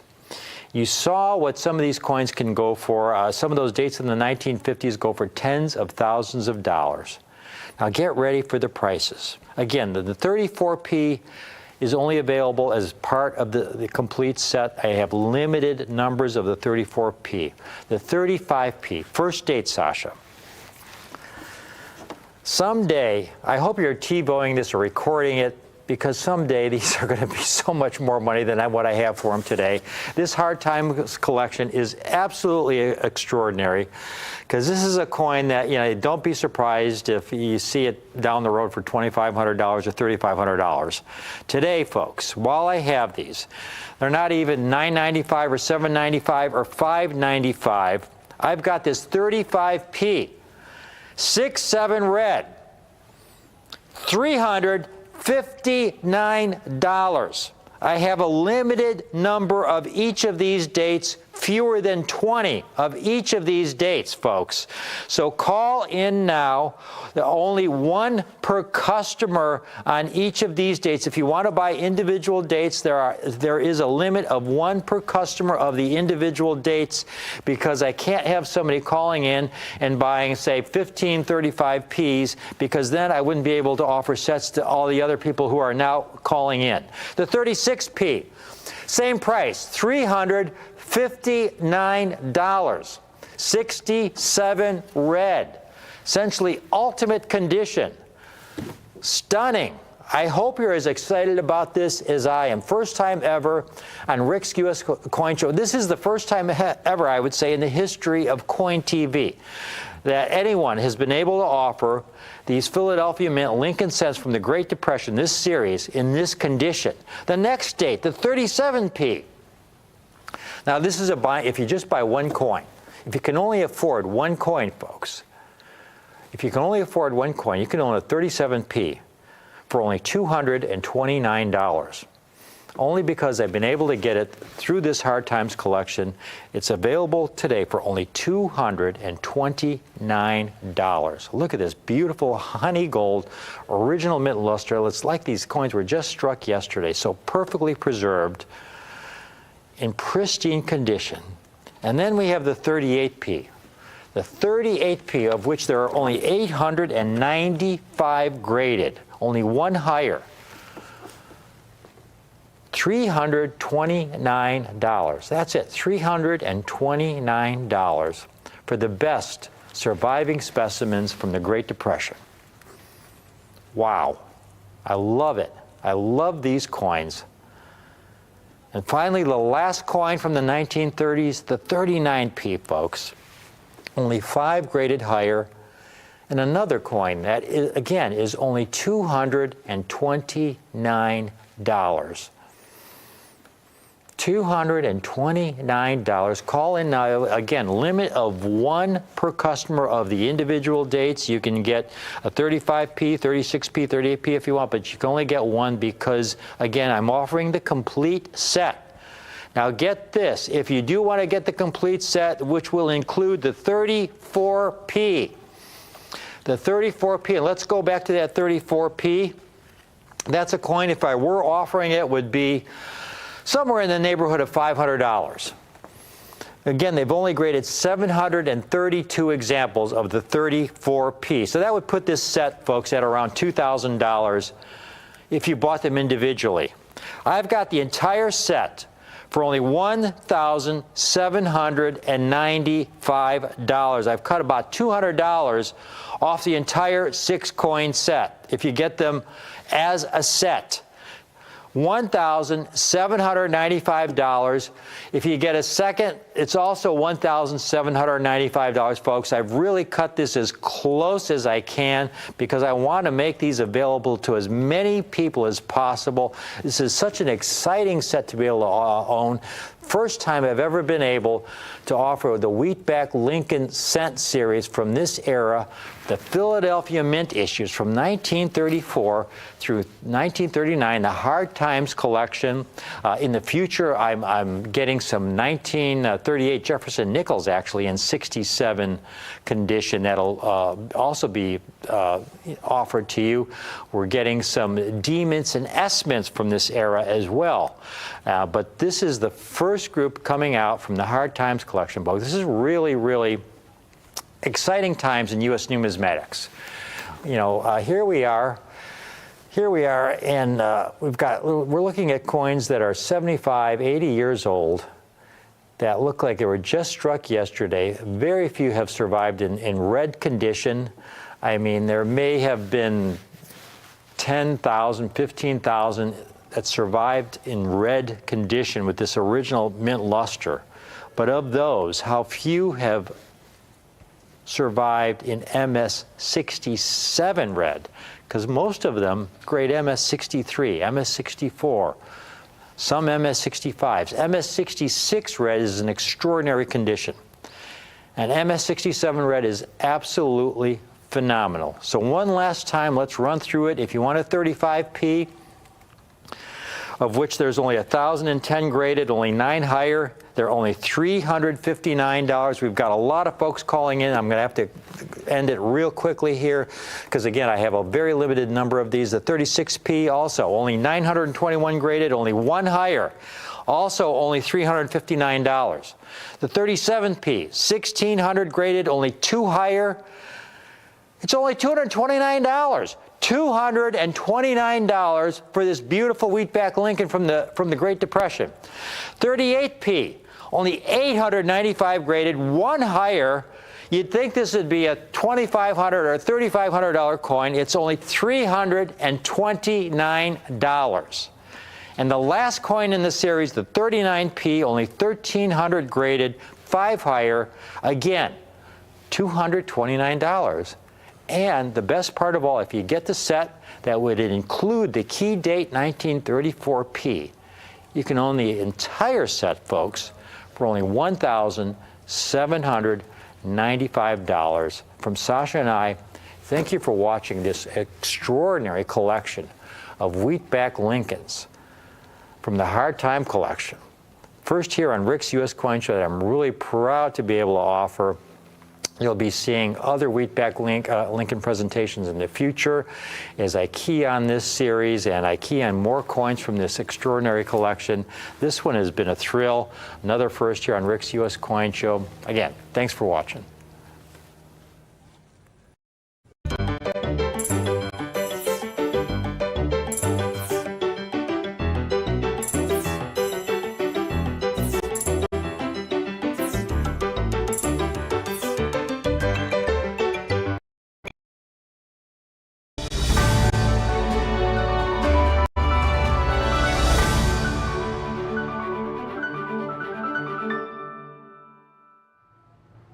I have got a collector's dream come true collection for you today, folks. The set I'm going to be showing you in just a couple minutes is the finest possible quality, meeting the strictest grading standards in the highest grade, in ultra cameo with the heaviest cameo contrast, at a most collector-friendly price. And I'm able to do it at this most collector-friendly price because I put in all the work. There were no middlemen, folks.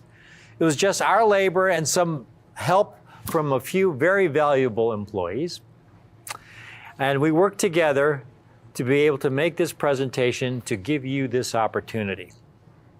I'm going to start out by talking about the key date in this series. Now, before I get into that, I should explain what a key date is. Every coin series has a key date. The key date is the coin that's the hardest coin to get in really nice, high-grade condition. So, for example, in the Mid-State Franklin series, the key date is the 1953S in full bell lines condition. Even a MS-63 full bell line 53S is a $10,000 or $15,000 coin. In the Morgan Dollar series, the 1893S is the key date. Here's one in MS-63, very rare. It's the rarest date in really nice condition, over $400,000. In the Standing Liberty Quarter series, some collectors may think it's the 1916P Standing Liberty Quarter because that was the first year of issue. It had the lowest mintage. Just over 50,000 were struck, very low mintage, but it's not the key date. The key date is the 1927S. It had a much higher mintage, but it's much rarer in high-grade condition with a fully struck full head. A 1916P and 6.5 full head is about a $25,000 coin. A 27S, like you see here, is about a $200,000 coin. The Bicentennial Type 1 clad Eisenhower dollar, proof 69 ultra cameo. This is the key date in 6.9 Ultra Cameo condition in the Proof Eisenhower Dollar Series. It is the hardest date to get in high grade with this level of exceptional cameo contrast, obverse and reverse. There are many other very tough dates in this series as well. There are 11 total dates in the Proof Eisenhower Dollar Series. I have the complete 11 coin set for you today, folks. And I have the set in Proof 68 Ultra Cameo condition and the highest grade ever given this series, Proof 69 Ultra Cameo condition. And they're in the NGC Temasca Signature Series holders. Before I go any further, the Signature Series is absolutely critical when it comes to buying really quality proof coins from the 20th century, especially Eisenhower dollars, Franklin half dollars, Kennedy half dollars. The Signature Series was first proposed by NGC. And they approached me and they said, Rick, we think we have a great idea for the collector of today. Now, we grade coins, we put them in our generic NGC holder. But wouldn't it be great if we would first grade the coin and then we send you the coin to review it? And if you think it's really exceptional for the date and grade that we put on the holder, you sign your name to it, and we will put it in a custom signature series holder. And in return, what we'll do is we'll give these signature series coins, because you've reviewed them and given them your approval that they're exceptional for the date and grade. They'll have their own independent population numbers and their own independent values in our price guide. So some months ago, NGC came out with this major announcement that I had agreed to the signature series concept for Franklin half dollars, Kennedy half dollars, Washington quarters, and Eisenhower dollars. The important part is highlighted there in red and blue. In red, it says at the bottom, these new Tamaska signature holders include only those coins that he has personally selected. In other words, those coins that are first graded by NGC and then that I review, and that if I think are really exceptional for the date and grade, I sign off on it, sign the label, and it goes into the signature series holder. And then in blue, to help collectors appreciate the importance of these NGC Tamaska signature coins, NGC will list them separately in its NGC US Coin Price Guide and NGC Census. Now, to give you an idea of what the difference is between one of my signature series coins and a run-of-the-mill generic coin of the same grade, let's compare a couple. Now, folks, these coins are both the same grade. Now, PCGS uses the term deep cameo for coins with the heaviest cameo contrast. NGC uses the term ultra cameo. Basically, they refer to coins with the heaviest cameo contrast. But in the case of the coin on the right, this is the coin that NGC first graded, and then I looked at it and I said, wow, this really is an exceptional Type 1 ultra cameo. And I signed off on it, and it's in the signature series holder. And you look at the contrast on that coin, obverse and reverse. This is what it takes to go into the signature series holder. This is what makes these coins so rare and such a great value. I should briefly explain what is the Type 1 and what is the Type 2. Why is the Type 1 so rare? The Type 1 was the Eisenhower dollar that was clad struck in 1975. It used wide lettering. They had a problem with planchet flow into the deepest portions of the die, striking these large coins with these clad planchets. So in 1976, they narrowed the lettering to get better metal flow and get a better look on the coin. Now, when they redesigned the coin with the narrower lettering, they were also able to strike a few more coins with exceptional cameo contrast. And there you can see the Type 1 on the left. For example, $1. Notice how wide and fat that $1 lettering is versus the $1 in the coin on the right, which is the bicentennial Type 2. So that is the difference between the two coins. Now, this is the creme de la creme, folks. They're proof coins. Most Eisenhower dollars were not struck in proof. Most Eisenhower dollars were struck for commerce. They're mint state coins. Here's a few examples that I have here. These were mint state coins. These are not proof coins. This is what they typically look like. The mint struck hundreds of millions of these Eisenhower dollars in mint state. And here's a chart showing all the Eisenhower dollar mintages in both mint state and proof condition. And you can see in mint state clad condition, which the vast majority you find in circulation are mint state clad, they struck almost 700 million coins for the entire series from 1971 to 1978. Silver were only issued by the mint. They only issued 24 million of those. Now, the proof clad, they struck just over 18 million, and the proof silver, just 12 million. So about 31 million proof Eisenhower dollars. The vast majority, folks, of these proof Eisenhower dollars, as they came from the mint, and the packaging that they used, the vast majority are just absolutely atrocious quality. The silver issues came in, we refer to them as brown Ikes because they came in these brown boxes.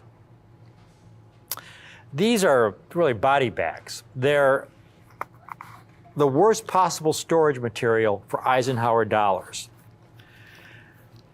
Apparently, nobody there knew anything about chemistry at the mint because this packaging material was not inert. So you had the silver-proof Eisenhower dollar, and notice how heavy the toning has developed on this coin as it's been stored in this holder for these decades. The longer the coin is stored in this holder, the worse the condition of the coin.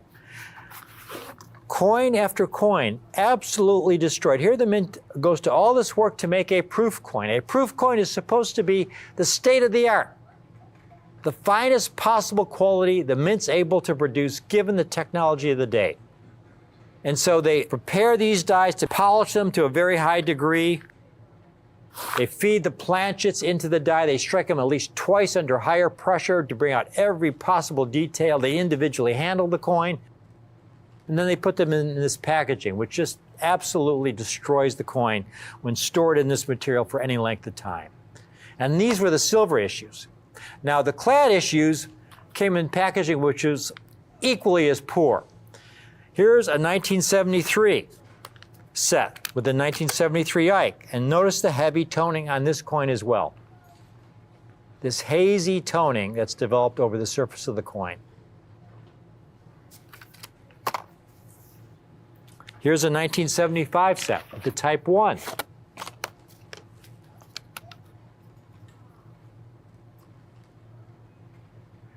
It's not bad, but it's not great. It's no ultra cameo. It's, probably not even a cameo. You look at the reverse, very, very heavy, murky toning over the majority of the surface of the coin on the reverse. When I last made this presentation, offering the 6.8 Ultra Cameo and 6.9 Ultra Cameo sets, this was about 3 months ago, I had a limited number of sets. We sold out, folks. Here was the price guide at that time on these sets in Proof 68 Ultra Cameo and Proof 69 Ultra Cameo. You look at the values for the Signature Series coins, and you see for the entire set in 6.8 Ultra Cameo, it comes to $1,220. The 6.9 Ultra Cameo set came to $2,725. Take a look at the 6.8 Ultra Cameo set, folks. This presentation is only going to be a few minutes longer. Once again, I have a limited number of these sets. These are really hard to come by, especially all of these key dates in this set. You look at every one of these, a beautiful, stunning, Proof 68 Ultra Cameo. The toughest dates to get in beautiful Ultra Cameo condition are these early clad issues for the most part. The 73S clad, the 76S Type 1 clad, the 76S Type 2 clad. The 73S and 74S silver can be very difficult. They were very low mintage. The 78, that's the highest quality issue in the set. That's the easiest coin to get in Ultra Cameo, that last year of the series. But every one of the other 10 coins are all extremely difficult. Now, last time I offered this set several months ago, it was only $950. We sold out. I can't match that price again, folks. My cost has gone up on these. I can't get the coins. They're too hard to come by. It's a lot of work. But I am able to offer this set for only $1,095. That's still under $100 a coin. It comes to $99.54 a coin. And remember, the price guide value is $1,220. So you're still getting it under the price guide. Now, what about the 6.9 set though? Well, there's a couple dates that have gone up in value since I last made the presentation. Sasha's going to show you the latest price guide value for the 6.9 set. The 73S, last time I made the presentation, was a $450 coin. Now it's a $480 coin. That key date 76S Type 1 was a $495 coin. Now it's a $575 coin. Don't be surprised if some months from now, if it's an $800 or $900 coin or a $1,200 coin, folks. That's, again, the key date, but there's so many other tough dates in this set. As I said, that 73S clad, 74S silver, 73S silver, clad type 2, very, very difficult. In fact, they're all extremely elusive. But those key dates, to get this set with the key dates, here's the good news. The good news is I was able to hold the price on the 6.9 Ultra Cameo set, folks. It's still available for $1,995 for the entire set.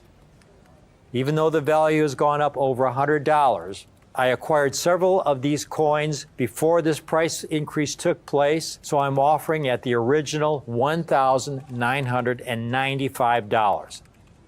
Again, this is a limited time offer. These values you see here, folks, are not static. Don't expect to see these same values months from now.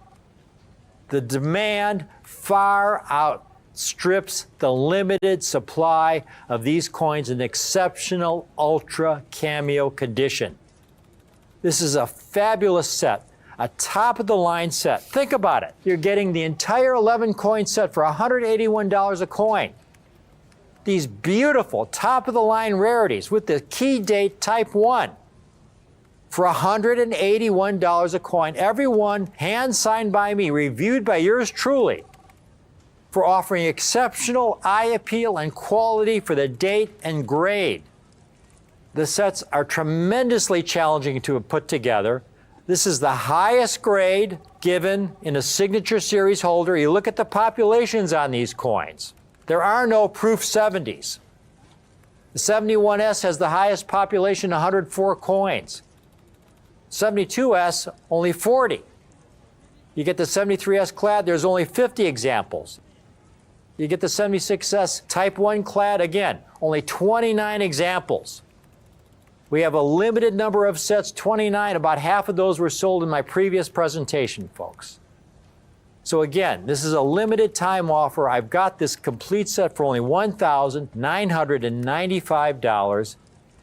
I've got the 6.8 set, again, for under $100 a coin. The 6.8 Ultra Cameo set is only $1,095.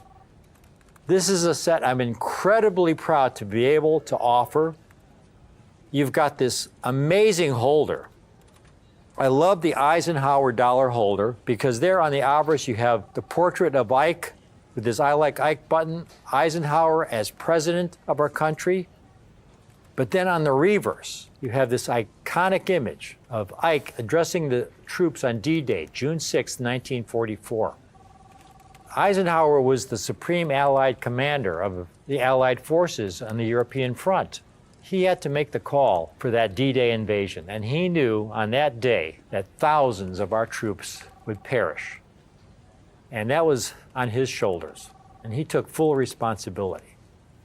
And when the war ended, the D-Day invasion was thankfully successful. The war ended a year later, and he went into private life. He had no intentions of becoming a politician, but he was heavily courted by both the Democrat and the Republican parties. They convinced him that the country needed him. He never considered himself a politician, but he eventually agreed to run on the Republican ticket because he felt he had more in agreement with the Republican Party, and he was a very successful president. You've got the entire set, again, with all these key dates in the set. And it's these key dates, folks, that are going to be most in demand in the years ahead. They're going to see the greatest value increases. But for today, I'm able to offer this ultimate set in 6.9 Ultra Cameo for the same $19.95 that I was able to offer it at several months ago, even though the values are up. The 6.8 Ultra Cameo set, I can't match that old price. My cost has just gone up. I can't match that price, but it's still under $100 a coin for the 6.8 Ultra Cameo set. It's only $1,095 in 6.8 Ultra Cameo.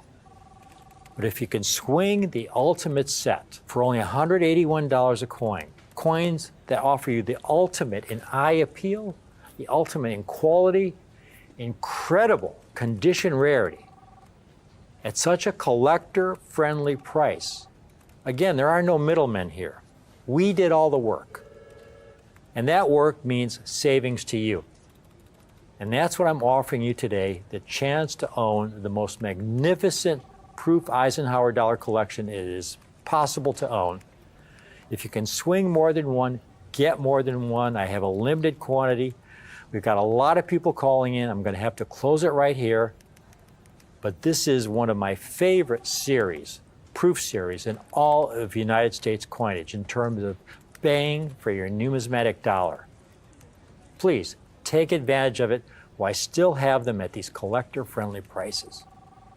For those of you who can't swing the entire $19.95 today, we have a 2-payment option.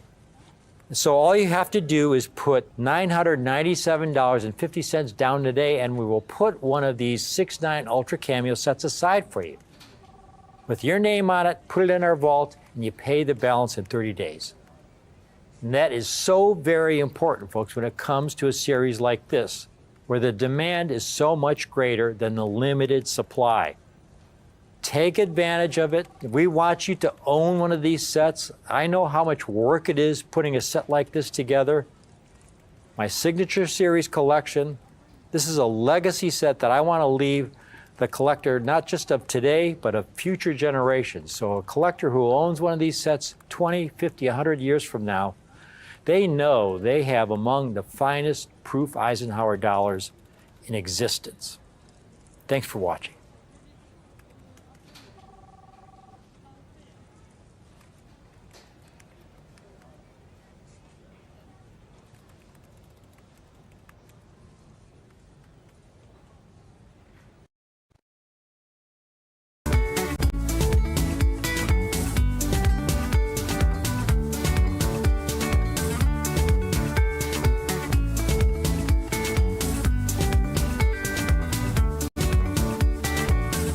Hi, I'm Rick Tamaska. And I'm Caitlin Tamaska. Thank you for watching Rick's U.S. Coin Show. Stay tuned for another great presentation coming up next.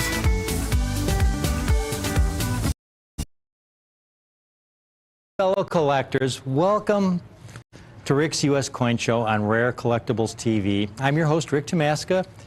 Thank you for tuning in. I do love United States proof coins. Ever since I bought my first proof set, it was a 1962 proof set. I remember bringing it home, showing it to my dad. You know, this is cool, Dad, a 1962 proof set, look at it. And he looked at it and he said, how much did you pay for it? And I told him, $7. And he didn't talk to me for the rest of the day. But you know, that didn't change my love for U.S. proof coins. They've been a big part of my life's work. I've written books about them, handled many of the finest proof coins going back to seeded dollars, pre-Civil War. Most of the finest proof Franklin and Kennedy half dollars struck the past 30 years. You know, I've offered 1955 to 1963 Franklin sets in proof 66 and higher grade. I've offered the earliest 1950 to 54 Franklin issues in grades as high as proof 69 in a couple occasions. I've offered the Kennedy half dollars in my key date special 1964 to 1970 set in proof 68. And I've even offered the 1973 to 2013 Kennedy half dollars in phenomenal proof 69 deep cameo condition. So if you add all those dates up from the first year of the Franklin proof series, 1950, to the present, I've offered every date in the Franklin and Kennedy half dollar series in exceptional high grade condition, but there's a couple dates missing. What are the missing dates? The 1971S and 1972S Kennedy. Question is, why have I not offered these two dates? Are they not important to the series? Are they among the least significant? Just the opposite. It's the difficulty in finding these two dates in the superb cameo condition I insist on that I be able to offer you folks, my clients, the finest possible examples in the proof Kennedy half dollar series that makes these two dates so difficult, so rare. When it comes to the cameo proof series in Kennedy halves, these two dates are super sleepers, much rarer than most dealers and most collectors know. Now, before I go any further, for those of you who are new to numismatics, let me first explain what is meant by the term proof coins. There are basically two kinds of coins struck by the U.S. Mint. They're the kind of coins that you find in your pocket change, you get at the bank, you used to buy things with at the store. We refer to those as mint state coins. They're struck in very high numbers by the U.S. Mint to meet the needs of our economy. When they strike these coins, the Mint is not as concerned about quality as they are as getting these coins out in quantity. So once these coins are struck, they're dumped into bins where they abrade with other coins, and by the time they get to the bank, they're usually quite baggy, especially if they're larger coins like a $50. Proof coins, on the other hand, are coins that are struck strictly for collectors. They are meant to represent the state of the art, the finest possible representation of a coin design that the Mint's able to produce given the technology of the day. So to make a proof coin, they'll take the finest dies, they'll polish them to a very high degree, and they'll take the coin blanks and give them a kind of polishing treatment as well. They'll slowly feed those blanks into the die, and they'll strike them not once but 2 or 3 times under higher pressure to bring out every possible detail of that coin design. And then once struck, very importantly, they're individually handled. They're not dumped into bins. They're individually handled, so they are not allowed to abrade with any other coins. Now, there's a very special kind of coin called a cameo proof coin. Cameo proofs are nothing new. The Mint has long recognized the beauty and eye appeal of the cameo proof coin. Ever since the mid-1800s, the Mint has gone through extra steps, a lot of work, into creating the most beautiful proofs, the cameos. Here, for example, I've got a picture of what is the rarest Philadelphia issue proof Morgan ever, a coin I handled, I sold to a client a little over a year ago. It's the finest known example. 1878 seven-tail for the reverse of 79 proof Morgan dollar. And you can see the frosted portrait on that coin, and it has a cameo designation. Now, if that frost was heavier, if it was really heavy, they would call it ultra cameo. But as it is, for 1878, that's the finest known example.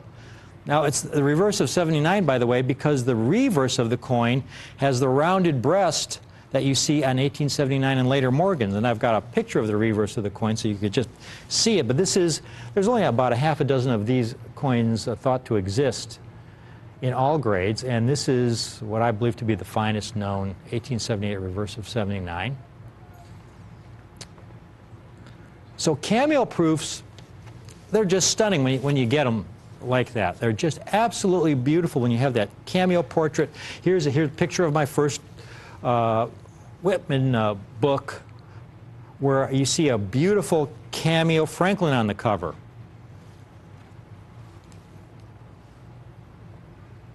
Here's an even better picture. This is the second edition of the same book, where there's a brilliant Franklin in 1953 that you see in the upper right-hand corner that's brilliant with no cameo contrast, and the Franklin at the bottom, which is a beautiful cameo. Now, what's important to understand is that in the 1800s and through 1972, only the earliest strikes off newly prepared dies offered the kind of exceptional cameo proof that collectors most desired and coveted, because of the limitations of the available technology.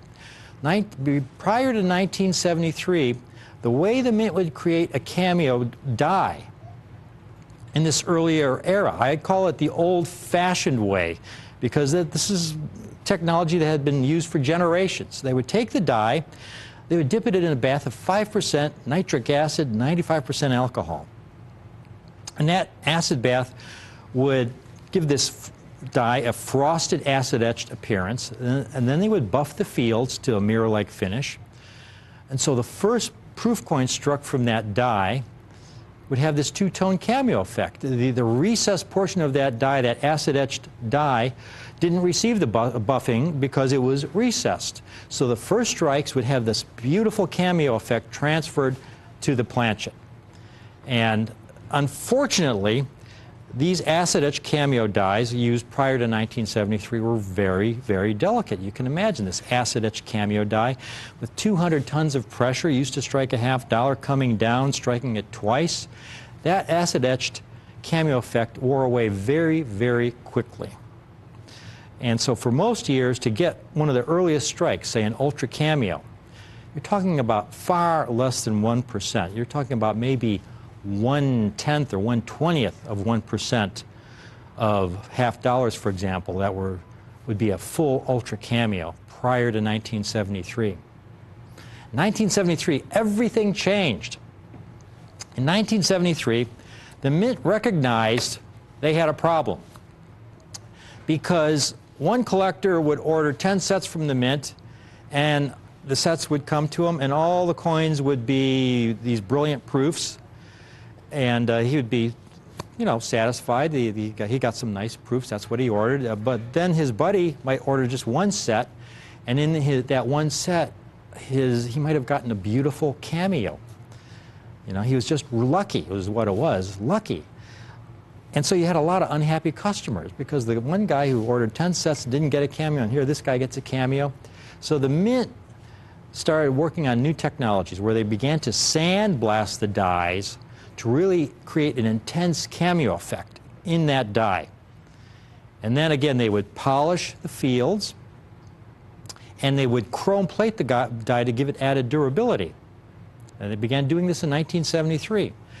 They didn't really have this procedure perfected, though, until 1978. In 1978, when you bought a proof set, that's when this whole process was perfected, and you could be assured that you would get a superb cameo in every single set. What I have here today are some 1971 and 1972 proof coins. But before I show them to you, I want to show you the typical 1971 and 1972 proof sets. Here's a 1971 set. Kim's going to show this to you. I've got several just like this. And you could see they came in a blue original. That's the original blue packaging. And there's your Kennedy. And you can see it's basically what we call a brilliant proof. There's really no cameo effect on the coin. Here's another one we've got here. And most of your 1971, 72 Kennedys, again, these were created that old-fashioned way with that acid bath to create the cameo effect. So only a small percentage would be struck with any kind of cameo effect. Finally, here's one last 71. We'll show them just so they can see how consistent. Now, 1978, they had the process with these new technologies. The sandblasting technologies perfected. Now, here's a 1978 set, folks. Take a look at this set. Here we are only 7 years later. And look at the difference in the coins. Every one is an incredible ultra cameo. It's night and day. 7 years difference, but it could have been 100 years difference in terms of the quality, the technology, the difference in, I mean, the quality of that 78 set compared to your 71, 72 era, it's just generations apart. And if you went to a coin show or a coin shop and bought 100 1978 sets, they'd all look like that. They'd all be beautiful cameos because of that new technology where they would chrome plate the die, and they could strike hundreds and hundreds of cameos before the cameo effect would begin to wear, and then they would immediately replace the die so that every collector would get a beautiful cameo. Now, I had the opportunity to acquire several collections of 1971 and 1970 proof sets the past year, folks. I cherry-picked the very finest sets and submitted the finest of the $50. The grades I typically received were very low. Proof 65, proof 66. Sometimes I get a proof 67. But there were a handful of coins that came back with just the highest grades. Please take a look at the 1971S and 1972S Kennedy half dollars I have for you today. Today I'm offering the very finest examples from these hoards. I have many other very nice 1971S and 72S Kennedy halves that came back in lower grades. Those are for another presentation. The highest grade proof 68 and 69 examples are for you folks today. Take a look at these. The 71S's I have in proof 68 star. A star designation is a very rare designation. Star designation is by definition a rare coin, folks. A star designation is a special designation NGC only gives out to coins with exceptional eye appeal for the respective issue. And by offering that star designation, they're telling you that that is a very special coin. And it's special because of the just phenomenal obverse cameo contrast. Look how frosted white that is. It's just gorgeous.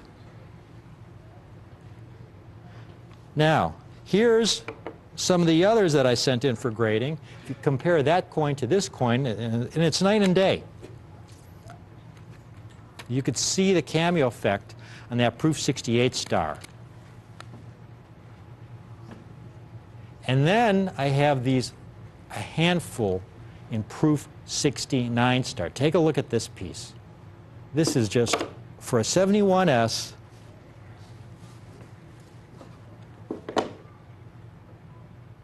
outstanding. NGC has only graded 472 examples in proof 69 star, about 1,000 in proof 68 star. Now the reverse doesn't have the same kind of contrast. That was the big problem in 1971. The reverses were not cameo. A 71S and ultra cameo with both obverse and reverse.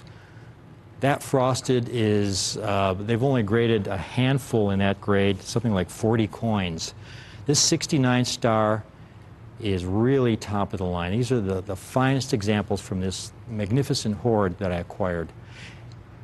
And then we have the 72S. Take a look at the 72S's. Proof 68 and proof 69 ultra cameos. Proof 68 and proof 69 ultra cameo.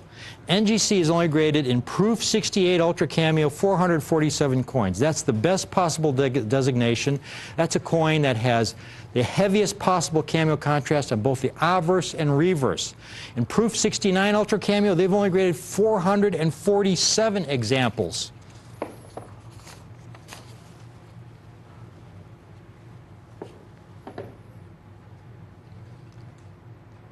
Now, I have a limited number of these coins, especially in the 69 grades.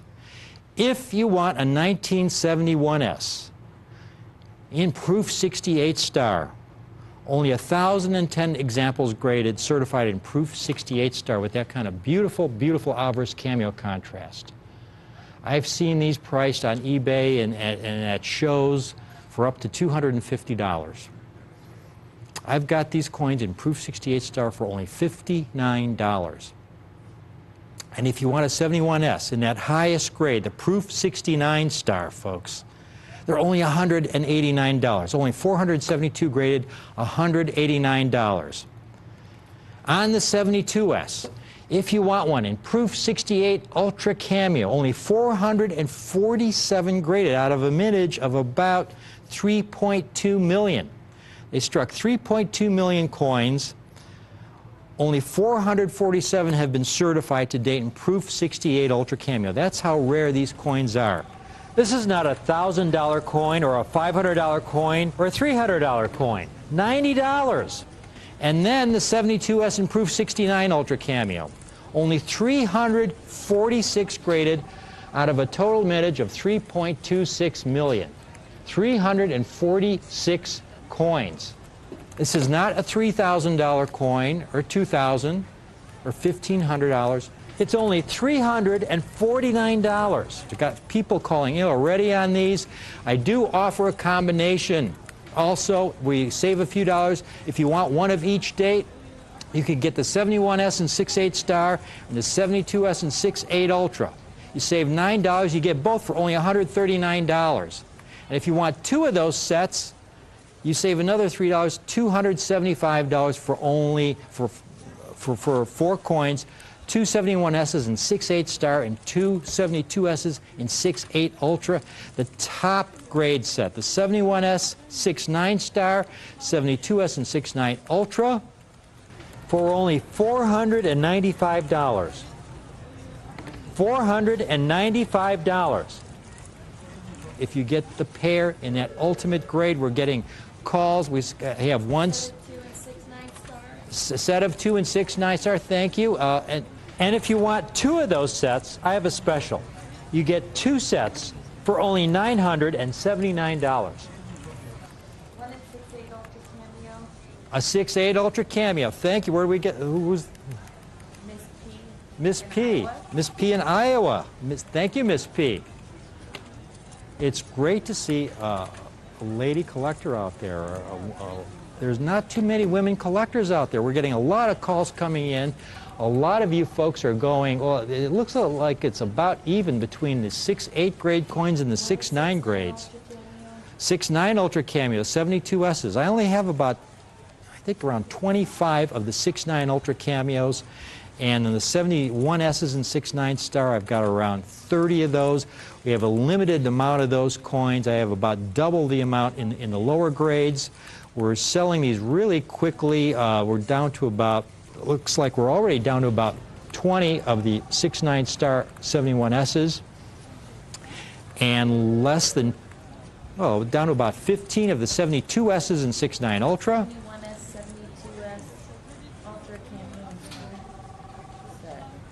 71S, another 71S, 72S set, thank you. Set of 2, thank you. Congratulations. Looks like we have a small wait on this. We will get through to you very quickly. We have the most polite operators here on the Rare Collectibles TV network. Greg is really big on customer service, and he, you know, everybody here on Rare Collectibles TV wants to make the collecting experience as pleasurable and enjoyable as possible. I mean, we're all collectors here. We want this journey to be shared, and we want you to share in that joy as much as us. No, there's no high pressure. There's no sales pitch if you call in.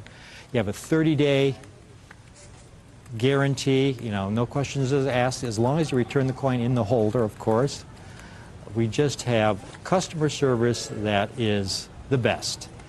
And the coins we have, as you can see here, ultimate coins, 2 key dates, the 71S and the 72S Kennedy. 2 really important key dates. The last Kennedy struck using that old-fashioned technology where the coins were used, had the acid dipping technology to create the cameo effect, which is what makes them so rare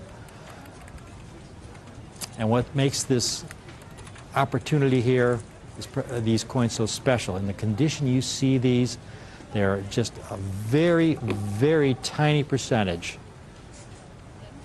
of the existing examples that were originally struck. Again, 71S, the original proof mintage was 3.22 million coins. Over 3 million struck. NGC has only graded 1,010 examples to date in proof 68 star. And in proof 69 star of the 71S, they've only graded 472 examples. 72S, total proof mintage, 3.26 million coins.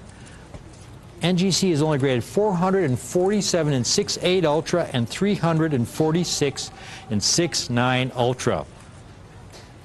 Another set of 6/9 sold, thank you. Another set. 2 sets in 6/8.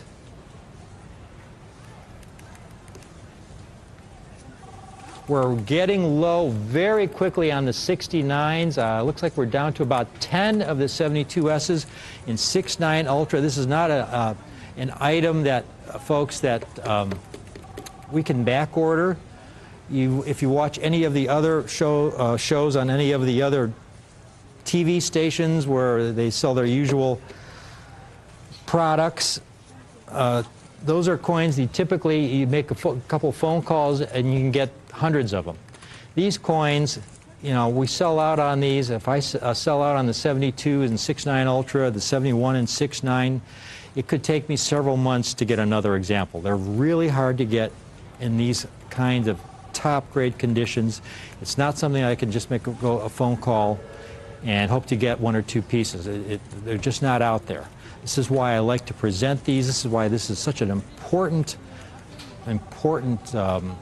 presentation here. If you're a collector of Kennedy half dollars, these are the most significant 2 years in this series. They're just the last of that old technology. And here we have coins. When you look at that 72S, it looks like a modern proof. It's just magnificent.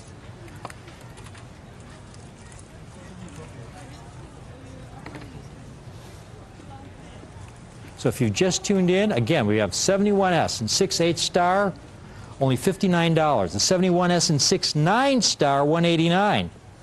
The 72S 6.8 Ultra Cameo, only $90. And finally, the Ultimate 72S and 6.9 Ultra Cameo, only $349. 6.9, folks, is the highest grade. There are no 70s ever graded for the 71S and 72S by NGC. 6.9 is the highest grade. And if you want one of each, if you want to complete that set, the 71S in 6.8 star, 72S in 6.8 Ultra, you can get the pair for only $139. If you want two of those sets, taking another $3 off, you can get two sets for $275. And then if you're building that Ultimate set, that 6.9 set, we have the 71S in 6.9 star and the 72S in 6.9 Ultra. You can get the pair for only $495. And if you want two of those sets, you get two sets for only $979.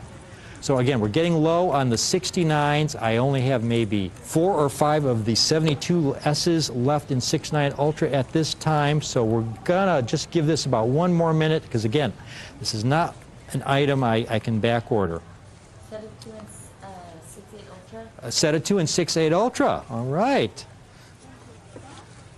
So last call, I want to thank everyone for listening to this presentation. And thank you for tuning in. Even if you didn't buy one of these coins, I hope you learned a little bit about proof production and what a proof coin is, what a cameo proof is, why some are rare and some aren't. You know, the whole history of the U.S. Mint in terms of the technological changes that have taken place over the centuries. Is really a fascinating subject. And these 71Ss and 72Ss really represent the end of the half dollar struck, what I call the old-fashioned way, where they're still using technologies that were basically changed very little from the 1800s. And again, that's what makes these coins so rare in the exceptional cameo condition you see them in.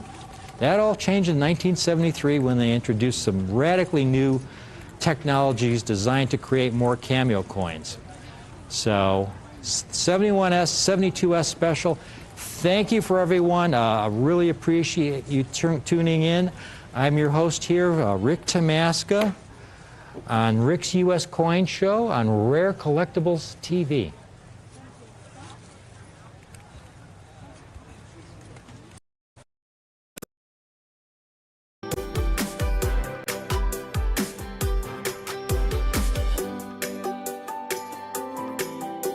You're watching Rick's U.S. Coin Show on Rare Collectibles TV.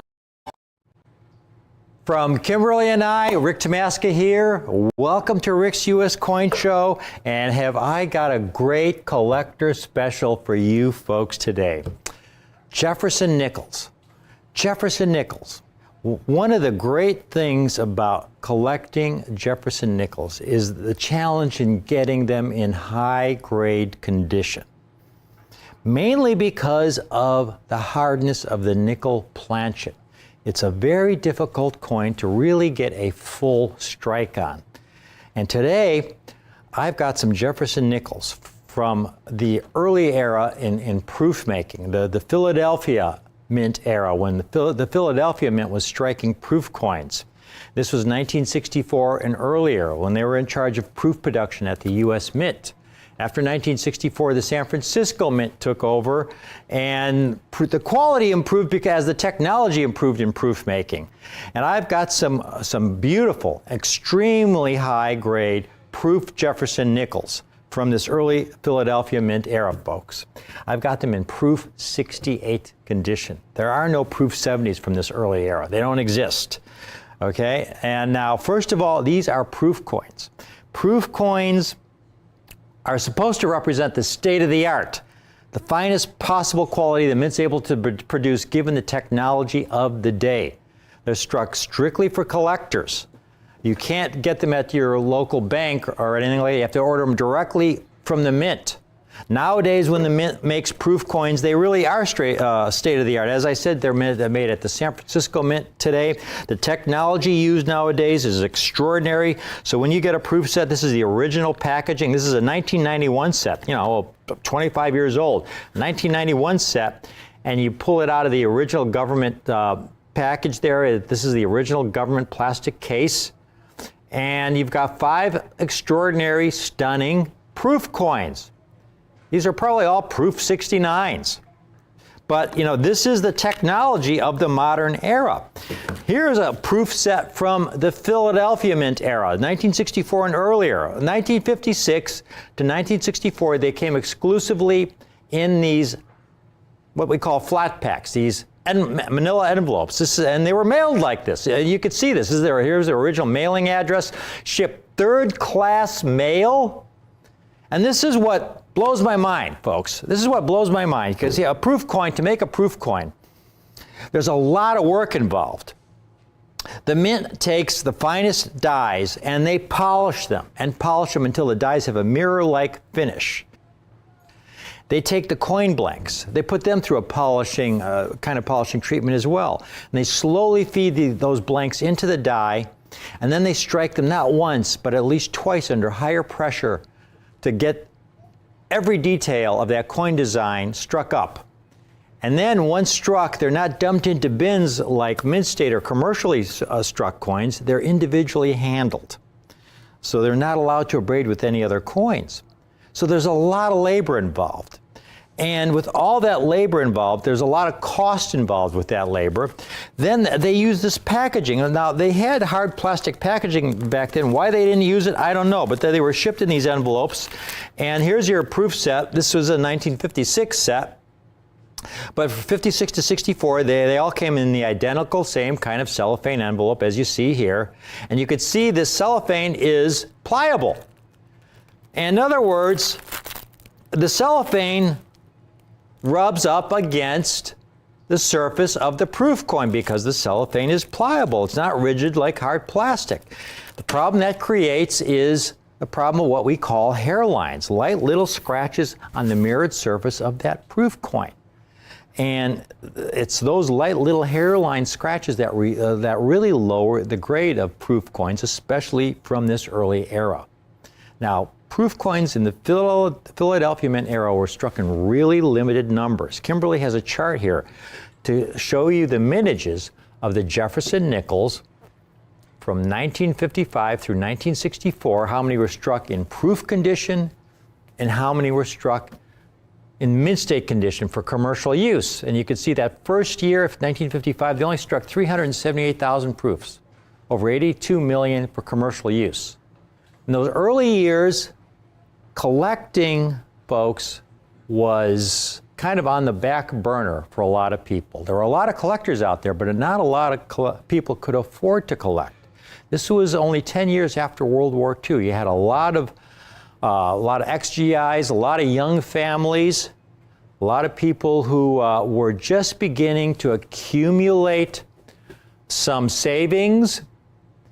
And as the middle class began to grow and prosper in the late 50s and into the 60s, you saw more and more people being able to pursue their passions and their hobbies, like coin collecting. So in 1957, for example, you had the first year that they struck over 1 million proof Jefferson nickels. For Mint State Jefferson nickels, they struck over 175 million. And then 1961, 62, 63, 64, 3 to 4 million proofs struck each year, while for commercial use, coins they needed for commercial use, there were 300 million, 400 million. 1964, 2.8 billion Mint State Jefferson nickels. Now, I've got some proof coins today, and this is a collector special. Take a look at these, folks. Take a look at, you can take your pick. You've seen something like this before. I've got these 4 dates. The highest grade any of these 4 dates have received at NGC is proof 69. I've got these in beautiful proof 68 condition. You look around on eBay, the easiest, the most common date. I'm just going to show you one comparable. Here's a proof 67, $60 for 1964. And that's a proof 67. These are proof 68s. Here is the combined NGC PCGS population of all the dates from 1955 through 1964 in proof 68, the combined NGC PCGS populations. You could see for most dates, you're talking between 1 and 2,000 coins until you get to 1964. There was an improvement in quality at the Mint in 1964 at the Philadelphia Mint. That's the last year they struck proof coins. You've got 4,500 graded in proof 68. But that's out of 4 million struck. Take a look at these 4 coins I have for you today, folks. Now again, on eBay, you can see these listed anywhere from 60, 70, 80. I've seen some for $200 on eBay in proof 68 condition. I specialize in these. Myself, Kimberly, Caitlin, and I have the opportunity to get first crack at some of the nicest groups of proof coins where we go through proof sets. And we go through thousands and thousands and thousands to hand select these finest, superb specimens. Look at this 1961. I've got them today. You can take your pick of any of the dates, 1961, 1962, 1963, or 1964. Your pick, folks. Not $199, $149, or even $99. $29. Take your pick of date. Take your pick, $29. And if you want to get a second coin, you could pick a second different date, your choice of dates, for another $29. And if you want a third date, again, it's only going to be $29. And if you want a fourth date, you can get all 4 dates for only $116. That is $29 a coin. Only $29 a coin, $116 for all 4 coins, 1961 to 1964 in proof 68 condition.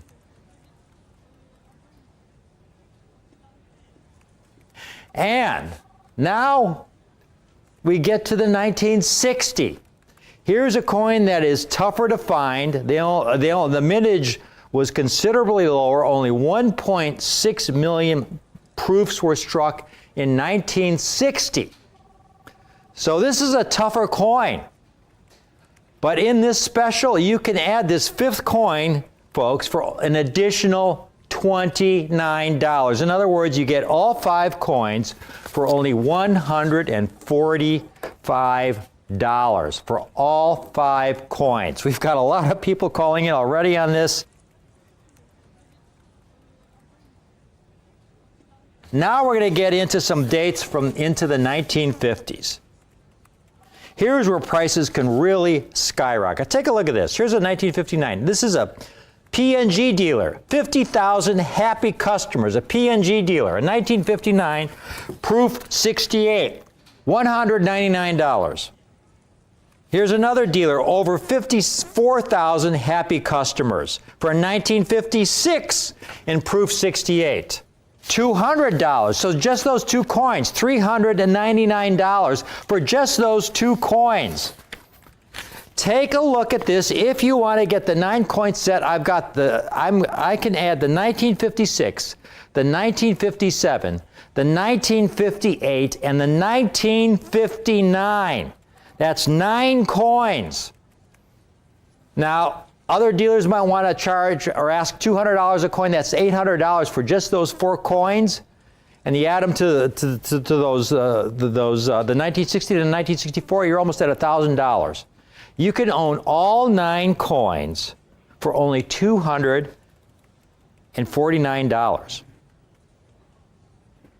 $249 for all 9 coins. $249. But I'm not done yet. There is one last coin I can add while I have these in stock. You saw in that chart, that first date, the 1955, they only struck 378,000 proof coins in 1955, folks. So this is the coin I have the fewest of. They only struck 378,000. The 1955 sets, half of them came in flat packs, like you saw earlier. Half of them came in these boxes, what we call these box sets. These box sets were the most atrocious, poorest form of packaging I can imagine. They were shipped like this in these little boxes, and here they went to all the trouble to make these proof sets, and they shipped them in these little boxes, and then you got them, and they were stapled in these little envelopes. This is the original packaging that they were stapled in. The coins would, and these envelopes, folks, were not inert. In other words, the materials, the chemicals in these envelopes were often chemically react with the coins, destroying the proof coins. So the 55 is the toughest coin of all. But you can get all 10 coins. I'm going to add the 1955. I'm going to add the 1955. I found one comparable. Here's one 1955, proof 68, top-rated seller. Just for the 1955. Just for the 1955, top-rated seller, $274.95. Check this out, folks. How would you like to own the entire 10-coin set? Call in now. Call in now. The entire 10-coin set for $27.90 a coin. In other words, $279 for the entire 10-coin set. $27.90 a coin. I guarantee you, if you try to put this set together by yourself and hand-selected the proof coins and went out and took the time to hand-select the Jefferson Nickels to submit to NGC for grading, and you submitted them to NGC for grading, your cost to send them to NGC, to ship them to NGC, to have them graded for $25 a coin, to have them send it back to you registered mail, and then to have the coins come back in grades of proof 65, proof 66, because they have a tiny little hairline here or there. I mean, it would cost you a lot more than $279. We did all the work for you. We put in the time to be able to, and there are no middlemen here. I didn't buy them. There's no way I could offer this price if I bought them from some other dealer or some other collector who had them already graded. There's no way I could offer this set at this price. I would, if I did that, I'd have to charge you over $500. We put in all the work. We did the labor. We went through the thousands and thousands and thousands of proof Jefferson Nickels to hand select these pieces, submitting them ourselves to give you this best possible price. This is the kind of presentation, the kind of collector special. We get an awful lot of dealers calling in to purchase these because these are basically below wholesale type prices. I mean, when you can get the entire 10-coin set, the entire 10-coin set, the last proofs from the Philadelphia Mint era, Philadelphia proof coin era, the entire 10-coin set in proof 68, one grade from the highest, for only $279. That's $27.90 a coin in these beautiful state-of-the-art NGC holders, the state-of-the-art holders. The NGC holders, this is not your average plastic. This is not any old plastic NGC uses to house these coins. They use the finest medical grade plastics to encapsulate these coins.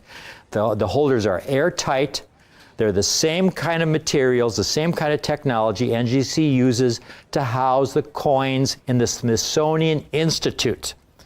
So you're getting coins that are housed in the very best possible packaging, not like the packaging that these coins originally came from in the U.S. Mint. This is state-of-the-art right here, folks. So you have a set here that will look as stunning 30 and 50 years from now as they do today. And you get them all for only $279 for the entire 10-coin set. You just want to get one coin, you can get a 1961, 62, 63, 64 for only $29. Get all four for $116.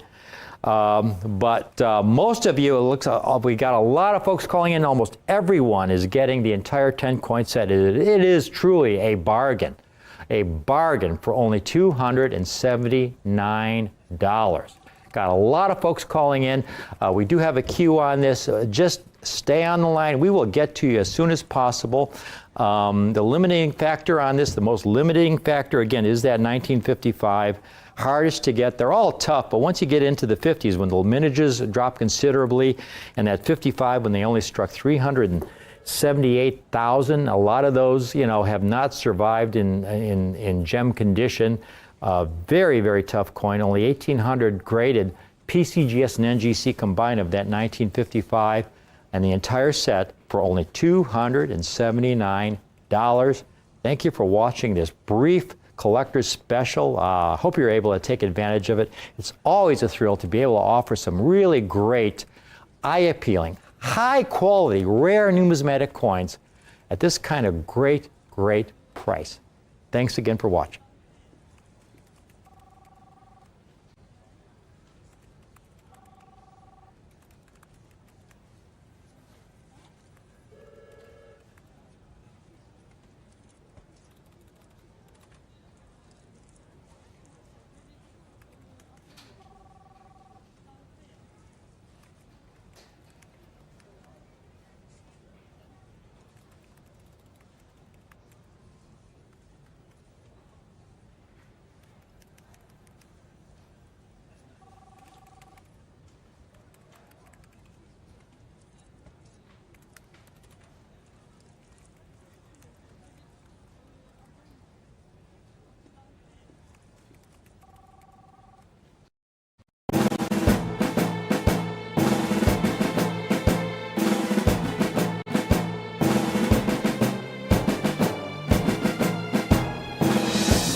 Jefferson nickels, again, are really hard to get, difficult to get in high grade condition because of the hardness of that nickel planchet. So to get a Jefferson nickel, a proof Jefferson nickel in proof 68 is sensational. And we just had a presentation on some proof 68s at a great, great price. I mean, we went through thousands and thousands of Jefferson nickels to get these 68s. Out of that group, we have a handful of sets in proof 69 condition. And these are so rare, folks. Take a look at the chart here where we show you the populations, and you'll see exactly what I'm talking about here. These are the combined NGC and PCGS populations for all the Jefferson nickels struck in proof from 1955 through 1964. How many have been graded in proof 68 and how many in proof 69? And you can see some of those years. The 1957, only 290 examples. The 58, only 239. 59, 258. The 60, 254. The 1961, 193, because poor metal flow.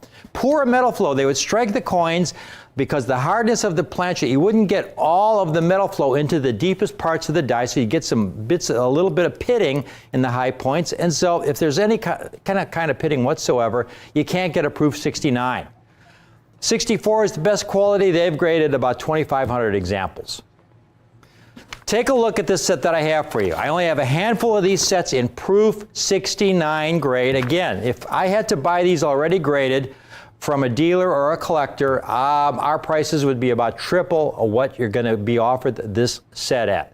Only a handful of these sets. Every one of these highest grade. There are no proof 70s from this year, folks. This is the highest numeric grade from NGC or PCGS, proof 69s. This is outstanding, top of the line. These are the very best from our work in the trenches, I call, looking at these under a halogen light, one coin after another. There you see the 61, fewer than 200 graded. The hardness of this nickel planchet, it's very difficult to strike one of these up. A lot of them also were mishandled. So there are very few graded in proof 68 and only a handful in proof 69. Kimberly just has a few comparables for you folks.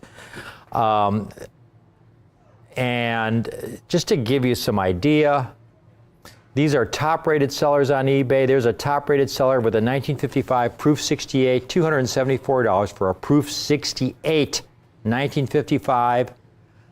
There's a 1959. Again, proof 68, $199 for a proof 68. So that's $400 or over $400 just for those two coins. $470 really. And there's a 59 and proof 69, top-rated seller, over 24,000 happy customers, $316. And again, that's a tough date, but there's several tough dates, and that's not the toughest. Here's the entire set. You're going to love this opportunity. I mean, at $300 a coin, this 10 coin set would be $3,000. At $200 a coin, it would be $2,000. At $100 a coin, it would be $1,000, and that would be a great, great price. But again, if we had to buy these from somebody else who already had them certified, who did all the work, who went through the thousands and thousands of coins, this set would be priced to you at $2,000 to $3,000. But we did the work. We went through the thousands of coins to hand select these pieces for you. We cut out all the middlemen, and I'm able to offer this entire 10 coin set. I only have a handful of these. The entire set for only $79.50 a coin. $795 for the entire 10 coin set. Now, we just had, the lines have just lit up on this all of a sudden, $79.50. This is the kind of price, folks, that you can buy one of these sets, and if you're a part-time collector dealer and like to set up at your local coin show, you can buy a couple of these sets and probably get double what you paid for. I mean, this is a great, great opportunity for a collector if you want to hold on to them, if you want to resell them, or whatever you want to do with them, it's up to you. But this is really a ground floor opportunity for some very, very rare Jefferson nickels with tremendous, tremendous condition rarity. Tremendous condition rarity. Again, I only have a handful of these sets. We have fewer than 15. We have already sold, it looks like 5 of them. Every one of these coins, folks, as pristine, haze-free, spot-free, hairline-free as the day it was struck. It was like as if you were at the Philadelphia Mint back in 1955, and you were there as the coin was struck, and as it came off the die, you caught it on a velvet pillow. That's the best analogy I can give. I mean, how else are you going to get and not only that, but you have to get one of the examples that were fully struck, because again, so many of these, because of the hardness of the nickel planchet, it would have very slight pitting on the high points, especially along Jefferson's jawline there, the high point of the planchet, because that's the deepest portion of the die. And the hardness of that nickel planchet was such that you wouldn't always get complete metal flow to the deepest portion of the die on these coins.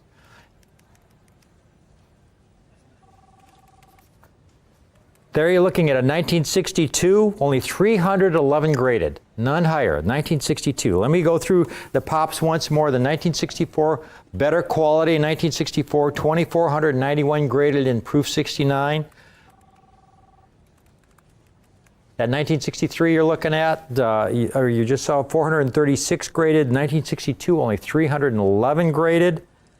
1961, 193 coins. We cannot break any of these sets. I cannot offer individual pieces because this is all I have. If I offer an individual coin out of here, I can't offer the entire set to all the people calling in who want to take advantage of this complete set offer. The entire 10 coin set for only $795.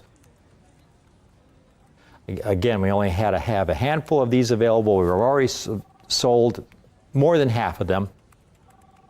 So I'm going to just call it right here. We just, for the people still calling in, we have some sets still available. But thank you for watching this presentation. It's always a thrill to be able to offer this kind of ultimate quality. Beautiful eye-appealing coins of the ultimate highest quality. Very rare in this condition. For under $100 a coin, folks. I mean, you can't beat that. This is a great, great ground floor opportunity for all you collectors out there. This is a real collector special. And again, from Kim and I, thank you for watching.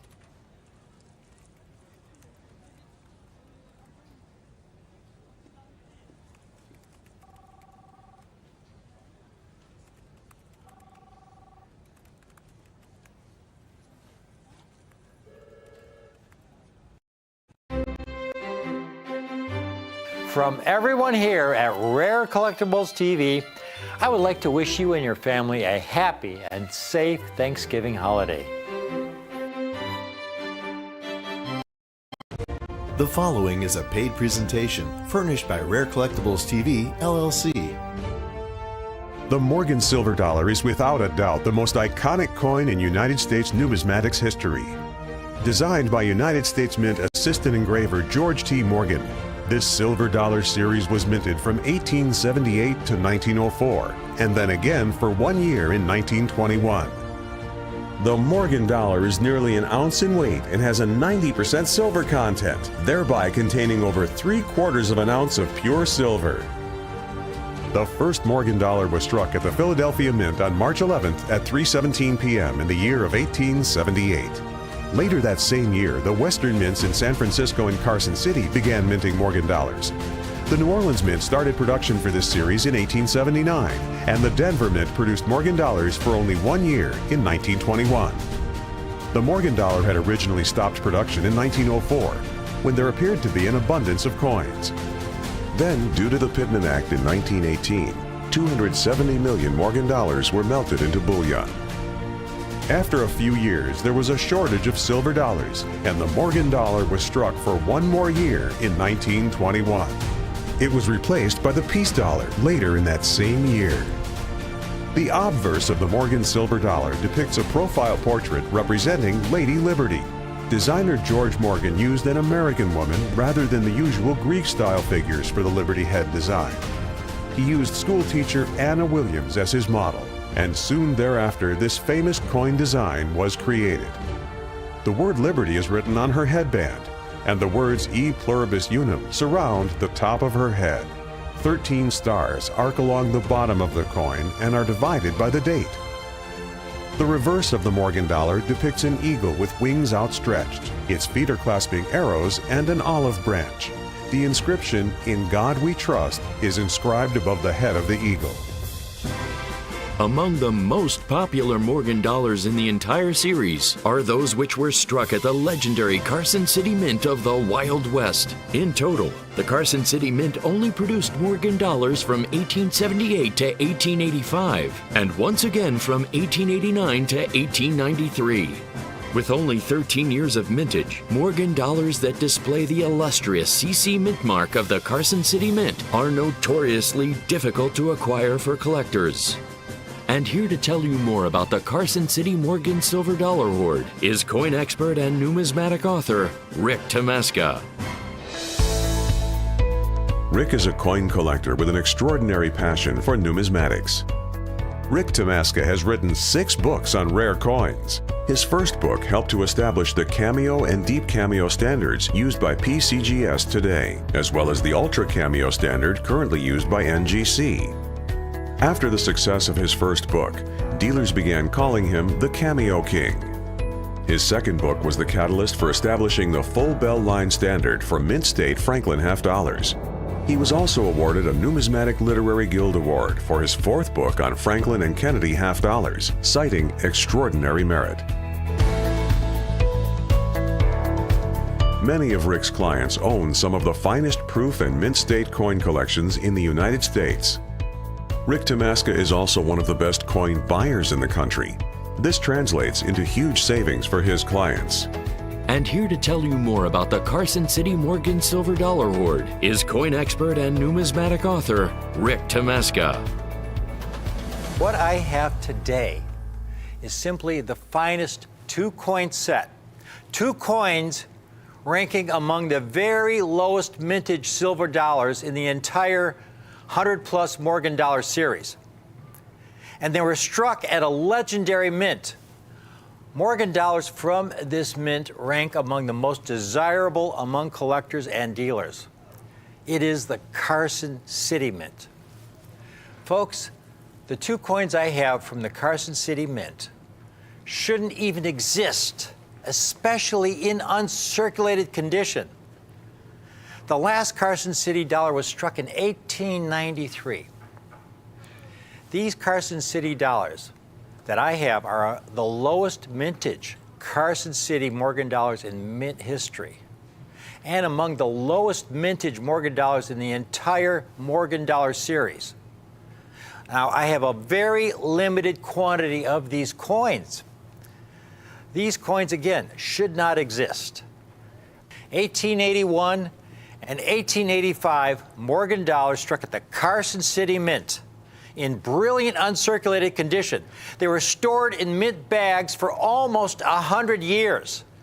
And the discovery of these coins is a most fascinating, incredible story. You look at the condition of these. Now, all Morgan dollars are going to have bag marks. Remember, folks, these coins were not made for collecting back then. They were struck for commerce. They were meant to be spent. So the mint tried to produce the most coins possible without a lot of concern about the quality. The coins were struck on a high-speed press, ejected into a bin. One coin would fall on top of another, collecting dings, gouges, and scuffs along the way. They would go through coin counting machines. They would go through the inspection and adjustment department. And from there, they would be dumped into bags. And the bags would be thrown onto trains. And these bags were heavy, so they didn't gingerly place them on the train. They would literally throw them on. The coins would then be rattling around for weeks on the train, abrading with each other and accumulating all kinds of bag marks, long before they even arrived at the banks across the country. And these are remarkable uncirculated specimens. And there, on the reverse, what distinguishes these coins from all the other Morgan dollars, at 6 o'clock, right below the eagle's tail feathers, the famous CC standing for Carson City, that coveted CC mint mark.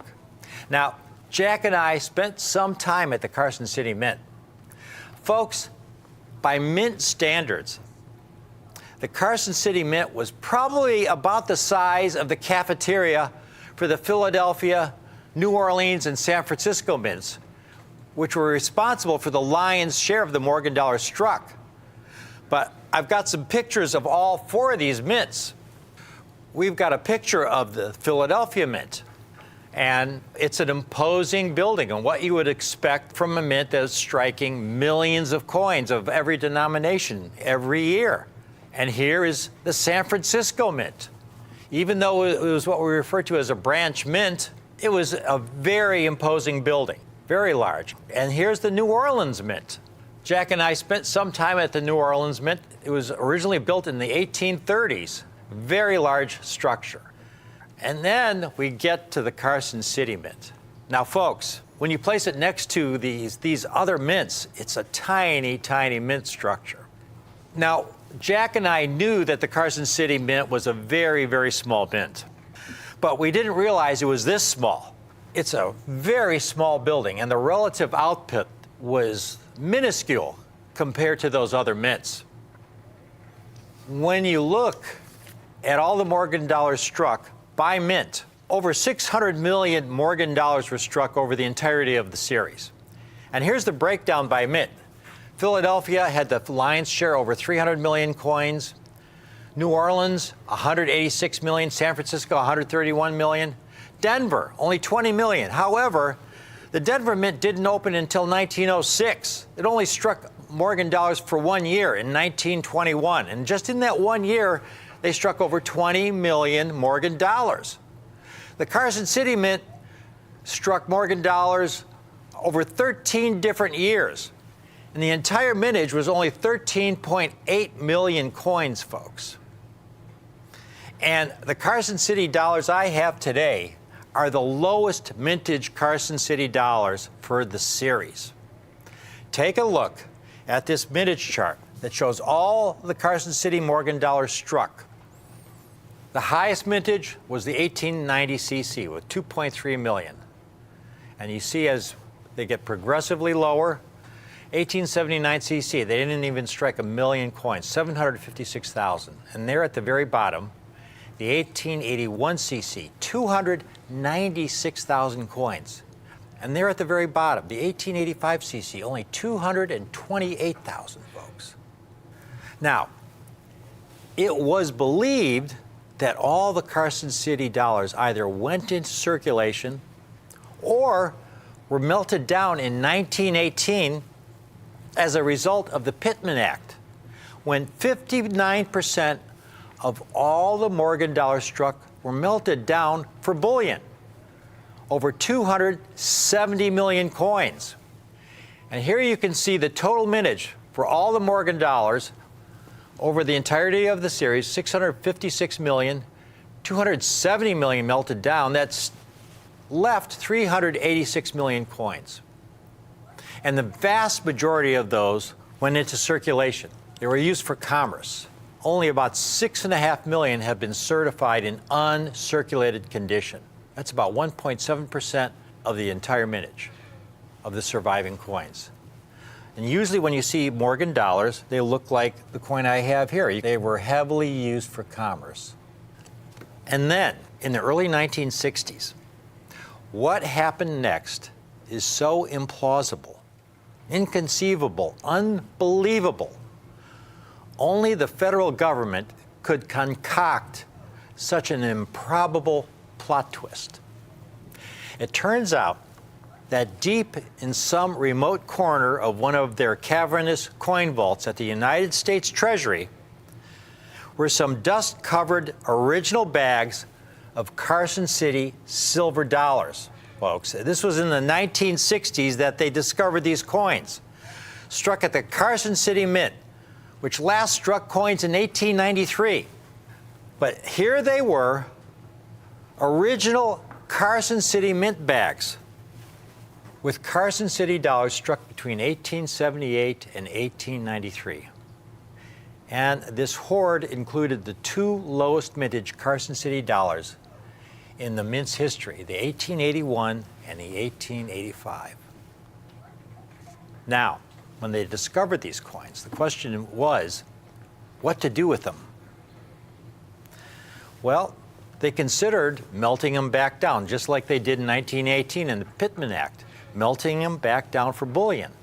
But instead, they said to themselves, maybe we can make some money with this discovery.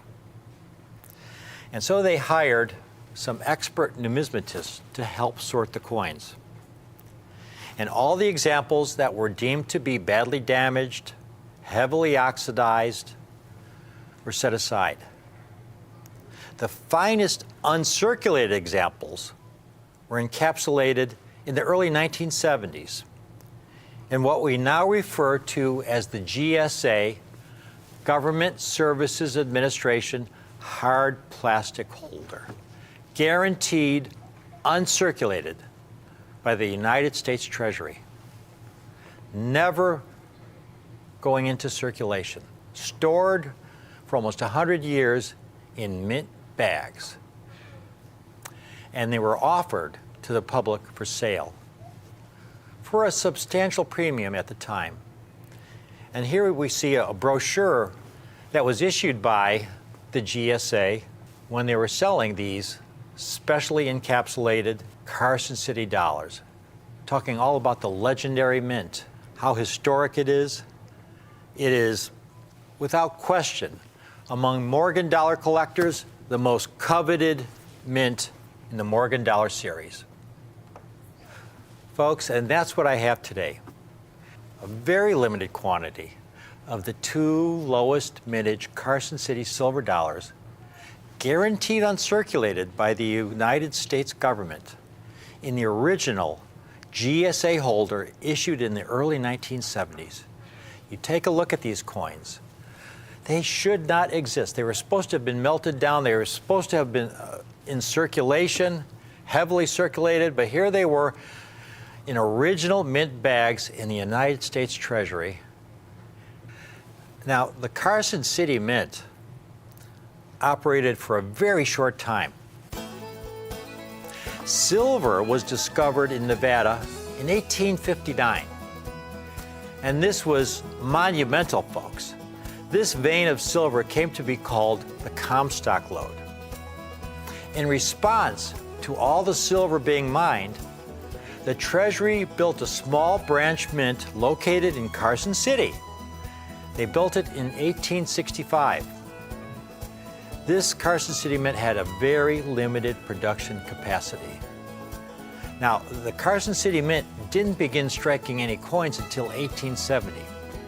By that time, mint production began to slowly decline because the tremendous output of silver from that Comstock Lode began to decline. And in 1893, the Carson City Mint struck its last silver dollar. It was in operation, that mint, for a mere 23 years. Now, among numismatists, for all these reasons, the very low mintages, its remote location, in operation for only a little over 2 decades before it closed down, and its unique double mint mark. It's not a simple D that was used by the Denver Mint, or an S as used by the San Francisco Mint, or the O used by the New Orleans Mint. The Carson City Mint had a unique CC double mint mark. Now, among Morgan dollar enthusiasts, of which I am one, Carson City silver dollars have always had a special romance. A most desirable mintage Morgan dollar. To put the low mintage of these Carson City dollars that I have for you today in perspective, I've got a chart. These are all the Morgan and Peace dollars struck from 1878 to 1935. All the mintages from the highest mintage in declining order. Starting with the 1922 Peace dollar, 51 million Peace dollars struck. 1921 P Morgan dollar is the next highest mintage, which with about 44 million coins. You get to the bottom of the page, we're still at 12 million, 11 million coins for the 1888, 1889, and now we get to the second page. And we still have mintages over 10 million. We get to the bottom of the page, we're down to about 5 million coins for the 1891 S. Now we get to the third page. And here we get to the bottom of that page, and we're down to about 1.5 million coins. We've got some coins that border on being rarities in uncirculated condition. And now we get to the last page. And this is extraordinary. At the top, you see the 1892 CC, very elusive. We go down to the very bottom, 93S, folks. I'm going to show you some prices, what these coins go for, these low mintage Morgan dollars, when they're found in any condition. But at the very bottom, you have the 1881 CC, only 296,000 coins originally struck. And then the 1885 CC, 238,000 coins, folks. These two dates that I have today, again, should not exist. By some miracle, they went into the Treasury's vaults, and they were stored there for nearly 100 years. Bags of 1881 CC and 1885 CC Morgan dollars discovered in the Treasury vault in the 1960s. And you look at these coins, and again, they were sorted at the Treasury. All the circulated coins, all the damaged coins, all the lower quality coins were kicked out. And only the finer 1881 CC and 1885 CC Morgan dollars were encapsulated as you see here, folks. these coins in uncirculated condition. Now, for those of you new to numismatics, when I say they're in uncirculated condition, coins are graded on a 70-point scale. The lower the number, the heavier the circulation. For example, this Morgan dollar I showed you might be something like an AG or good condition coin, and it would receive a numerical Sheldon scale number like a 6 or an 8. Now, if the coin has never been in circulation, like these coins, the lowest grade for an uncirculated coin is mint state 60. MS60 represents a coin that's the lowest quality in uncirculated condition. So if you have a bag of 1,000 Morgan dollars, there's going to be some in there that are very heavily bag marked, so bag marked that it gets a grade of 60 with an extreme number of bag marks. Again, that's not what you get when you get these Carson City GSA dollars. They took the finer dollars to be encapsulated in these holders. Now, the highest possible grade is 70. That represents perfection under high magnification. There are no Morgan dollars in 70, and there never will be. A very small group of these surfaced, these 1881 cc's and 1885 cc's and these original GSA holders. Jack and I cherry-picked the finer examples with minimal bag marks. It's amazing, it's a miracle, it's a once-in-a-lifetime Halley's Comet event. Once these coins are gone, that's it. These lowest mintage Carson City dollars. The best part of all is the price. Low mintage Morgan dollars, folks, can go for tens of thousands, hundreds of thousands of dollars. And here's some that have higher mintages than the two Carson City dollars we have for you today. Here's an 1895 mint state 61. That sold for over $27,000. But then you get a 92S, again, higher mintage, MS61, $46,000. A 92S, folks, in circulated condition for over $32,000. Now, the one Morgan dollar that we could find that has the lower mintage than our Carson Cities, the 93S, lowest mintage of all, only 100,000 struck. Here's one in mint state 63 condition, over $300,000. That's a dealer with 100% positive feedback. These GSA 81cc, 85cc, extraordinarily low mintage, have such tremendous long-term potential. The best part of all about these two dates, folks, they are so underrated, so undervalued. The best part of all is the price. The key to our success, when we have some good fortune that comes our way to acquire some rare date Morgan dollars, when we get a great deal, we pass our good fortune on to you. These coins could easily sell for $5,000, $4,000, $3,500 a coin. I have these coins today.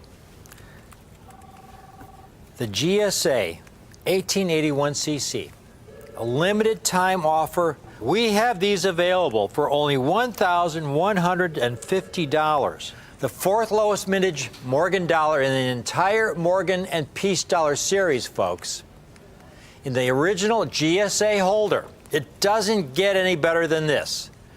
If you never buy another Morgan dollar, if you've never bought a Morgan dollar, I would strongly urge you to consider these two dates. These are national treasures struck at the Carson City Mint, $1,150. And then you have the 1885cc, $228,000 originally struck.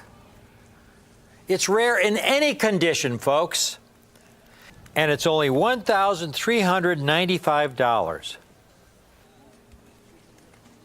However, I would urge you to get the set, folks. You get the pair. You can own both for only $2,495 for both the 1881cc and the 1885cc. Now, again, we have limited quantities of these. This is a ground floor opportunity. This really is a must-buy if you've never bought a Morgan dollar, if you never buy another Morgan dollar, you get these two coins. These are coins that you should keep in the family, pass down to your kids, your grandkids. Carson City Mint Morgan dollars, the lowest mintage issues in the Carson City series. And we have a 2-payment option for the set of 2. Put half down today of $1,247.50, and we'll hold the 2-coin set for you folks. That's a savings of $50. And pay the balance in 30 days. Again, these are GSA encapsulated in the early 1970s, the lowest mintage Carson City dollars in beautiful, brilliant, uncirculated condition, folks.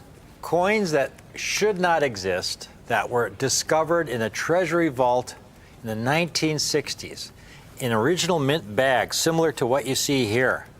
It really is a miracle discovery. And once these are gone, that's it. I mean, the government sold all those dollars that they discovered in the 1960s through sales in the early 1970s. And we've got the lowest mintage Carson City dollars for you today at a great, great price of only $2,495 for the set. This is just a great opportunity to acquire these key low mintage issues in the Morgan dollar series from that storied Carson City Mint. These are true national treasures. The 1881 CC, they only struck 296,000 examples. The 1885 CC, 238,000 coins, folks. The Carson City Mint was a small mint. They had a limited production. And in 1881 and 1885, they had the lowest production in the entire Carson City series. And we have these coins, these discovery coins that should not exist, that were discovered in the United States Treasury in the 1960s. They were encapsulated in special Government Services Administration holders. This is a great, great opportunity at a great, great buy it now price. I hope you can take advantage of it. Thanks for watching. The Morgan Silver Dollar has long been considered America's favorite collectible coin. And today you can add 2 Morgan dollars struck at the legendary Carson City Mint of the Wild West to your numismatic collection. The 1881 CC and 1885 CC Morgan dollars that Rick is offering today come in brilliant uncirculated condition. On the Sheldon scale, a brilliant uncirculated coin would grade a minimum of Mint State 60. Mint State coins are coins that were produced for commerce. These coins are distributed from banks around the country and circulated